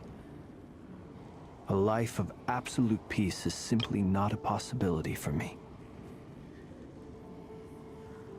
My restless flame indicates that somewhere inside of me, there is a deep yearning to root out the evil in this world. Oh, that doesn't sound like such a bad thing. Well, in the past, when I was a Fae whose primary concern was hibernation, it was hardly ideal. But it certainly serves me well here in the present. And I am delighted to be able to join forces with you in this endeavor. Looks like I'm not the first to arrive. Ah, Miss Lauma.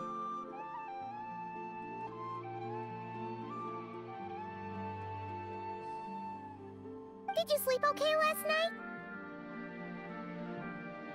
I struggled to settle down at first, because of the nerves. But don't worry. I got enough sleep in the end. I'll be just fine. Please, I'm just doing my part. Never! Over here!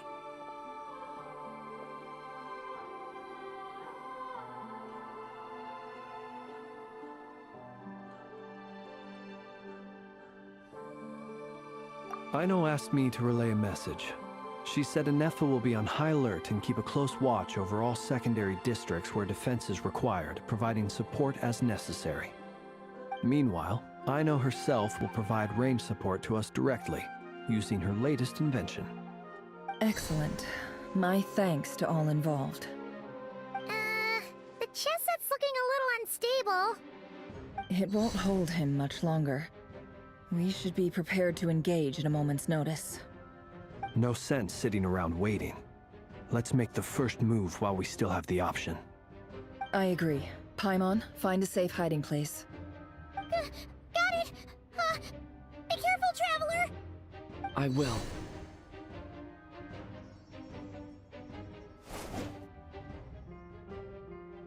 Everyone, take your positions as soon as the battle starts. Every ounce of strength we have in our bones, let us bring to this fight. Ready?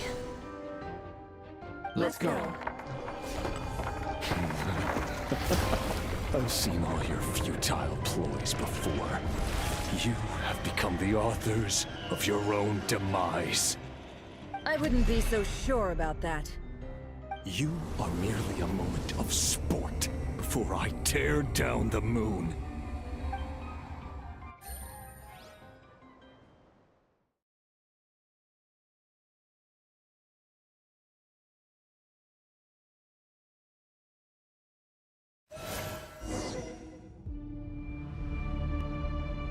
Stay on your toes. Yep, you too. Me! Water jet! Move! Leave this place. Be silent. Observe. Futile. Eat this!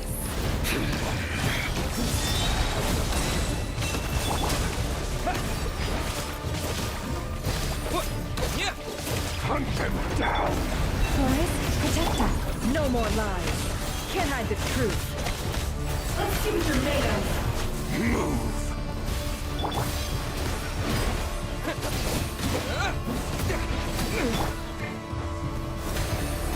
The moonlight betrays you.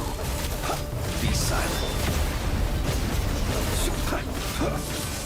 Observe. Go! Leave this place. It all adds up. Can't hide the truth. It all adds up. Seek within. Go! Close your eyes. Be silent. Down to dust.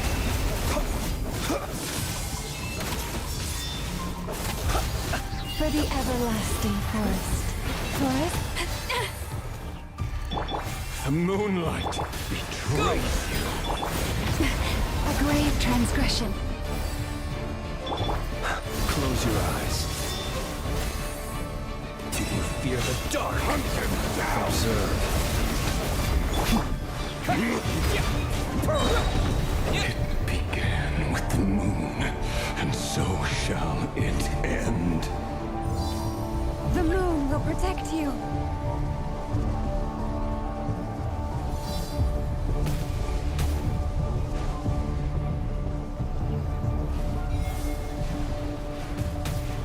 Water jet!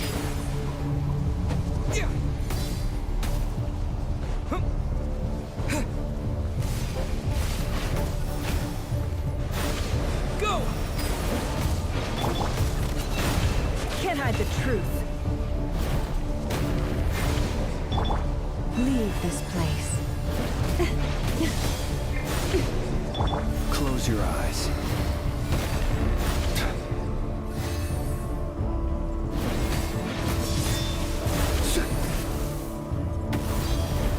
Are you quite finished? Do you see now? Go! No more lies. Here. When will it be as you foretold? Move!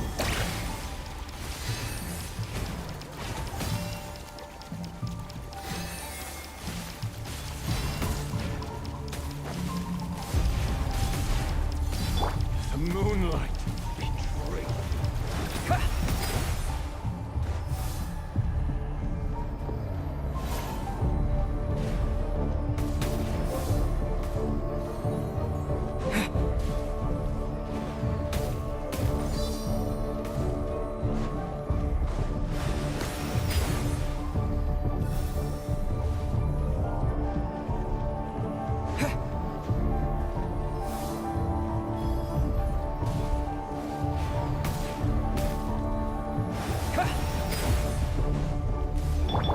Leave this place.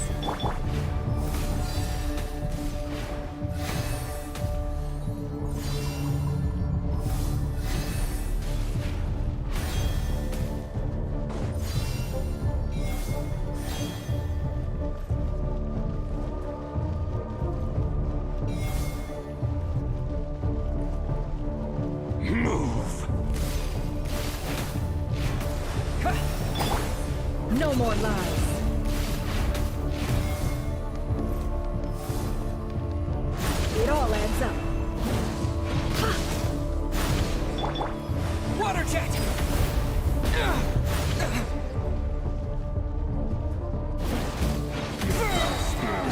welcome here. Beware the creatures of the night. Observe. With one heart, we pray, and poor lost lamb. Can't hide the truth. No more lies. Futile hunter down!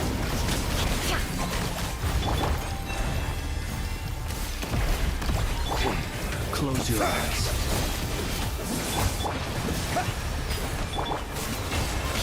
Can't hide the truth.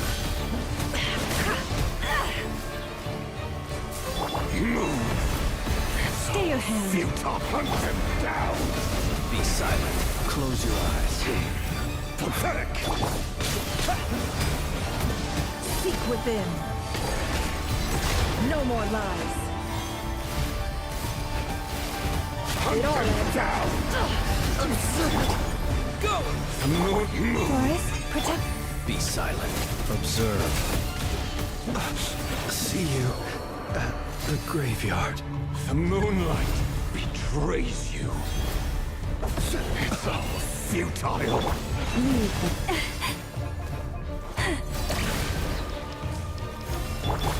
Go! Hunt By him the down! first man of all. No more lies. Pathetic! You poor lost.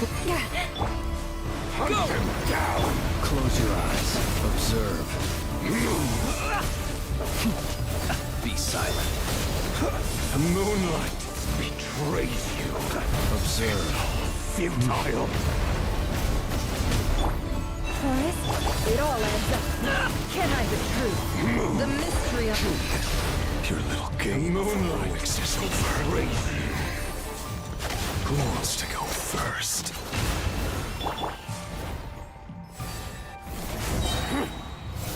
No. Get out of my sight! No! We've been separated! Will it take? You okay? Never! Where are the others? Stuck outside the barrier. I guess he really doesn't like us. Run to and hide for. Knowing too much is always a death sentence. Be careful what you wish for.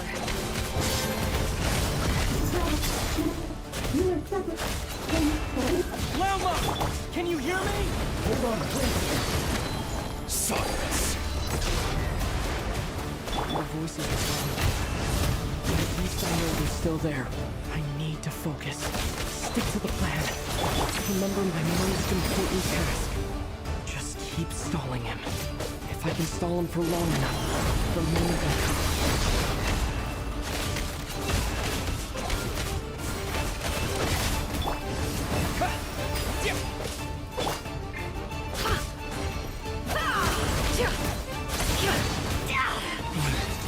Can't hide the truth. The mystery unravels.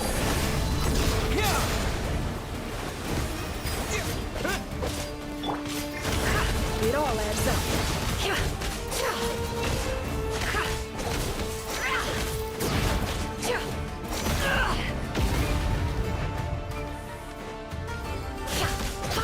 Can't hide the truth. Seek within. It all adds up. Water jet! No more lies.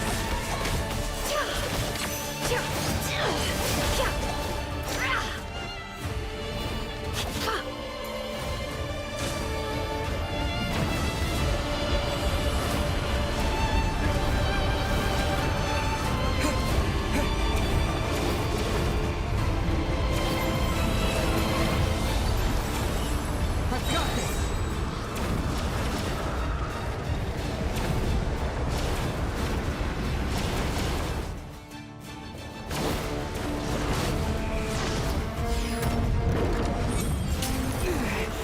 My shield's broken. I can't keep this up. Don't push your luck. Can't hide the truth. run nor to hide.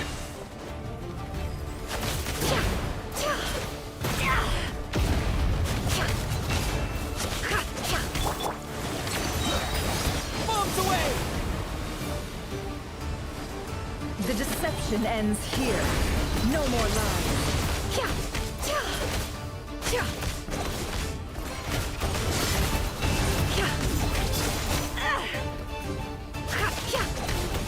Time to come clean.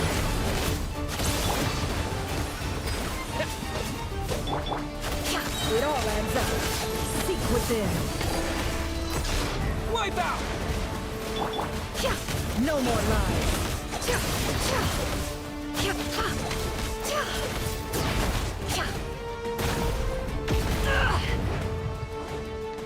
Your death is within my grasp!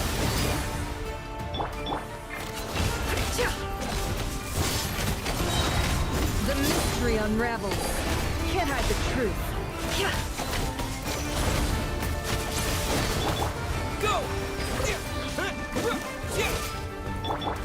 It all adds up.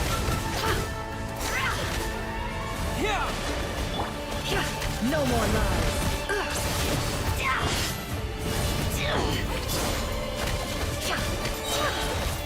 Seek within.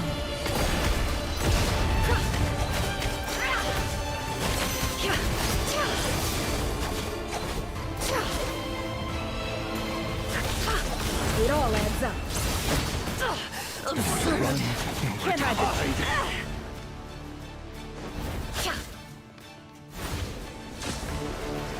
No more lies.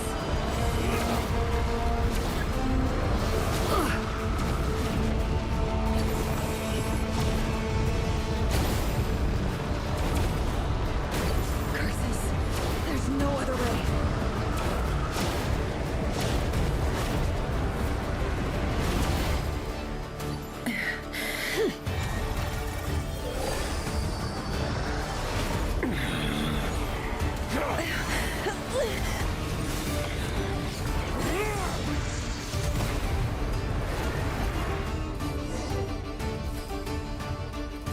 The only way to defeat Rarer is to borrow his own power.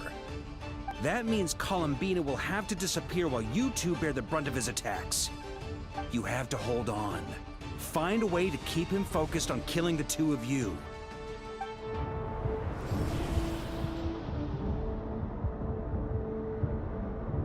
Nefer, your eyes are bleeding.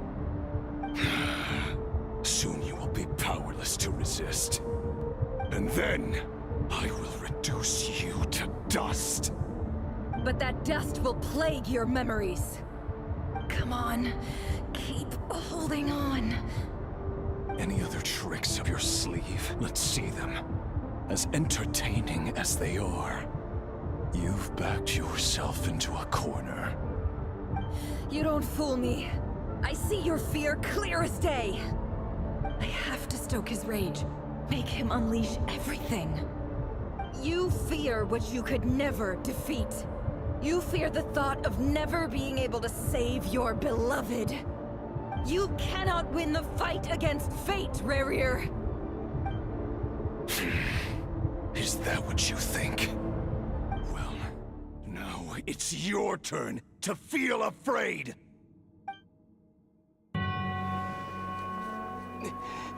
You fear the sound of your own name? Is it us you hate? Or is it what you've become? Let's see what becomes of you!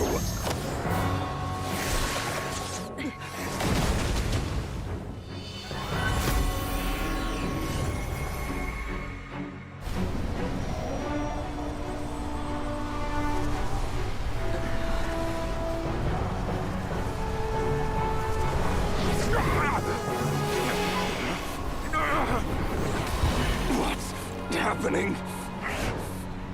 That power. I've seen it before.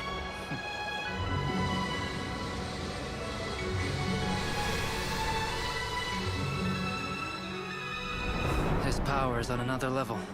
We'll need to use an alchemical array to convert his power into a usable form. Then quickly channel it into Columbina. rendering her powerful enough to compete with him. I'll join you. I can help. If I release enough abyssal energy into a confined space, it'll create a potential difference, allowing us to extract a huge amount of elemental energy. Next, I'll synchronize with everyone's minds using pyro, then give you temporary access to their abilities and fields of view. But it won't last long. Can you see? Well enough. So, we have a student of Gold Rhine-Daughter in our midst. How about that?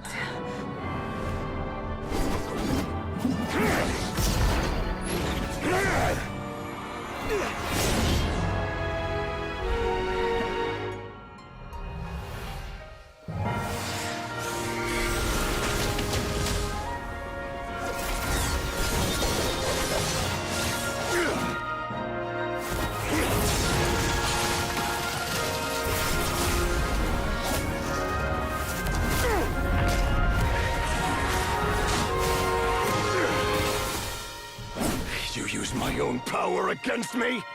Just like how you stole Kuvaki. Look familiar?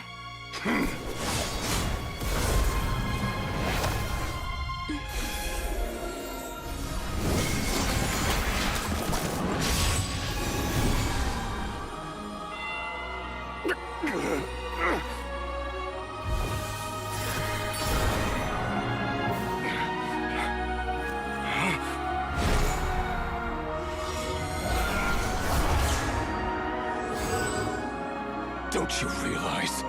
You don't have the power to hold that gate open. I don't, but someone else does.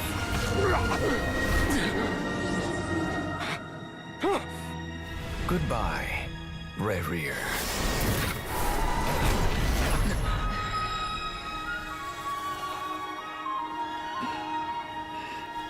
We won.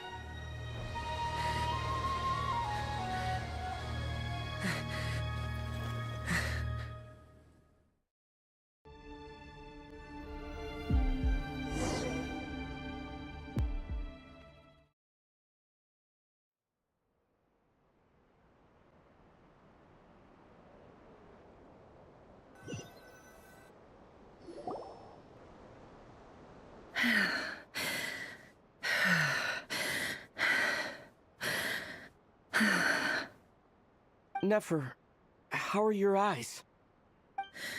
They're fine. Apart from the blindness, of course. It's not too late. Let me handle it.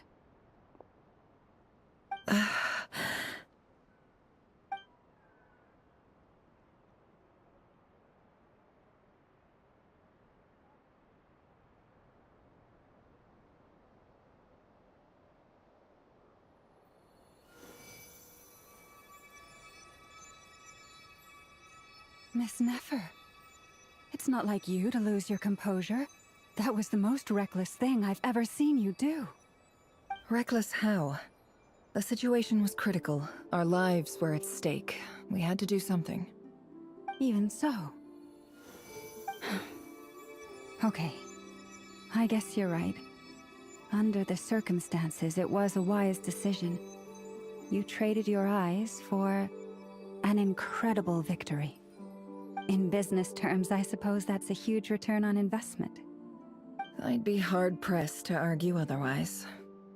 Still, I don't like this outcome, and I don't want you to lose your sight for good. People suffer when they make sacrifices they shouldn't have to make, whether that means faith, strength, or in this case, your ability to even see. I had hoped you could win without sacrificing so much as a single hair on your head. Thank you. Really. All done. Don't try and open your eyes just yet. We'll see how you're doing in a couple of days. Until then, please follow your recovery plan to the letter. I'll send full details through Yehoda. For now, just get yourself home, relax, and rest. My dear friends, we have fought bravely and achieved a spectacular victory. A dark cloud has been lifted from the skies of Nodcry. All in this land will be grateful for what you have done. The moon will remember this day. Thank you both.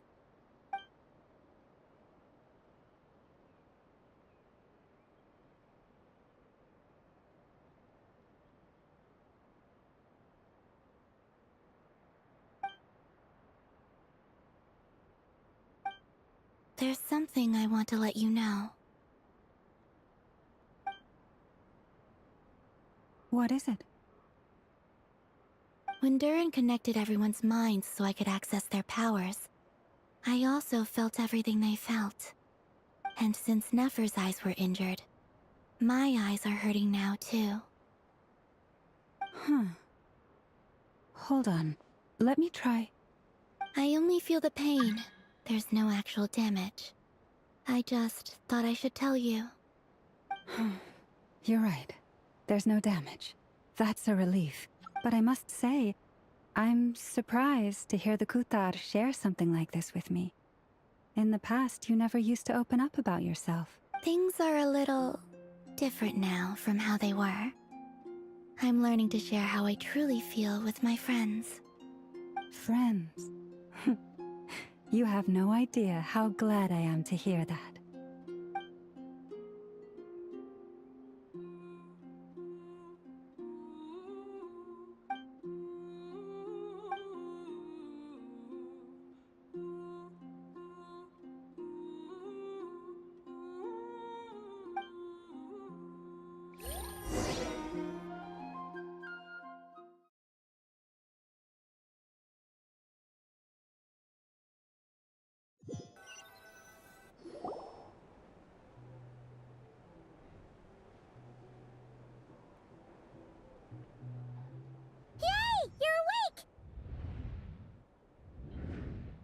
How are you feeling?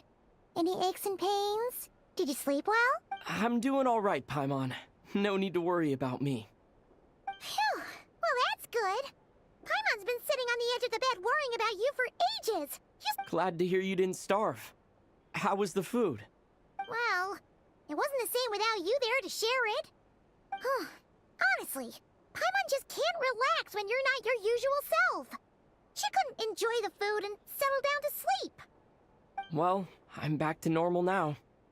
Oh yeah, and Albedo swung by earlier. He said to tell you to head to the tavern when you woke up. Varker and the others are organizing a victory feast and they want to celebrate with you. He also dropped off some medical supplies, but you seem fit as a fiddle, so guess you won't be needing those. If you're feeling up to it, let's head over now. Wouldn't want to keep them waiting.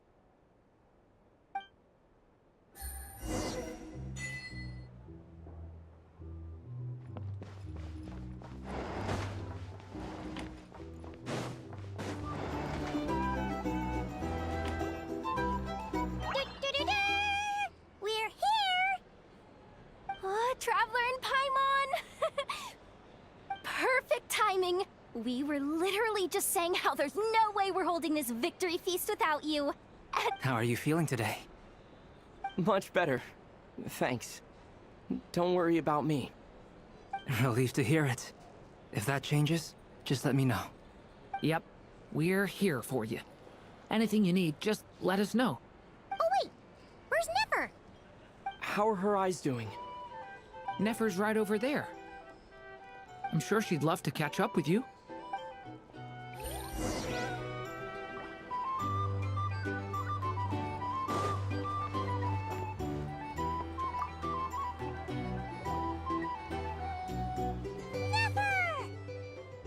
Traveler, Paimon, are you recovering well?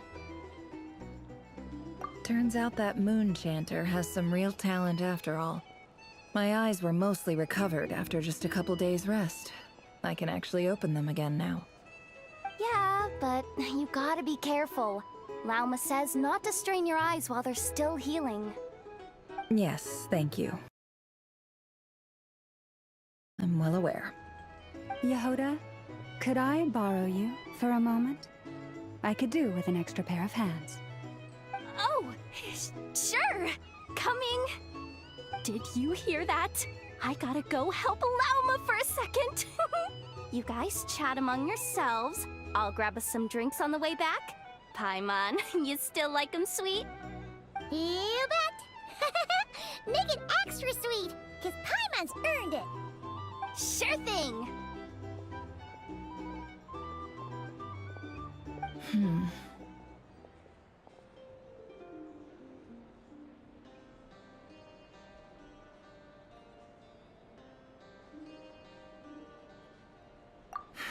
The Raker of Solnari. Kind of a snake, don't you think?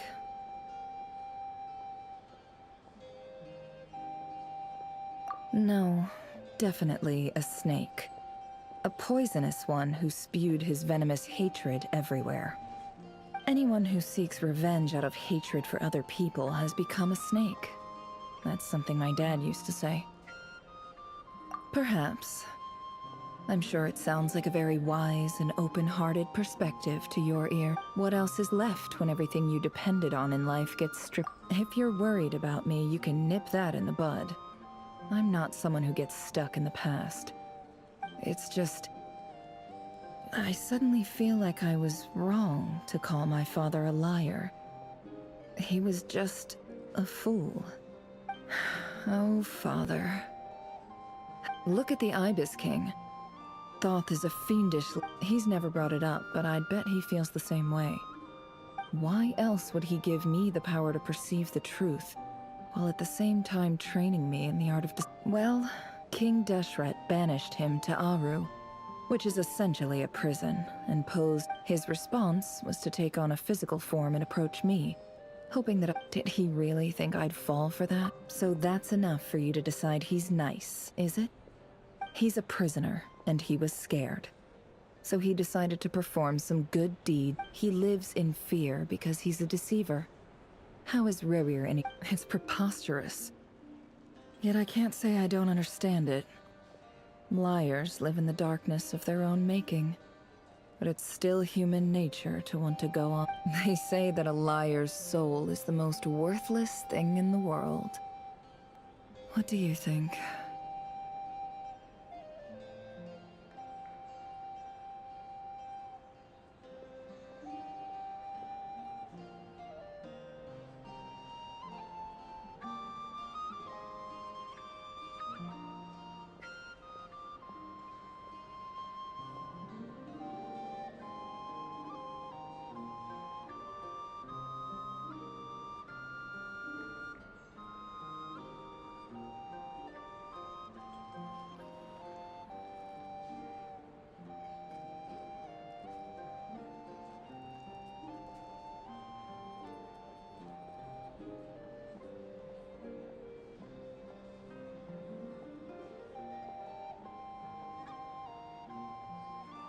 Good.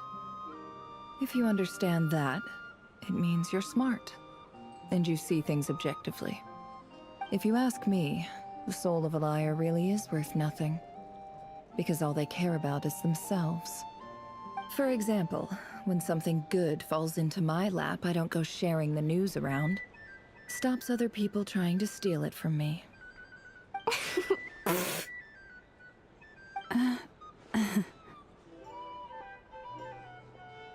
So be it. They have sharp ears. I can't keep anything from them.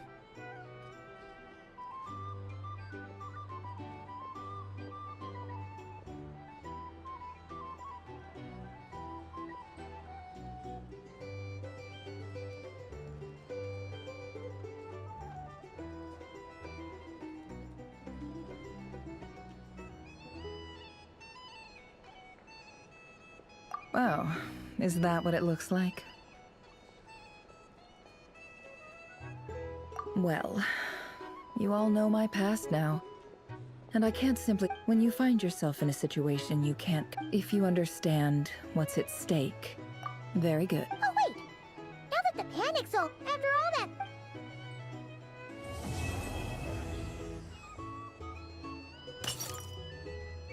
Huh? Am I...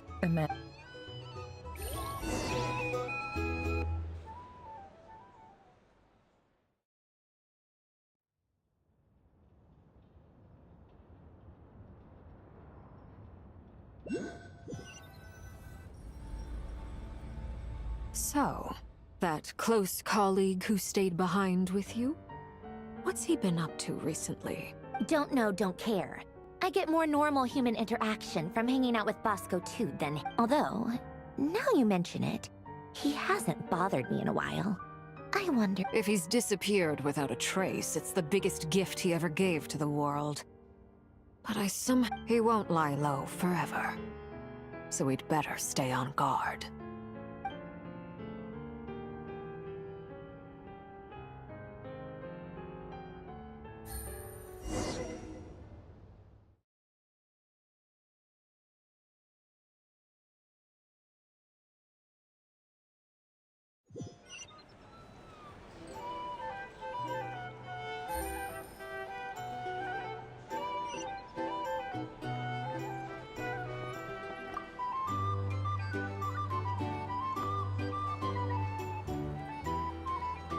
Ah, Lord Sangama Bay. How lovely to see. I must thank you for the device you provided. It was an enormous help. Would I... Why come and ask me when you clearly know... I mostly came to thank... That's more like it. A little gratitude goes a long way with Lord Sangama Bay. Play your cards... The chance to work with such a kind and charitable... Huh? Charitable? Who said anything about Let's see.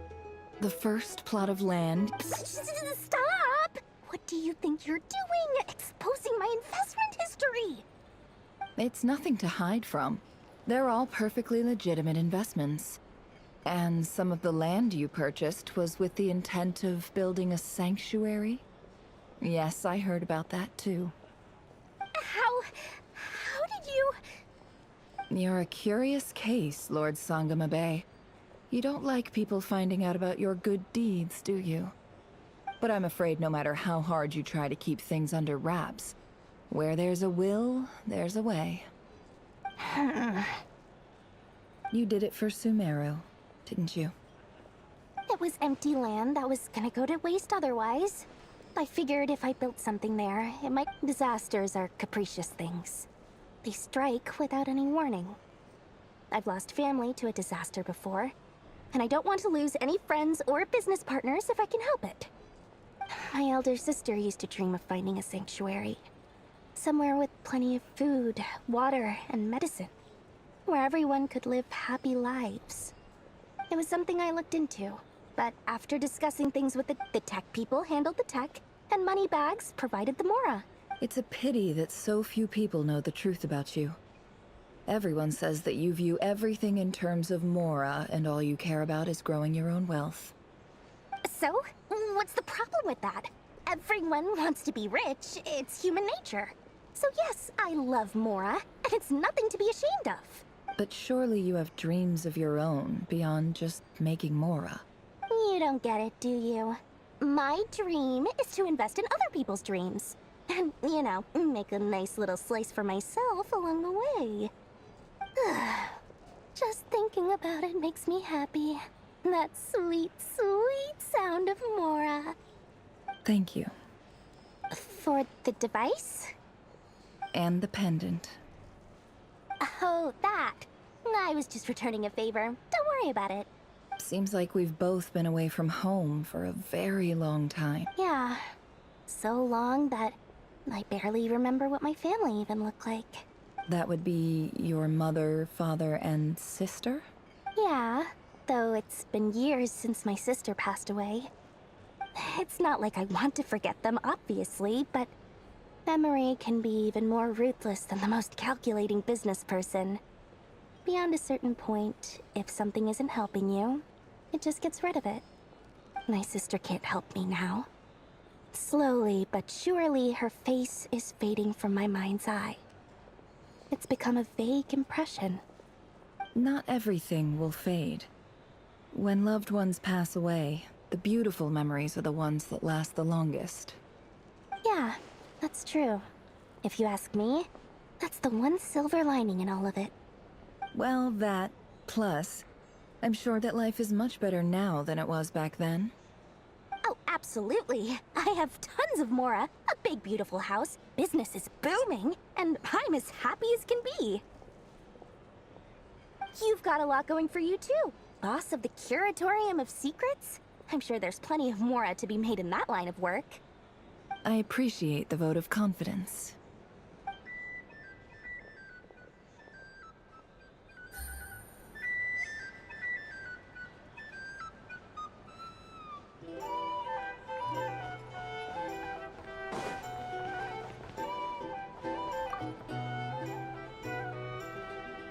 How have you been holding up? Any adverse reactions? If you start to take a turn for the worse, make sure you tell me right away. You don't need to worry about me, Grandmaster. I'm fine. I mean, I barely did anything, so... What? You're too humble, young man. You played an indispensable role in the battle for Nodcry. We can't thank you enough for your support. Sometimes, when people praise you, it's because you deserve it. The best thing is to accept it calmly and with grace. It's important to learn how to respond to words of admiration. Let's do a quick demonstration.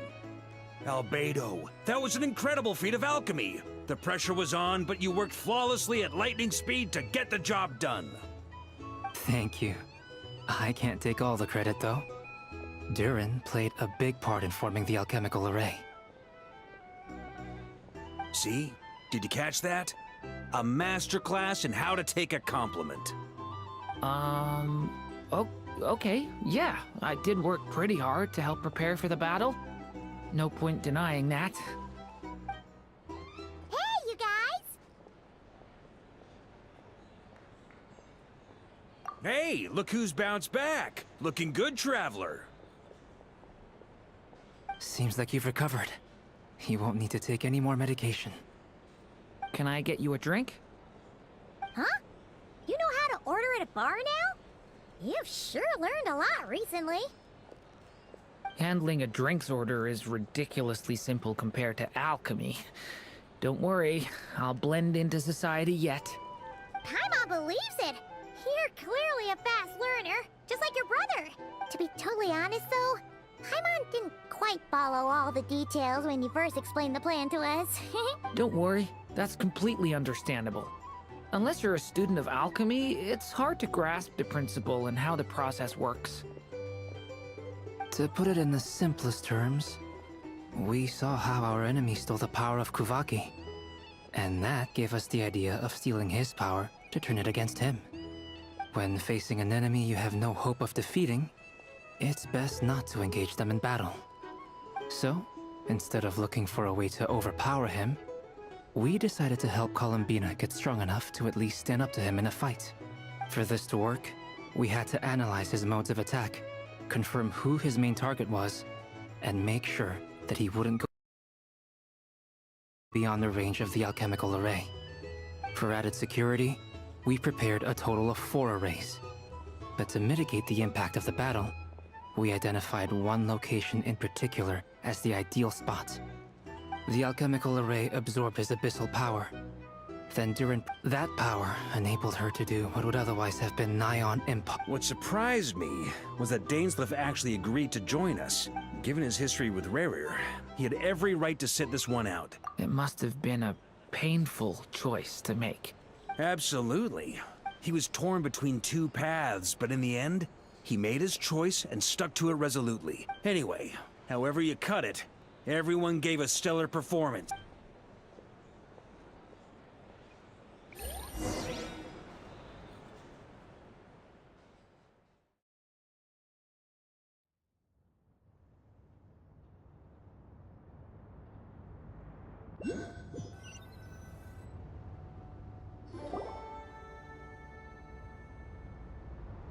That's the only reason you're here.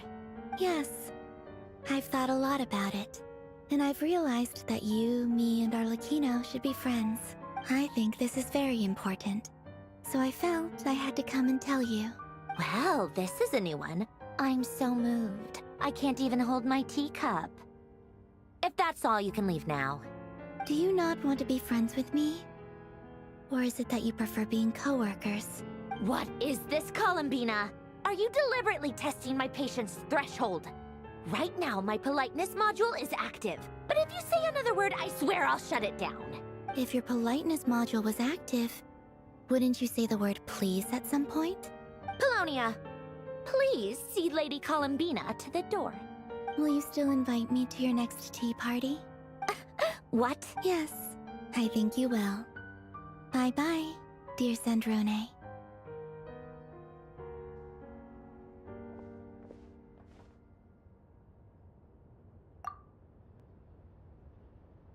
Last time, the Wild Hunt escorted you out. Would you rather I handled it myself this time? We just wanted to, see how you were doing now that it's all over. Why? Out of concern for my safety? I hope you didn't seriously think that the Rahier of Solnari would be able to lay so much as a finger upon me, given how prepared I was. Mostly because you kind of helped us out, so we just wanted to check you were okay. Looks like Oh, don't you worry about that. Tea time is already a write-off. The visitor before you managed to kill my appetite. If you're in the mood for tea, go ahead and help yourself. Otherwise, it's going to waste. My coasters are still missing in action, though. Use this notebook instead. Whoa! Pretty hefty notebook. Look at all those calculations. You can ignore those. They're just dumb scribblings. I doodle and write in my free time. Sometimes I remember the distant, dreamlike past. Sometimes I imagine the far-flung future. And other times, I grit my teeth and note down all the crazy nonsense going on in the present. Trying to predict the future is like daydreaming. And writing about the... Although, having said that, the only vaguely interesting memory in my past is probably that guy they call Lord Artificer. Who else? Pretty much all the mecha and Fontaine are his personal handiwork. Wait, are you saying you know him? Like, personally? I guess we were... Yep. In fact, I'm probably the only normal person left who knew him at all. We used to chat occasionally back when he was still around. Before he passed away, he asked... I honored his request. But I did read through everything first. I couldn't let the genius of Lord Artificer Alain Guillotin disappear like that. Would have been such a waste. So... that's where the formulas in your notebook are from? I just told you. Those are my equivalent of crossword puzzles. They're just dumb formulas that I solve for fun when I'm bored. Alain's work was like epic poetry.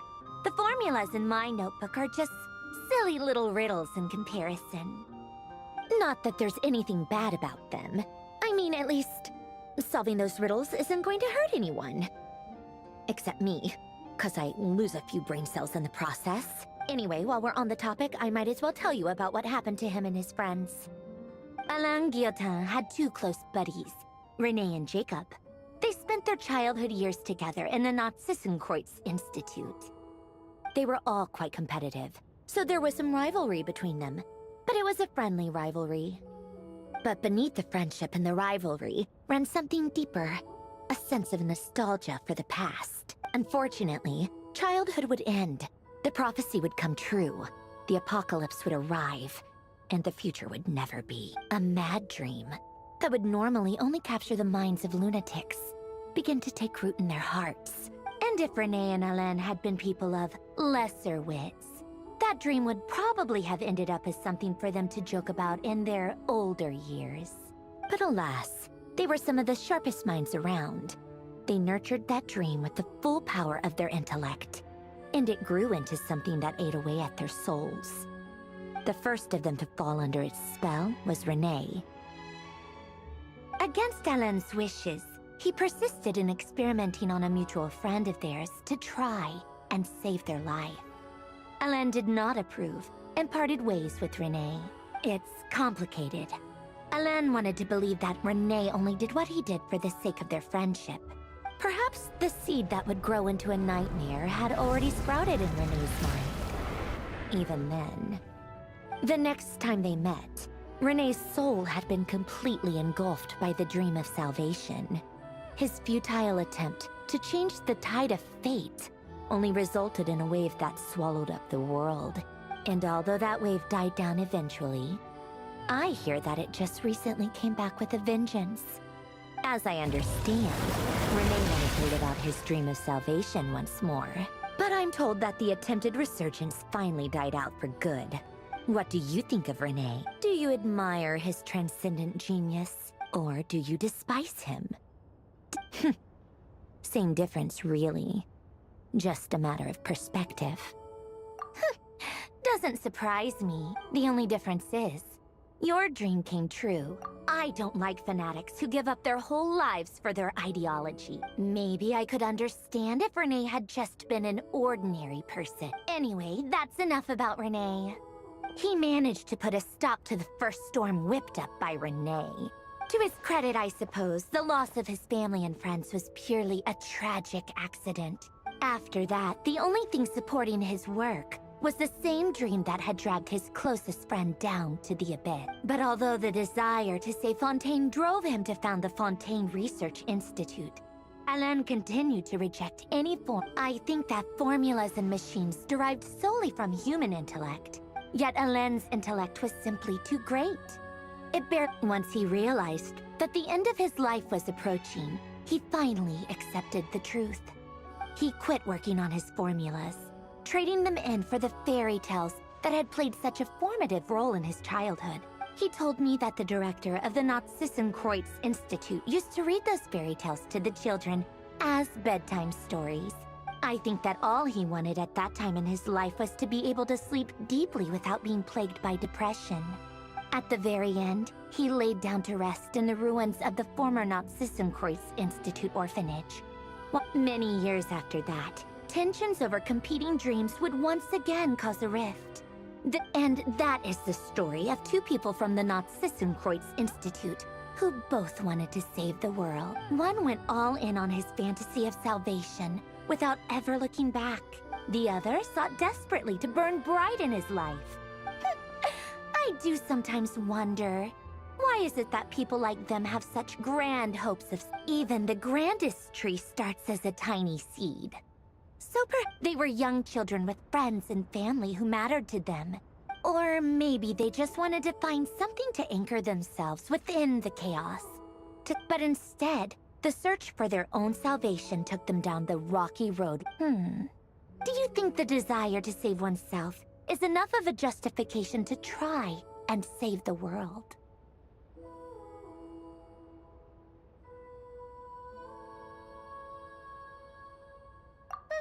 The way you said that sounded just like Alain. I asked, he gave the exact same answer as you did. No elaboration, just a quick short answer before getting right back to his work. All right, tea time's over. I owe Arlecchino a favor for telling me these stories. I'm gonna go tinker with Polonia now. You go... Polonia, exit hibernation mode. Begin diagnostics.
Thank you for waiting. We have no other— Amazing! Paimon never— Things were pretty hectic when we first got here. Everywhere you looked, it felt like this whole region was— Sure have. Ah, yes. Are you two aware— Oh, yeah! Llama told us that was coming up soon. Wait, why do you mention it, though? Do people in Nasha— You're partially right. The festival was for— They would also prepare— Oh, sounds like fun! Great! When we first got here, you mentioned that we didn't get to follow up on it at the time. Well, by that logic, you'll never find what you're looking for while you're sick. Could be worth it. What's wrong? He looks... Huh? Paimon gets... Oh, that's true. And it is weird that he hasn't shown himself this whole time. What could he be up to? True. Maybe it's the pressure of being a fatigue. But then, every time we headed out with Rarier, she always wound up having to repair Polonia and her other robots. That's gotta sting. Losing face always hurts more for people who care a lot about their image. What? Relax, she's not even here. Huh? What's the matter? Oh, nothing. Sorry, we'll be on our way now. Where are we again? Oh yeah, Columbina? Right, yeah, let's go see Columbina.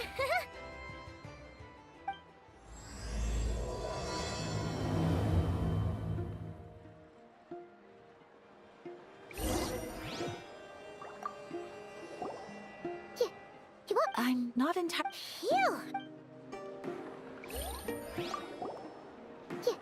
What? I'm not entirely sure— Phew!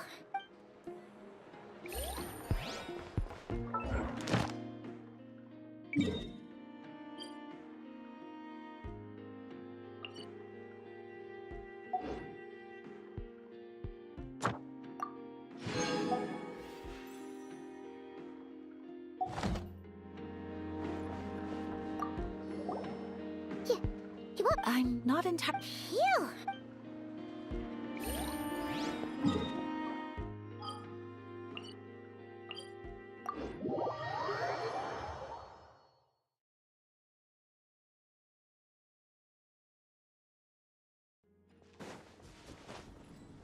Take it easy.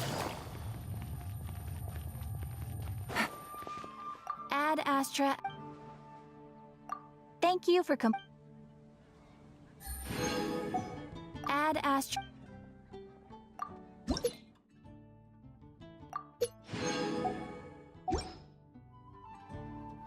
Ad Astra.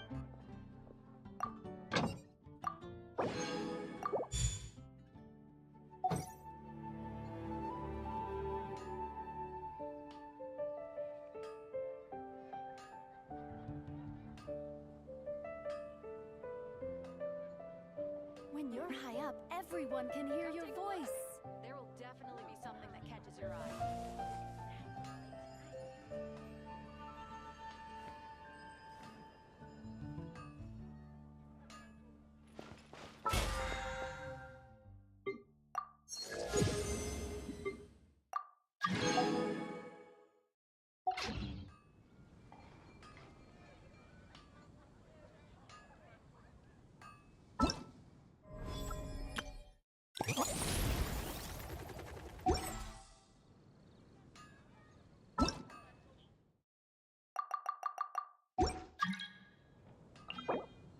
Better see Barbara at the cathedral.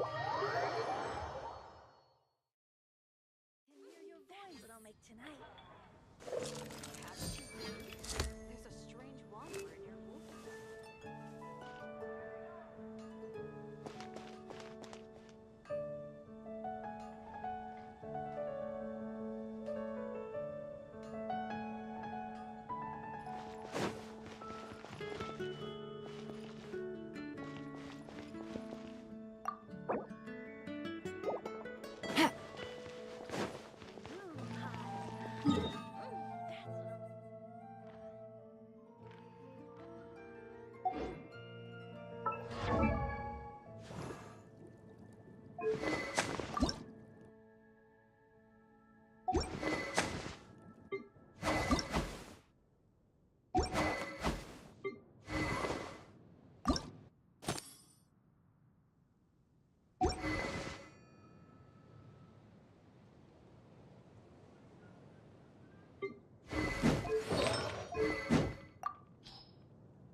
Good roll. All right, maybe I'll take one more day off and knock out the rest of the work once I'm feeling up to it.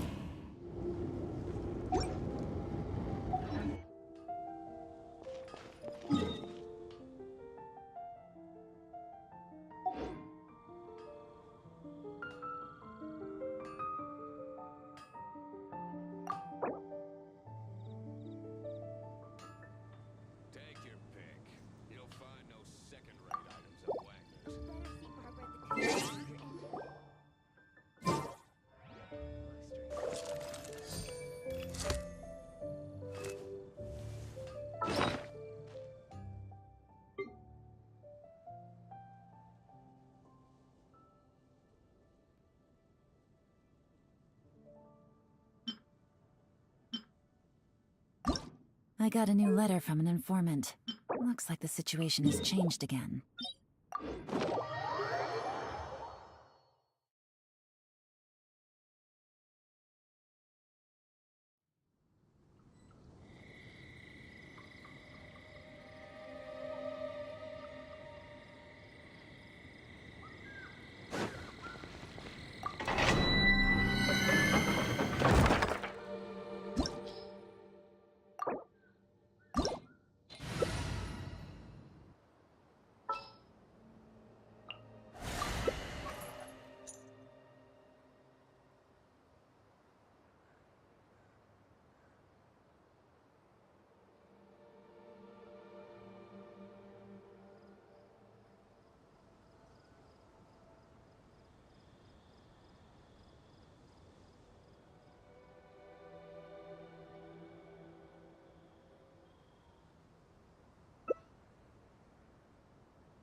Be silent. Close your eyes. Night falls. By royal decree. The long sleep beckons. Dues. Branches struck. One shall descend once again.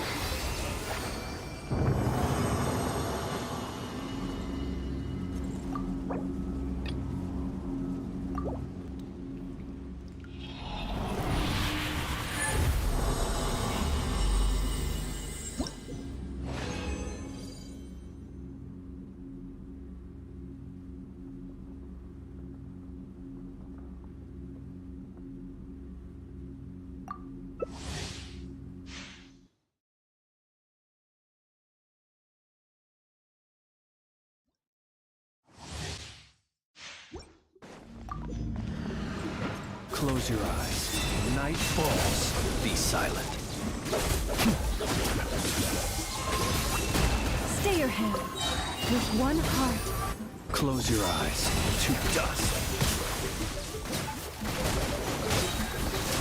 The night comes. Wiggle toes. Can't run from it.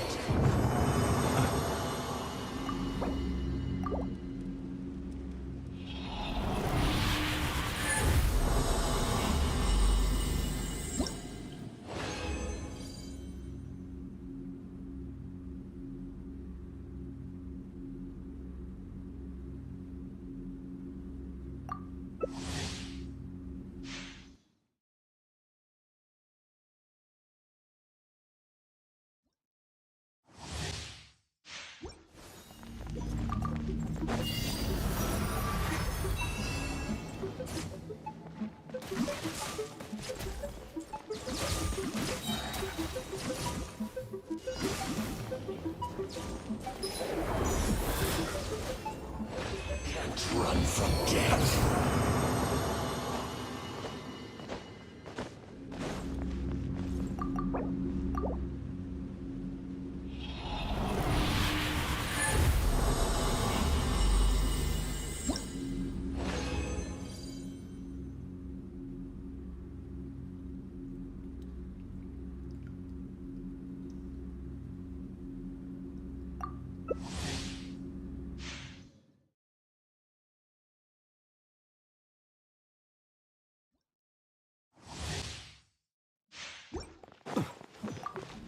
With one heart.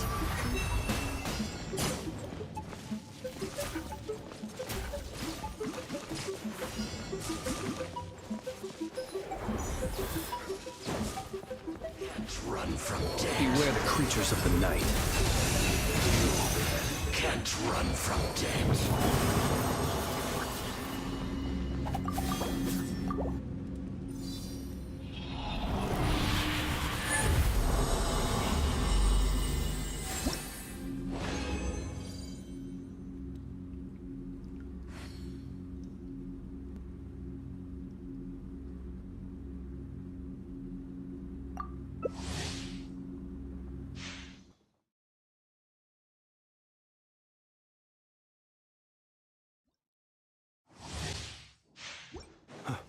For the everlasting.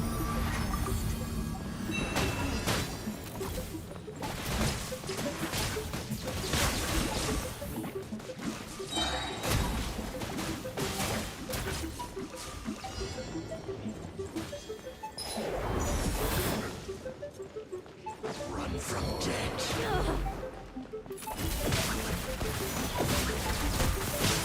You can't run from death.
Gotcha.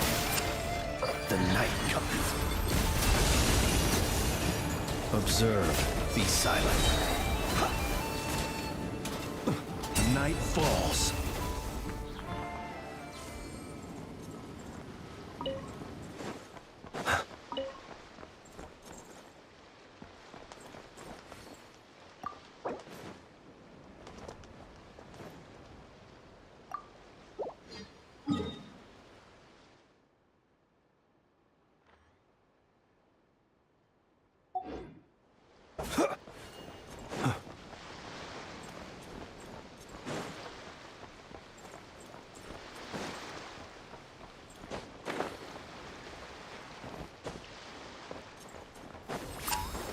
So quietly now.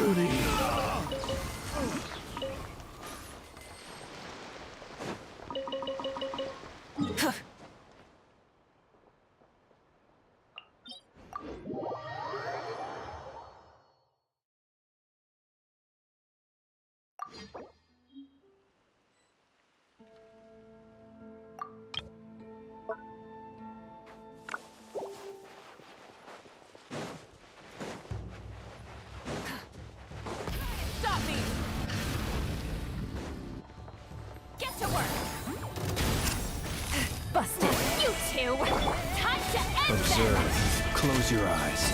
To dust. Here comes the catch.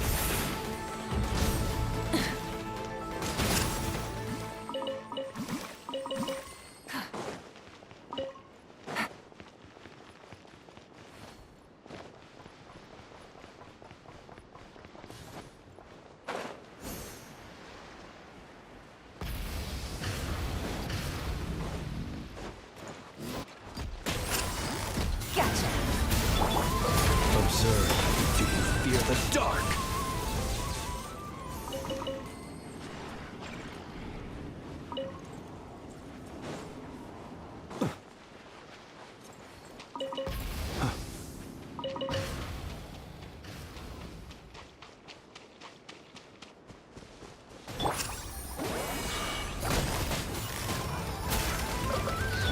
Close your eyes. Be silent. Night falls.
Use your force off.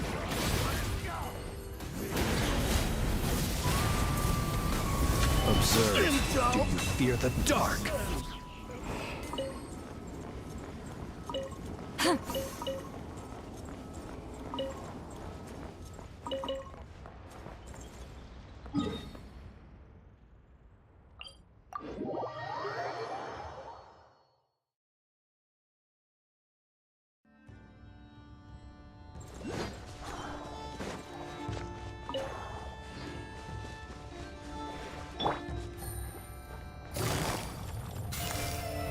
Quietly now. Close your eyes. Show no mercy!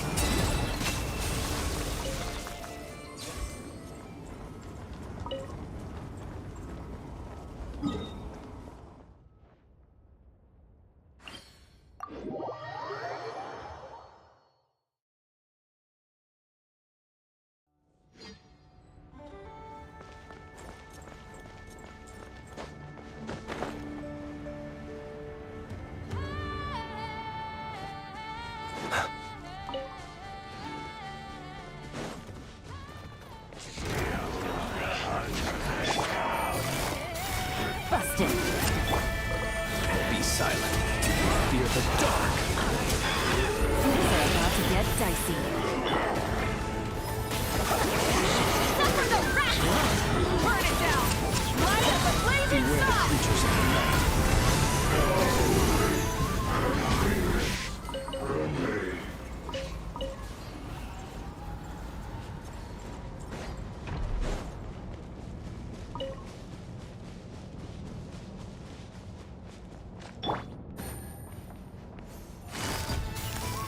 Quietly now. Close your eyes. Get to work! Be silent. You two! Night falls. Touch!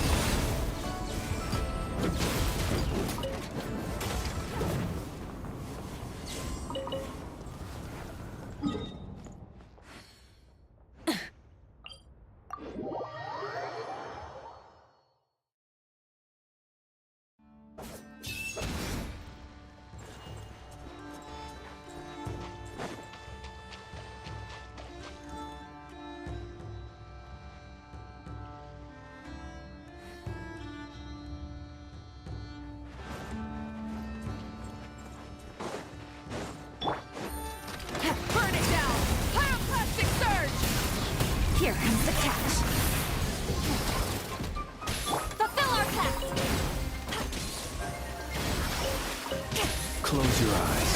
Suffer the wrath of Eastland!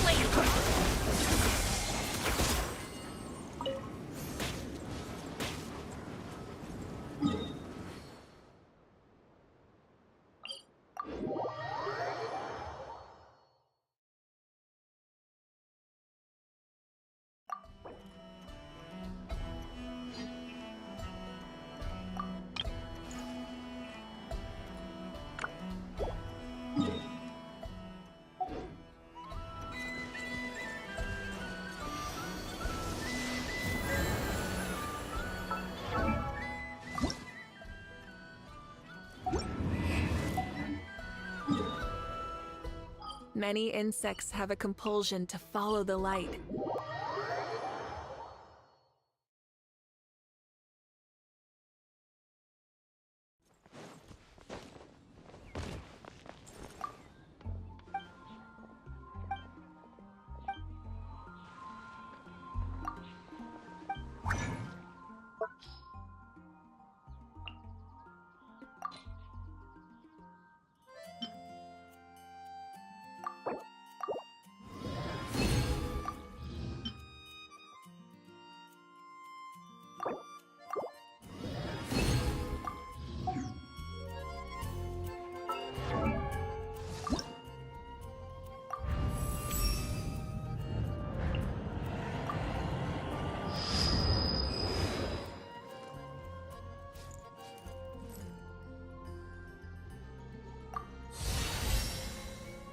Let us have a modicum of patience for the richness and complexity of humanity.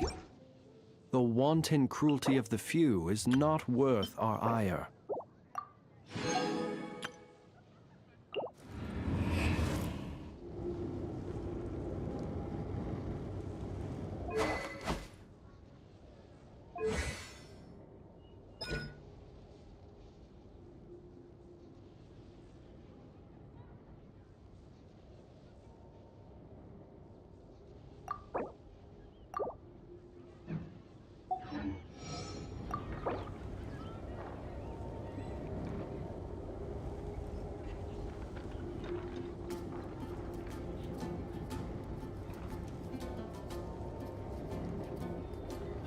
Ancient alchemy truly is fascinating.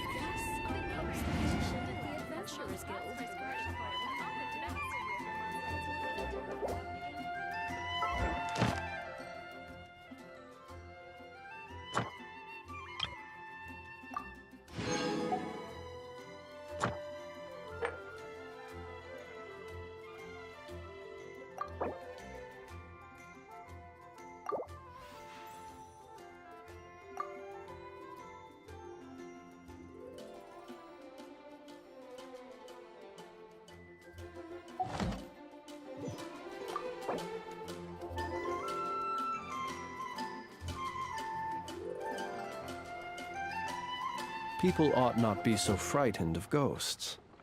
They are merely talking shadows, chattering away endlessly about their past.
People ought not be so frightened of ghosts. They are merely talking shadows, chattering away endlessly about their past affairs.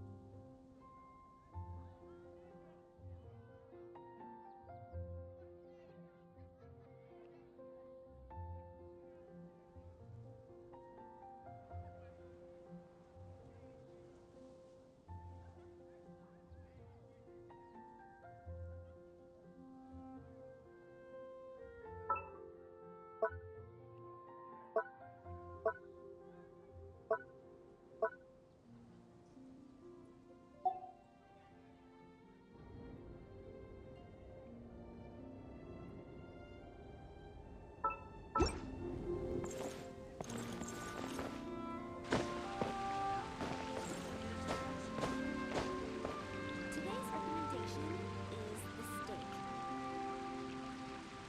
Star Snatch Cliff is known for its meals. Fountain. You're my wishes. Let us have a modicum of patience for